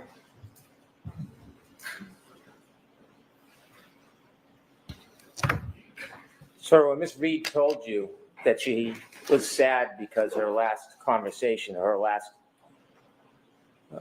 thing that she had said to him was an argument, did she ever suggest that was in a voicemail? Objection. Did she ever suggest it was in a voicemail? She did not. Did she ever suggest that she didn't actually speak to him, but instead it was some type of message? Objection. I'll allow that. Did she ever suggest that? She did not. In fact, you wrote a report saying that there was an argument earlier in the night, didn't you? Objection. Sustained. You then were interviewed, weren't you? Were you Yes. interviewed on February 14th, 2022? Yes. And you referred to the fact that she told you there was an argument earlier in the night? Argument early in the night. And she was telling you this when you were speaking to her that morning? Correct. Around 6 a.m. Yes. And earlier in the night, you know if she was referring to 12:30 I did not know. or 12:15 No. or midnight? I didn't know the time. So his answer is he doesn't know. You testified in the grand jury, and Attorney Jackson just asked you some questions about part of the statement you made to the grand jury when he said, like her last words. Would you like to put that in context of the whole statement you made? Do you remember her last words? Do you remember the entire statement that you made in the grand jury about the statement that was made to you? I'd have to. May I approach? Yes.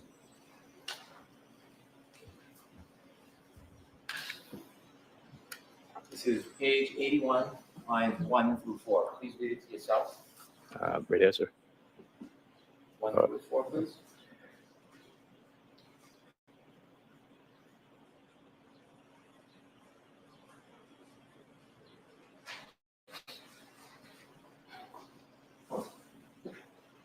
Yes. Right.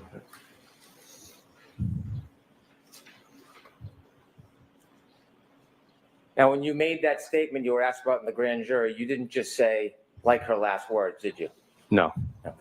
You explained your memory to the grand jury? Objection. Ask him what he told the grand jury. Okay. The grand jury, do you know it was on April 21st, 2022? Yes. Okay, and did you tell the grand jury? So she I'm going to see counsel at sidebar for a second, please. Enough with the objections. You don't want him to ask a single question that debunks your conspiracy. And also, again, the defense seems to forget that objecting to every effing question does not look good to the jury. They want to know why so much objecting. Why not just let the man answer the fucking question? Right? Why object to every damn question that's being asked? It's one thing to object here or there. The jury's like, okay, that's probably like a procedural thing. But once you start objecting to every damn question, it looks like you're hiding something. That's not going to bode well with a jury. The defense knows this. They're high-priced attorneys. Why keep doing it? You're not helping your client. You're hurting your client by doing it more. Just let the answer come out because it's coming out one way or another. Just let's throw that out there. Whether Hank asks this question and gets it, or he asks another and gets it, he's getting the answer one way or another. Like he's masterful at getting the answer that he needs from a witness by doing direct or cross. So Jackson's not helping himself. It's going to be played to show that all this objecting was purposeless. So I'm showing you that statement that you made. I can't blame you. That includes the last words, but there's more to the statement, isn't there? She was upset. I'd like you to read Oh, your sorry. entire Sure. statement, 1 through 5. You can read it out loud. So she was also she was upset also because she said they had, the last time they had talked, she had gotten into an argument.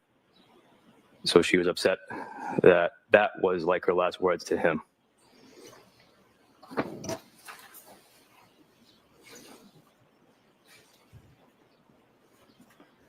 And so when you were speaking about her last word to him, were you referring to the argument? Correct.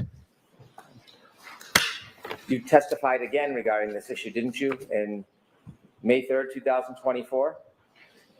Correct. Okay.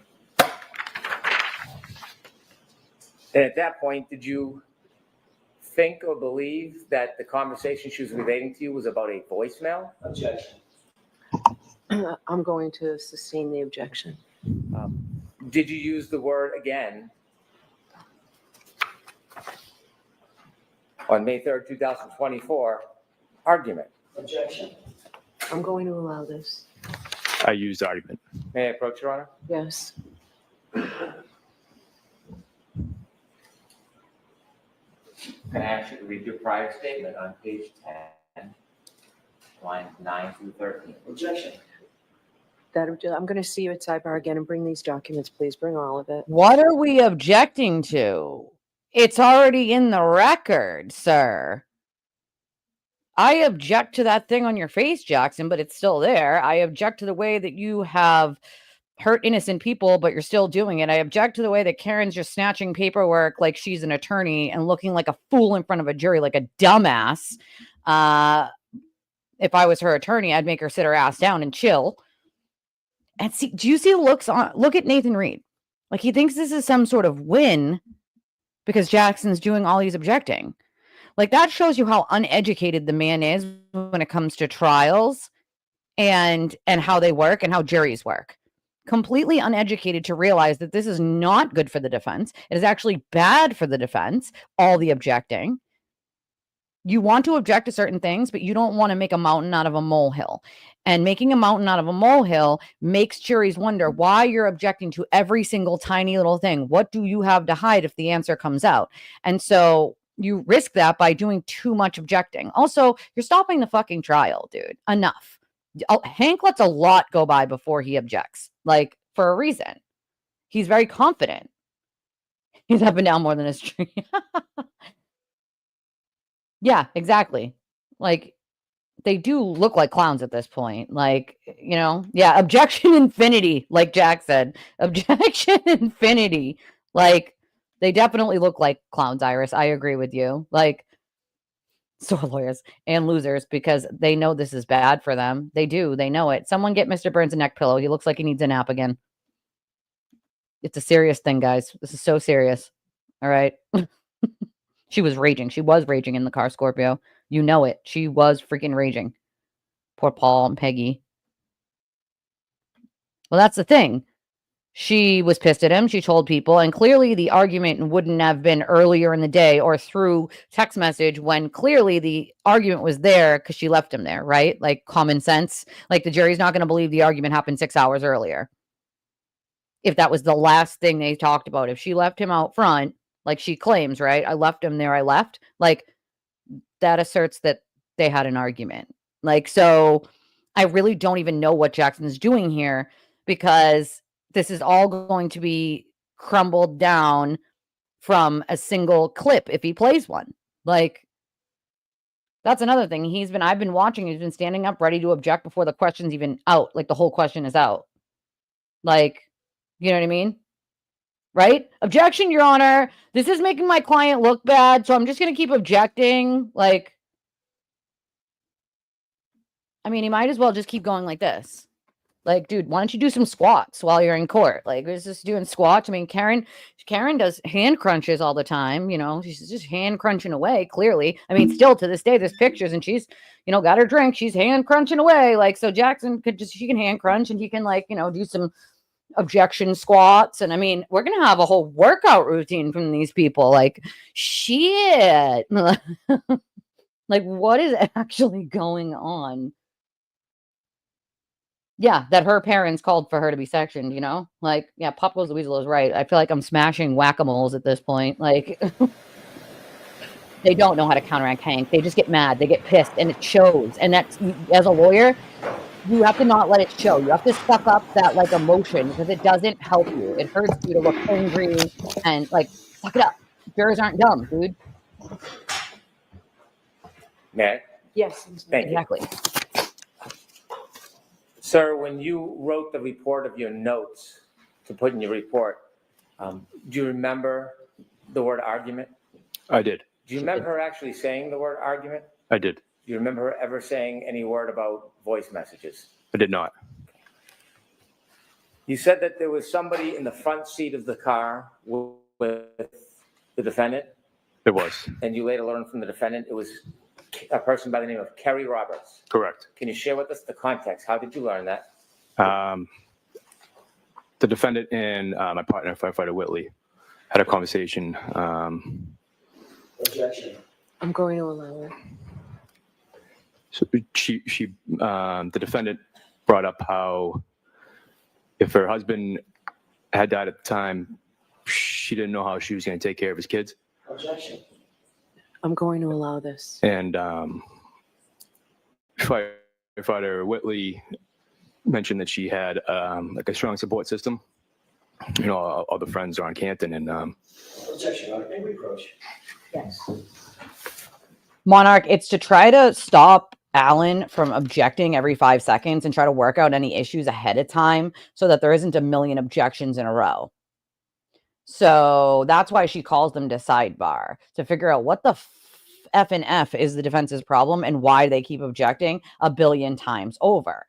So the whole point is to streamline it by going to the sidebar so the judge can be like, all right, what's the problem? And Hank can argue it's relevant because this, or it needs to be said because of that. And the judge can say, like, I'm going to let him have that, or I'm not going to let him have that. Like, either way, there shouldn't be a constant, like, objection, sidebar. A lot of people say it looks like Curious George.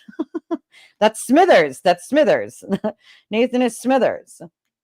I mean, I'll allow it. I will allow the mocking of the, the drinking and the objection squats. I mean, the witnesses are going to, because they have to stop answering the question. You know what I mean? Like, But that's another thing. Like, they already hurt his partner. So it's like, you're not helping your story here, Jackson. Like, yeah, they don't want him to repeat things that was said about Carrie. They don't want him to repeat things about the kids and how she couldn't take care of the kids or she didn't want to take care of the kids. Like, it makes her look bad. And he doesn't want that repeated again and put in the jury's minds again. Unfortunately, it's part of the fucking case and he doesn't have a choice. Like, she doesn't have to let them approach every time they ask. No, of course not. She could say, no, sit back down. I allow it. Like, and I don't, sometimes she should, but she won't. Like a whoopee pad. He gets so angry and it doesn't come off good, right? Like, it doesn't. With all the attorneys, like Jackson and Yannetti, like the way that they present themselves to these basic witnesses, EMTs, firefighters, like, the jury is not going to appreciate the regular firefighters, EMTs, police officers being treated that way and the hostility. They're not going to appreciate it. They're not going to like it. This is not LA. And Yannetti knows this. This is what blows my mind is Yannetti knows that the Jackson, like, theatrics might work in LA, but they're not going to work here. It didn't work in the first trial. Why haven't you adjusted? I thought you guys were retooling. Retooling. Well, their retooling didn't do a lot of retooling, did it? Like, they didn't retool the defense correctly, did they? Because they clearly don't account for our Bostonian way of life and how we don't appreciate if you're being snarky. We can be snarky, but we don't appreciate your fucking snark, all right? Like, sorry to drop the F-bomb, but I had to do it. Like, we don't appreciate your goddamn snark. Cash App won't let you send? It should be fine unless Cash App has like an outage right now. What I do when something like that happens is I make sure my internet is hooked up correctly because sometimes I forget to turn off the home internet and then like the phone one isn't great. And then I shut all of my tabs and then I try to reopen it again and try again. But it is, yeah, it's cash sign SKYE 3188. Also, if any of you other wonderful humans would like to donate to the channel and help out, very much appreciate it. You can do so with the information on the screen here and on the ticker that is below it that streams throughout the entire trial. Right? Like, oh, he went to preschool. When you spoke to Jen the or something. defendant and she shared with you that her last words with her husband were an argument, why didn't you ask for more detail about that? I didn't feel it was at the time we went about the call as that we didn't think we would be witnesses in a murder trial. We were there to support Karen and ultimately get to the hospital safely. And you were asked about trauma, and you said that you observed that the person may be in trauma, Ms. Reed. A traumatic event, like traumatic event. Right. Do you have any idea what caused that traumatic event? I did not. Thank you. I have no further questions. Anything? Very quickly, you indicated that you were asked on redirect examination by Mr. Brennan whether earlier in the night could have been 12 or 12:15 a.m., correct? That's what he asked, yes. And earlier in the night could have been 6 o'clock p.m. Early in the night, yeah, correct. Could have been 5 o'clock p.m. Could have been. Could have been 7 o'clock p.m. Sure. Okay.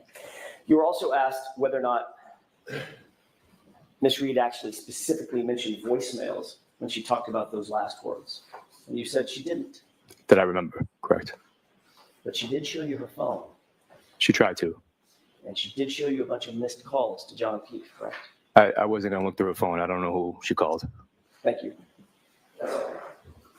When she said about the argument, she said those were the last words, the argument, right? That's correct. Sustained. All right. Jurors disregard that last statement. All right, you are all set. All right. Thank you. Thank you guys. Is this a good place to stop for the day? If the court pleases, yes. For the day. Jurors, we could do 6 minutes, but I think this is probably a good place to start.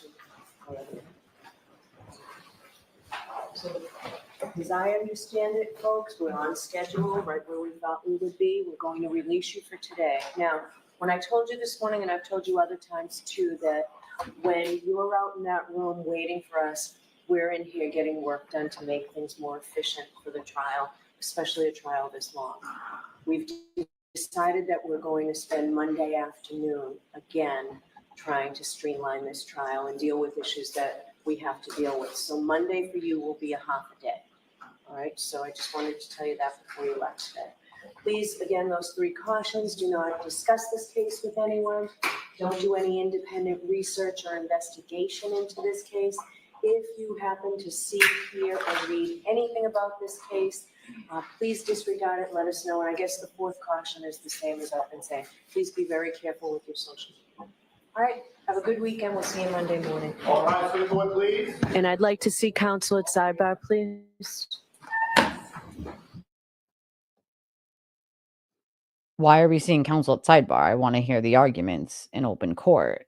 Like, the whole point is to let the jury leave. That's what they're doing right now. Usually they have some issues to be heard. So why are we doing, like, yeah, there's more half day. This is the bullshit. Like, ARCA is going to happen Monday, but I think there's still like a hearing or like a motion or something that they need to hear on it, whether it's today or I know clearly they're doing whatever Monday afternoon for hearings, for whatever happened in the voir dire. They got to deal with it Monday afternoon after ARCA leaves and decide things.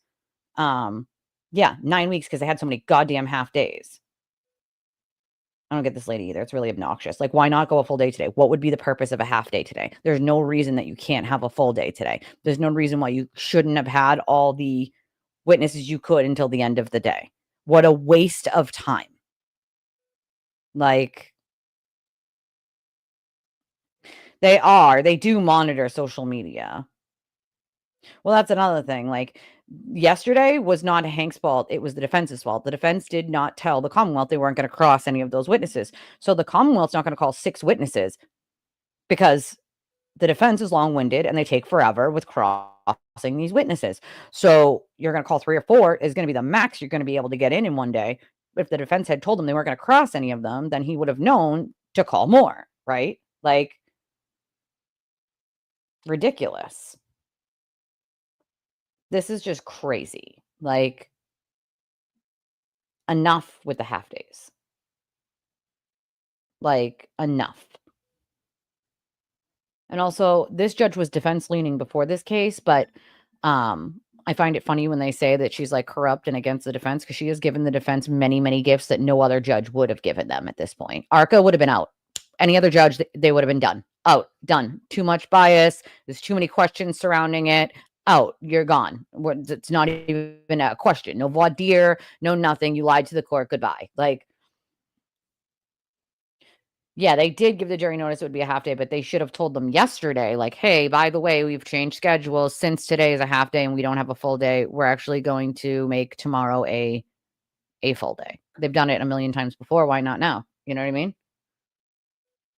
Oh, if I was a jury, I'd be pissed too. I'd absolutely be wasting my time. I don't want to do half days. I want this over with. This is supposed to be a very long trial.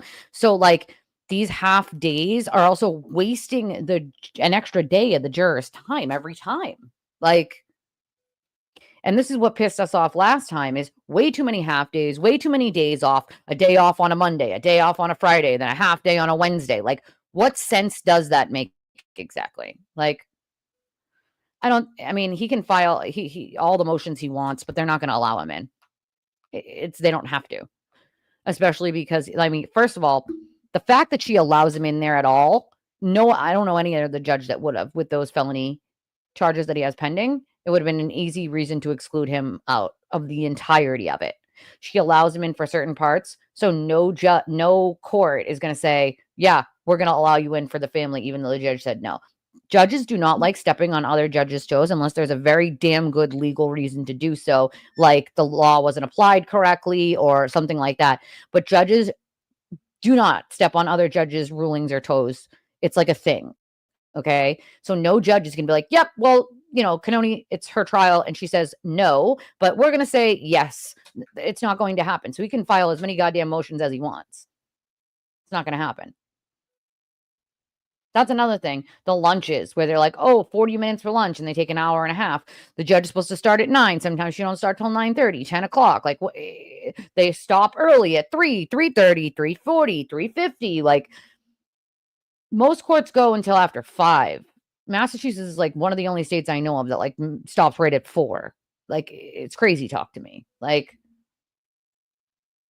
I know it's frustrating, you know? It's frustrating.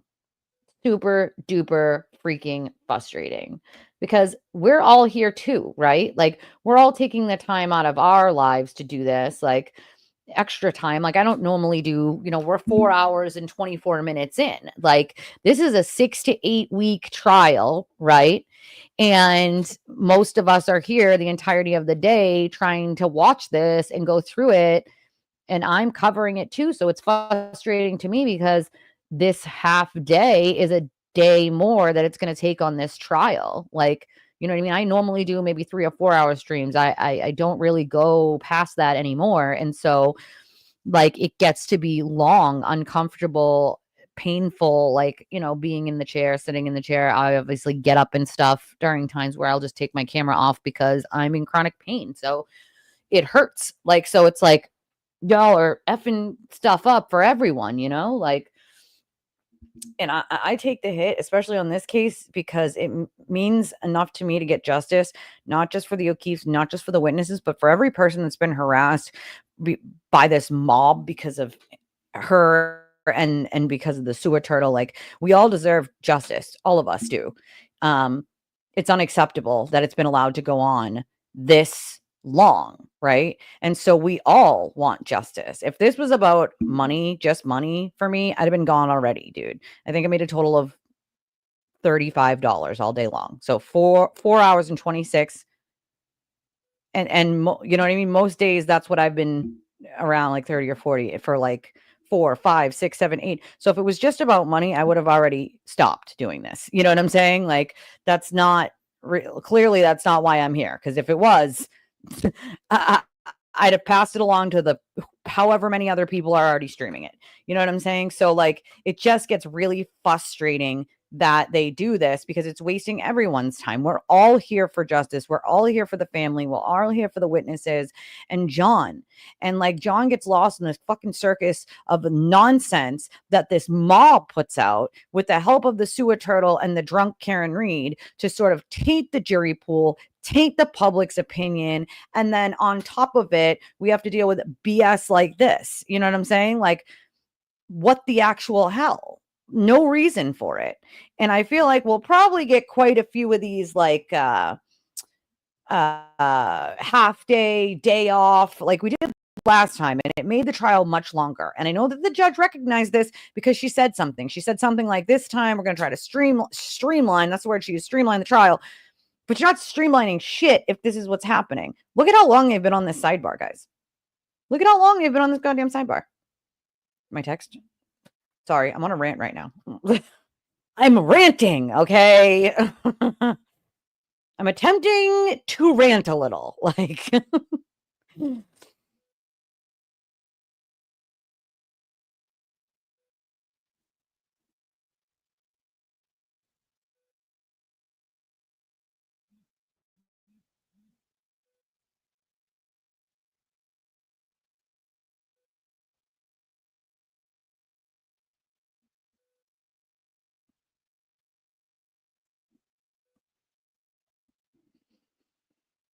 light boobs. I love it.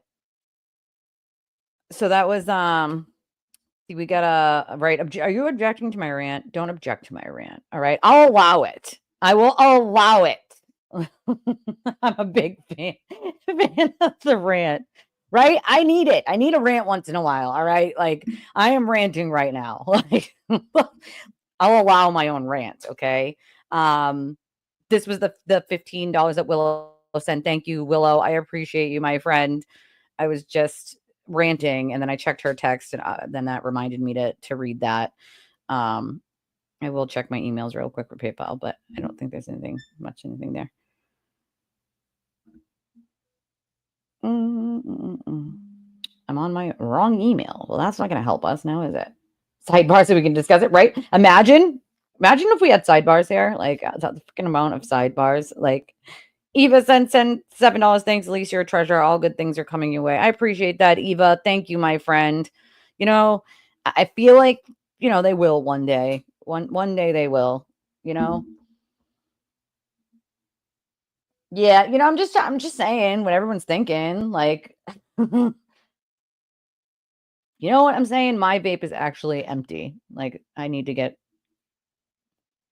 a new one. It's on 0, but it's still kicking out like vape. So I'm going until this thing's gone because it's the last one I have right now. I have to get to the store and get a different one. Like, right? It's my stream and I will rent if I want to. Rent if I want to.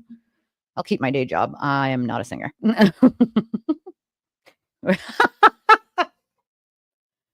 I'm dead. I can't. You guys are amazing. Right?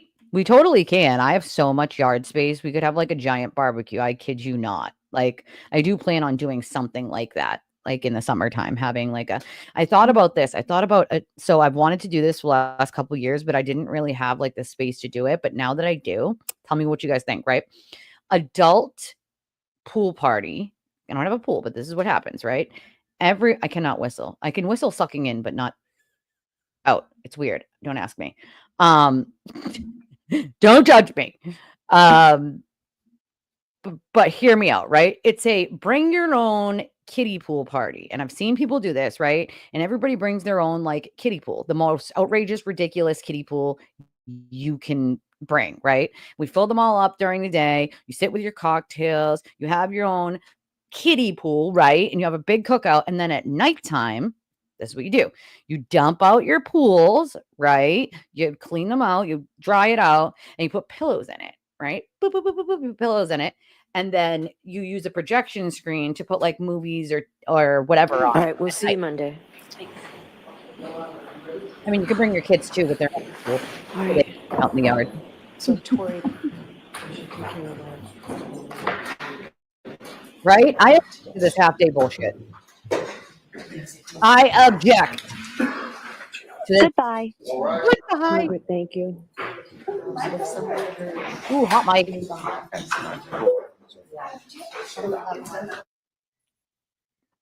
Right? Does that not sound like fun? Does that not like sound like a fun party? Bring your own. You guys know that I found this thing, right? That actually is a town over. I met this guy who like Ubered me one time. And he owns this like company where he like it's like a bar he brings to your like house or to an event and sets it up. And you get the bartender and the bar for like, I don't know, I think it's like 50 bucks an hour or something like that. It's not expensive. Not super expensive if you have people throwing in on it. But apparently like he does like parties like that all the time, like events like that all the time. And I'm like, ooh, that's kind of cool. I've never heard of that before. Like that's a new type of thing. Like that would be awesome. You know, one time I really want to get one of those like photo booths. Like I also really want a party bus. Like I'm not gonna lie, I'm gonna try to save up this year for a party bus for my birthday because I really want to do that, and I have all the way until November to do so. Right? Like, can we get like, you know what I mean? Yeah, I'll threaten you all with a good time. Yeah.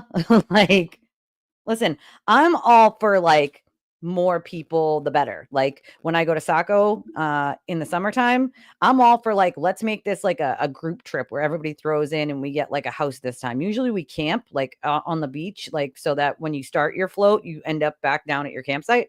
But there's also like houses you could rent that come with like jet skis and things of that nature. Like we could do for Saco. Saco is a blast. It's so much fun. I do it every year. I'm doing it this year. It's happening. It's fairly inexpensive if you have people throwing in. You just have to have like bigger cars to like pack all the stuff you need in them. Like, but it is a blast. Like, right? Listen, Ashley puts lots of images in people's brains, okay? Like, you too, Jesse. It's only 10:05 there. Yeah, that's definitely like a bummer. It's 1:08 here, but it's still like, what in the actual hell? Like, yeah, like an Airbnb. Exactly. Exactly like that. One that has like a really big house where it has like, you know, 8 bedrooms or 10 beds or whatever, you know what I mean? Like, and you have a kitchen so you can cook your own food, or a barbecue so you can like one like that. It's be so much fun. Like, right? I don't think anybody does want to see that. No one wants to see that. Cover it up. God damn. Like, God damn it. It's ridiculous.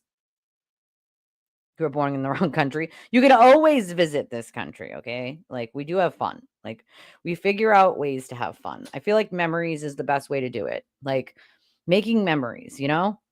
Yeah, you bring your own food. Exactly. You bring like burgers and hot dogs and like sausage, you know, stuff that like can be thrown on a grill, and like peppers and onions, like stuff that's filling, but you can throw it right on the grill and be done with it in like, you know, just a few minutes. Like, you eat and then you go back out and have fun swimming or jet skiing or, you know, floating down your inner tube down the river. It's so freaking relaxing. I kid you not. Like, ooh, a boat. That would be fun. You know, down in Saco, people have like the most ridiculous floats, like literally the most ridiculous floats, but it's so fun to see. And like, as you're floating down the river, all you can hear all day is people going, Saco, screaming Saco. It's kind of fun. I'm not going to lie. People have like bull horns, and it's a blast. It's just definitely a blast. If you've never done it, it should be something that you try at least once in your life. I am checking my email. Hold on. Check email, check.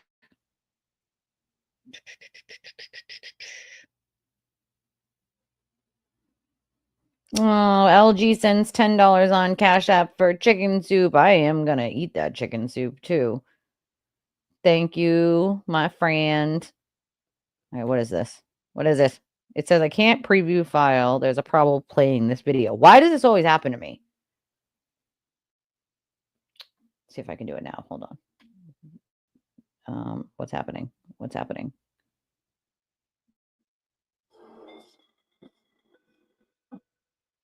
Oh, okay. Hold on. Let me see if I can actually get this screen up. I don't know if it's possible because it popped up in the media player, and that sometimes is tricky. So hold on.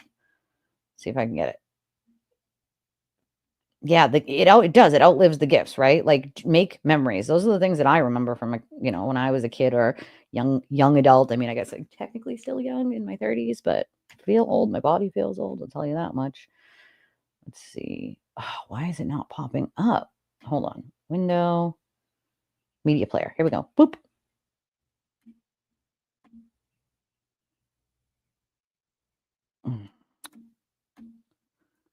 I gotta put it. This is why I gotta put my second screen up today. All right. Now I gotta go back to the media player. Hold on. Find it at the bottom here. Boop. Nope, that's not it. Here it is over here. All right. I won't be able to see you guys while I'm playing it, though. I'm not lying. So hold on a second. Back it up a little, and then we hit the play button. Hello? Play? Where is it's covered by this thing? What is happening? Can I gotta hide that stupid thing. There we go. You guys can see this, right?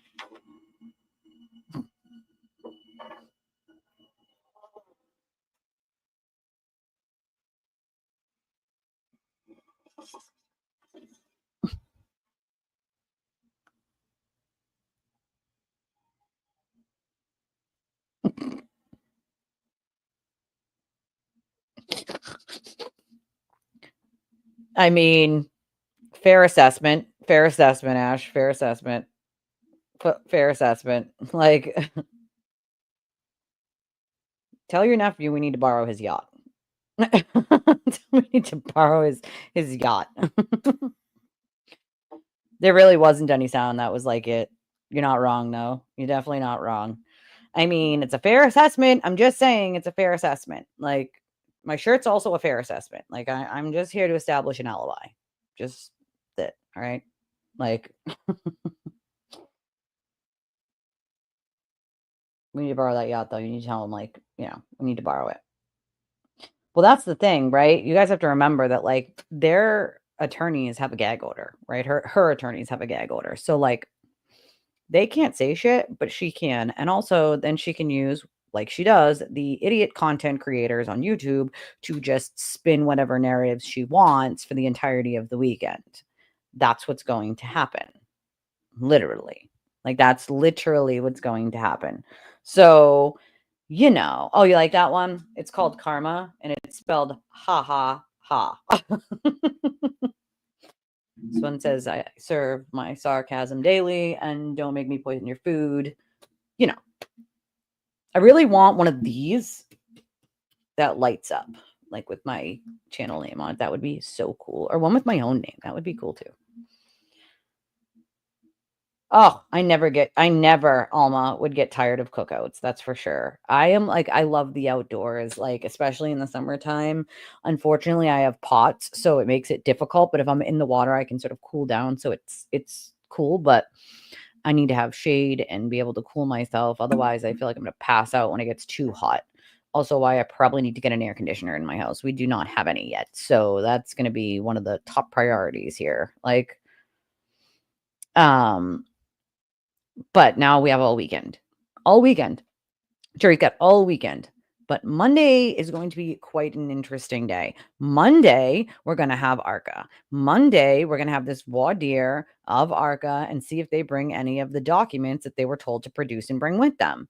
My guess is that they say that they deleted them too. And then my guess is that if they do that, if that's what they do, the judge is going to find that very suspicious. Pictures of the viewing. Okay, hold on. I'll show that too if I can find it real quick. But the judge is going to find that quite suspicious. The judge is not going to think that that's a coinky dink. Okay. So if they come in and say, oh, we don't have any of that, that's going to be a huge problem. I believe that's going to throw a huge wrench in what the defense saw. And I think they know that. So maybe they produce some of them, but what they're going to do is produce the ones that don't really mean shit. But I also think that the judge will find that to be ridiculous. Like, let's see. Here we are. All right, hold on. Let me get this on here. Boop, boop, boop, boop, boop. Share screen. We can thank Maestro for this. We shall thank Maestro for this. Thank you. We're gonna whoop, back it up, make it bigger, then put it on the screen. That might help, right? All right. Court always starts at 9 a.m. my time. So Eastern Standard Time, 9 a.m. I always start at 8:30 so that we have a little bit of a half hour before, you know, to discuss any issues that happened over the weekend, any motions that happened, anything that might happen during that day. So I always start at 8:30 in the morning Eastern Standard Time. But court is supposed to start at 9 a.m. All right, ready? Here we go. Maybe it is.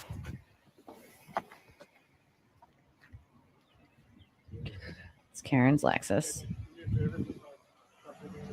Sure. Is that the actual vehicle or is that a mock-up? No, that's it. It's the actual The actual vehicle. vehicle or a mock-up? It is the actual vehicle, everyone. It is the actual vehicle.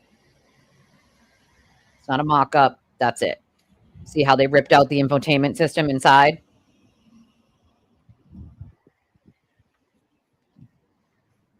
That is her actual vehicle.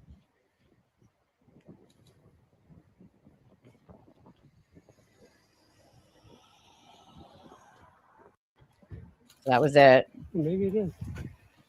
I mean, I guess if you're the media, you should probably know that that's her actual vehicle. Like, I do think that I might do a stream tomorrow at some point, but it won't be right in the morning. I have a doctor's appointment, a very important one that I have to go to in the morning, early morning. So if I do a stream, it'll be towards closer to noontime-ish. But I do think that I will do a Saturday one to sort of go over what has happened from the first week of the trial, play some clips of the clips that we saw, and show you guys some of the reactions to those clips that I've gotten about the jury. So I think that there will be a show tomorrow. It just won't be at 8:30 in the morning. It's Saturday. People want to sleep in anyway. But I do think that I will do one because normally I do one Sunday morning. But I think a recap is necessary for this, especially for people who missed it during the day, people who can't be with us during the week. Saturday is always a good day to sort of go over everything that happened. And I think we'll hit the most important points and pieces of the trial.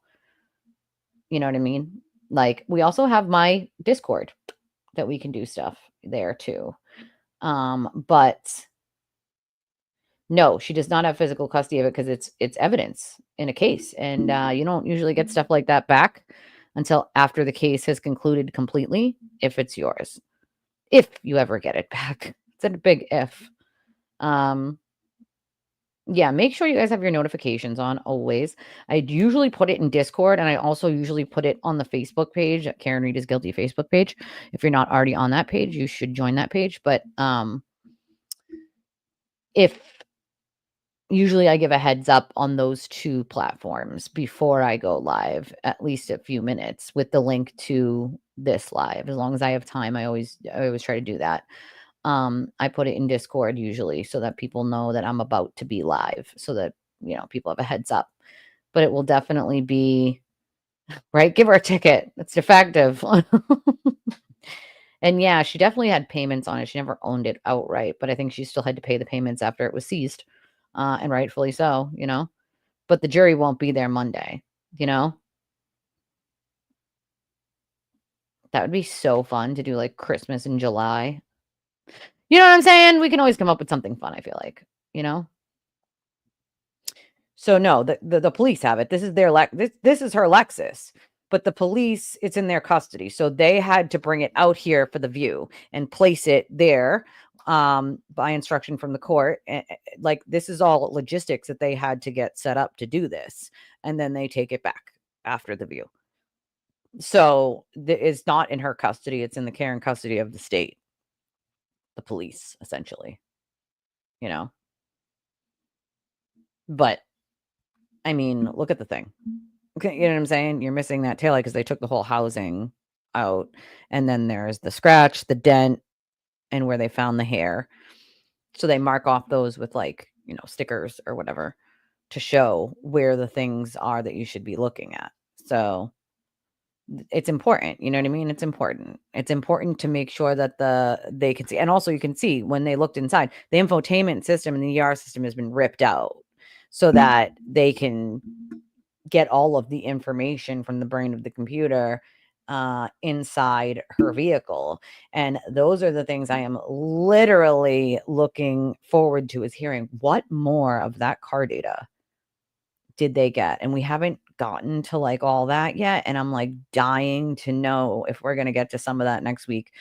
I'll hopefully have a little bit of an idea of the order or who might be testifying next week, but we'll see. I'm going to try to get a little bit of that info.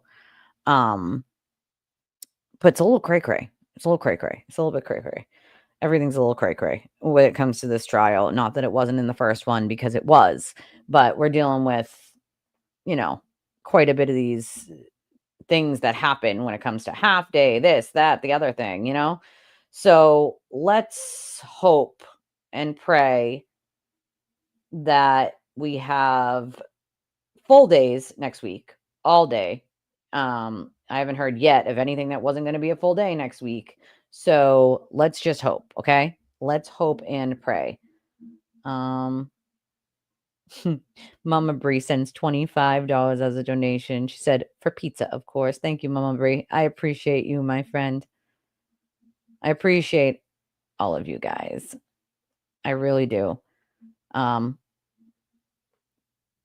I do the best that I can with making sure I answer all the questions and everything from my chat. And I know not every creator does that. Some people just, it's hard. It's hard to do what you're, talk about what you're talking about and do chat at the same time. I get how some people will not be able to do it, but for me, it's important because you guys have some really great points, some things that I might have even missed, So I appreciate you guys more than you know. I try to make sure that my way of giving back is making sure that I pop up you guys' comments and talk about what you guys want to talk about.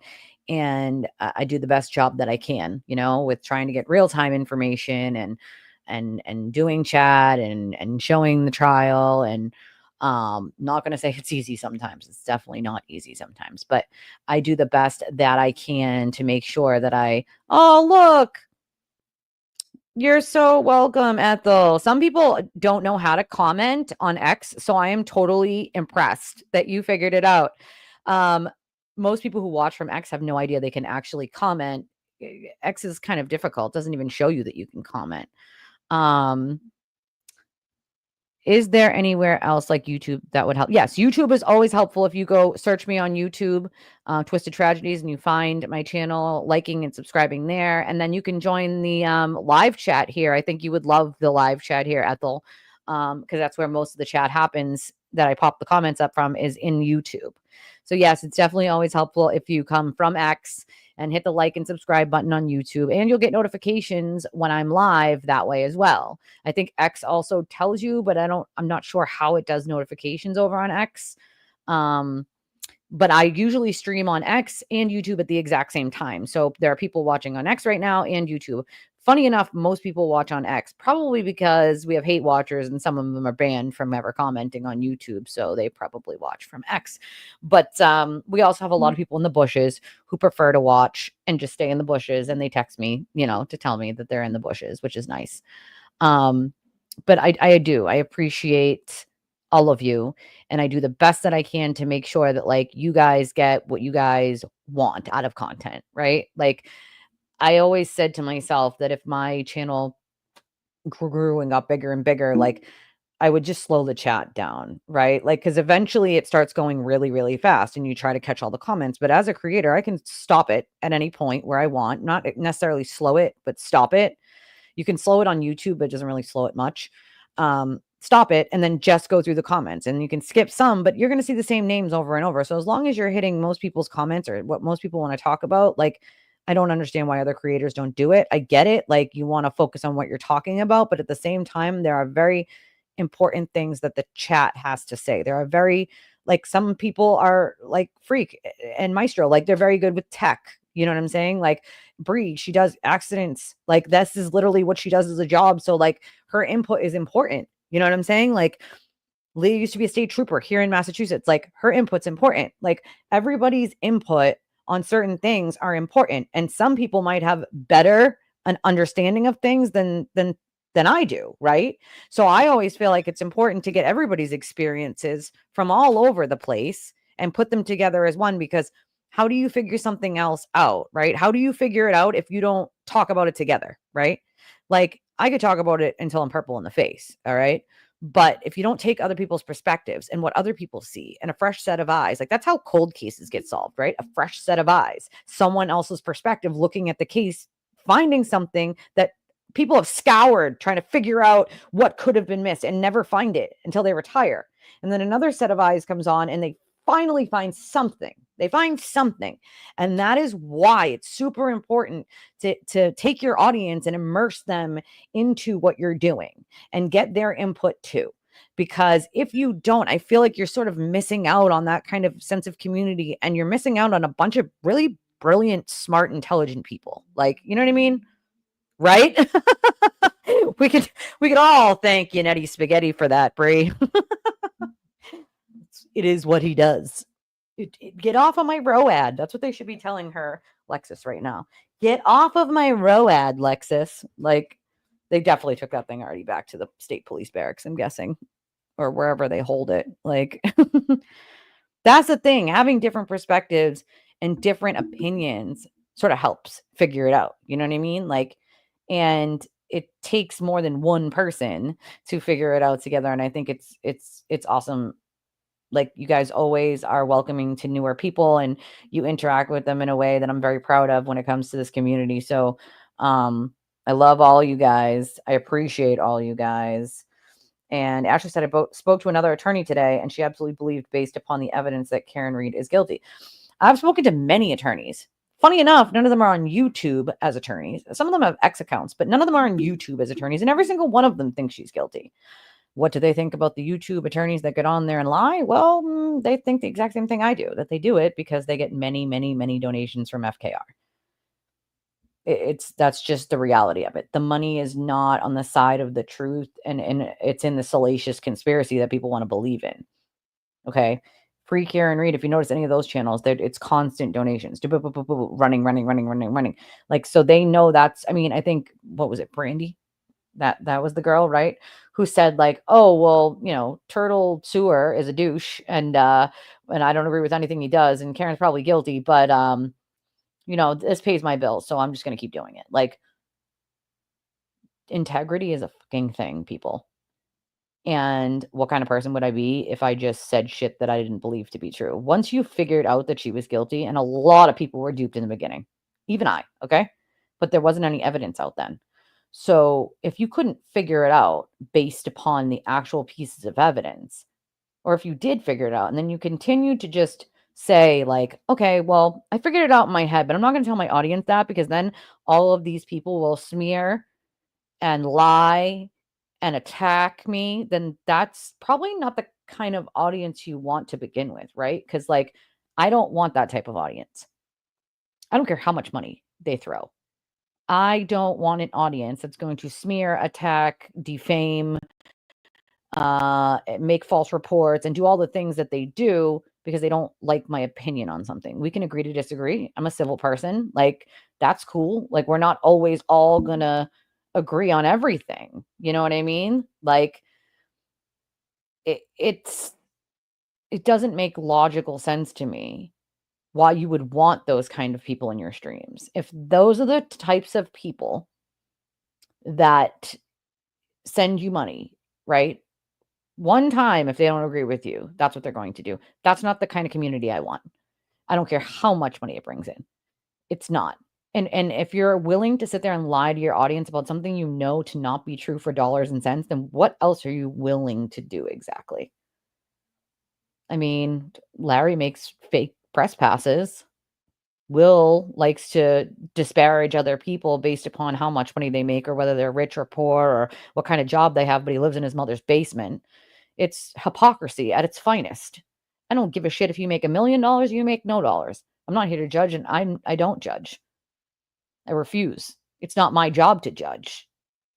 No one's perfect. We all make mistakes. We've all done something we're probably not proud of in life at some point, whether you were 18 or 75, doesn't really friggin' matter. Like, but I don't give a shit. I care about who you are as people, not what you might have done 5 years ago, 2 years ago, a year ago, a month ago, 3 months ago, 20 years ago. I don't give a shit about that. I care about who you people are as people.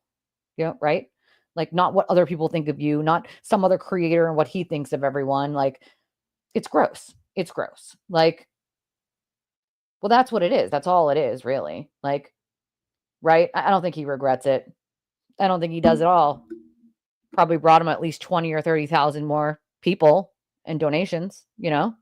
That's exactly what it is. Like, I cannot, I would not break up with you guys. You guys are the best audience ever. And I consider a lot of you friends and even chosen family at this point. So, you're stuck with me. Sorry. Like, you're stuck with me. Sorry. Like, but I love you guys. Like, this is the kind of audience I want. This one, where we can agree and also disagree in a civil way, that I still love every single one of you, even if we don't agree on, you know, whether the sky is aqua or baby blue. Like, you know what I mean? I don't want an audience that believes every single thing I say, even if it's not true. I don't want that. I want you guys to go out on your own and go do your own actual digging, right? And look for the pieces of evidence yourself. Come to your own conclusion. It doesn't have to be my conclusion. It can be your own. How many different ways do people think that this case happened? There are many different ways. Some people think that it was the glass that scratched his arm. Some people think it could have been the ground. You know what I mean? Some people think it could, there's a million different ways it could have happened. Some people think the glass was thrown. Some people think the glass was just broke in his hand when he had it. Like, there are a million different ways a lot of this stuff could have happened. But what we do know is this: that Lexus backed up 60 feet at 24 point something miles per hour, and then turned its wheel slightly towards where John was. And he stopped moving seconds after that and never moved again in the spot he was found in with his phone in his pocket. That's what we know. Those are the facts. Those are the facts. right? Right? We can totally agree to disagree with the call. You probably did, Deanna, but it's okay because you can do this thing called rewind. I love that there's a rewind. Also, if you ever get behind and you guys want to catch up to like chat, there's a thing on the bottom. It's like a setting. You see the little wheel, looks like a little wheel at the setting, and you can hit 1.5 or 2.5 and it'll just talk faster and it'll speed up so you can catch up on the stream. Oh, sorry. Catch up on the stream, and then you'll catch up to like where the live is so that you don't always have to be behind. It does matter to me. My chat does matter to me. Oh, I can't do Melanie Little. I don't know how some of you do it. Like, God bless your soul. Like, I want to just hug you. I don't even know how some of you do her. I cannot do it. The fake, like, accentuating of the facial expressions. Really? I can't. I can't. I don't even know how people do it. I can't. I'm not gonna lie. Her face is quite. Let's put it this way, hypothetically punchable. Like, just it is. It's one of those faces that are just hypothetically punchable. Not that I would ever do that. It's one of those faces that make you want to punch the screen or punch it. I mean, I use a filter too, but to like even out my skin tone. Like that's all it does, really. Yeah, I mean, how is that great? She said it's great for the defense to the text showed John was jealous of the plumber. Like, what, Melanie Little? Like, that's not a thing. Like, what? Oh, you did? You got a chipmunk? You got a chipmunk out of me? Is that what it is? Is that what it is? The Snapchat filter? Is that how she does it? I always wondered, like, how is she getting rid of like the like, I don't get it. Like the filter that StreamYard uses, it just evens out your skin tone. It doesn't make you look younger or get rid of wrinkles. Like, I don't understand it. So that makes more sense if she uses a Snapchat filter as the main camera. That's weird though. I don't know why anybody would do that. Just uses the regular one that evens out your skin tone. That's it. Like, yeah, it's exactly what it looks like, but I can't do it. Her voice, her facial expressions, like I literally just cannot do it. Like I don't even know how people do. I have other people that watch that kind of stuff for me and send me clips and stuff. I could not sit through that kind of stream. I can't do it. I can't sit through the streams where the people just sit there and lie and lie and lie. I just can't. It irks me to my core. Like, especially when I know they're lying. That's the part that gets me, like, the most, you know? So I cannot do it. I literally can't do it. It's just one of those things. Like, it's just one of those goddamn things. Like, right? Insider man, right? For real, though. I kid you not. Like, all right. Well, we've been here 5 hours and 2 minutes. So I'm going to let you all go. I have to go to the bathroom and I am definitely hungry. That's for sure. So if you want to do me a favor and hit the like button, the subscribe button. If you want to donate to the channel, you can do so in these 3 ways: Cash App, Venmo, PayPal, until we get monetization back from YouTube, and we'll just wait for YouTube to take their sweet ass freaking time, as they usually goddamn do. And what, baby?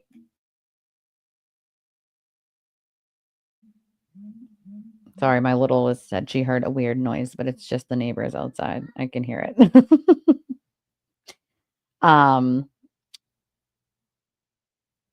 But I got too many messages. I can't even look at all these right now. Okay, I have to go check messages too. Like, I have to do that. But I love your stinking faces, and I will see you guys tomorrow, but probably towards noontime more. All right. I love you. Bye. Bye.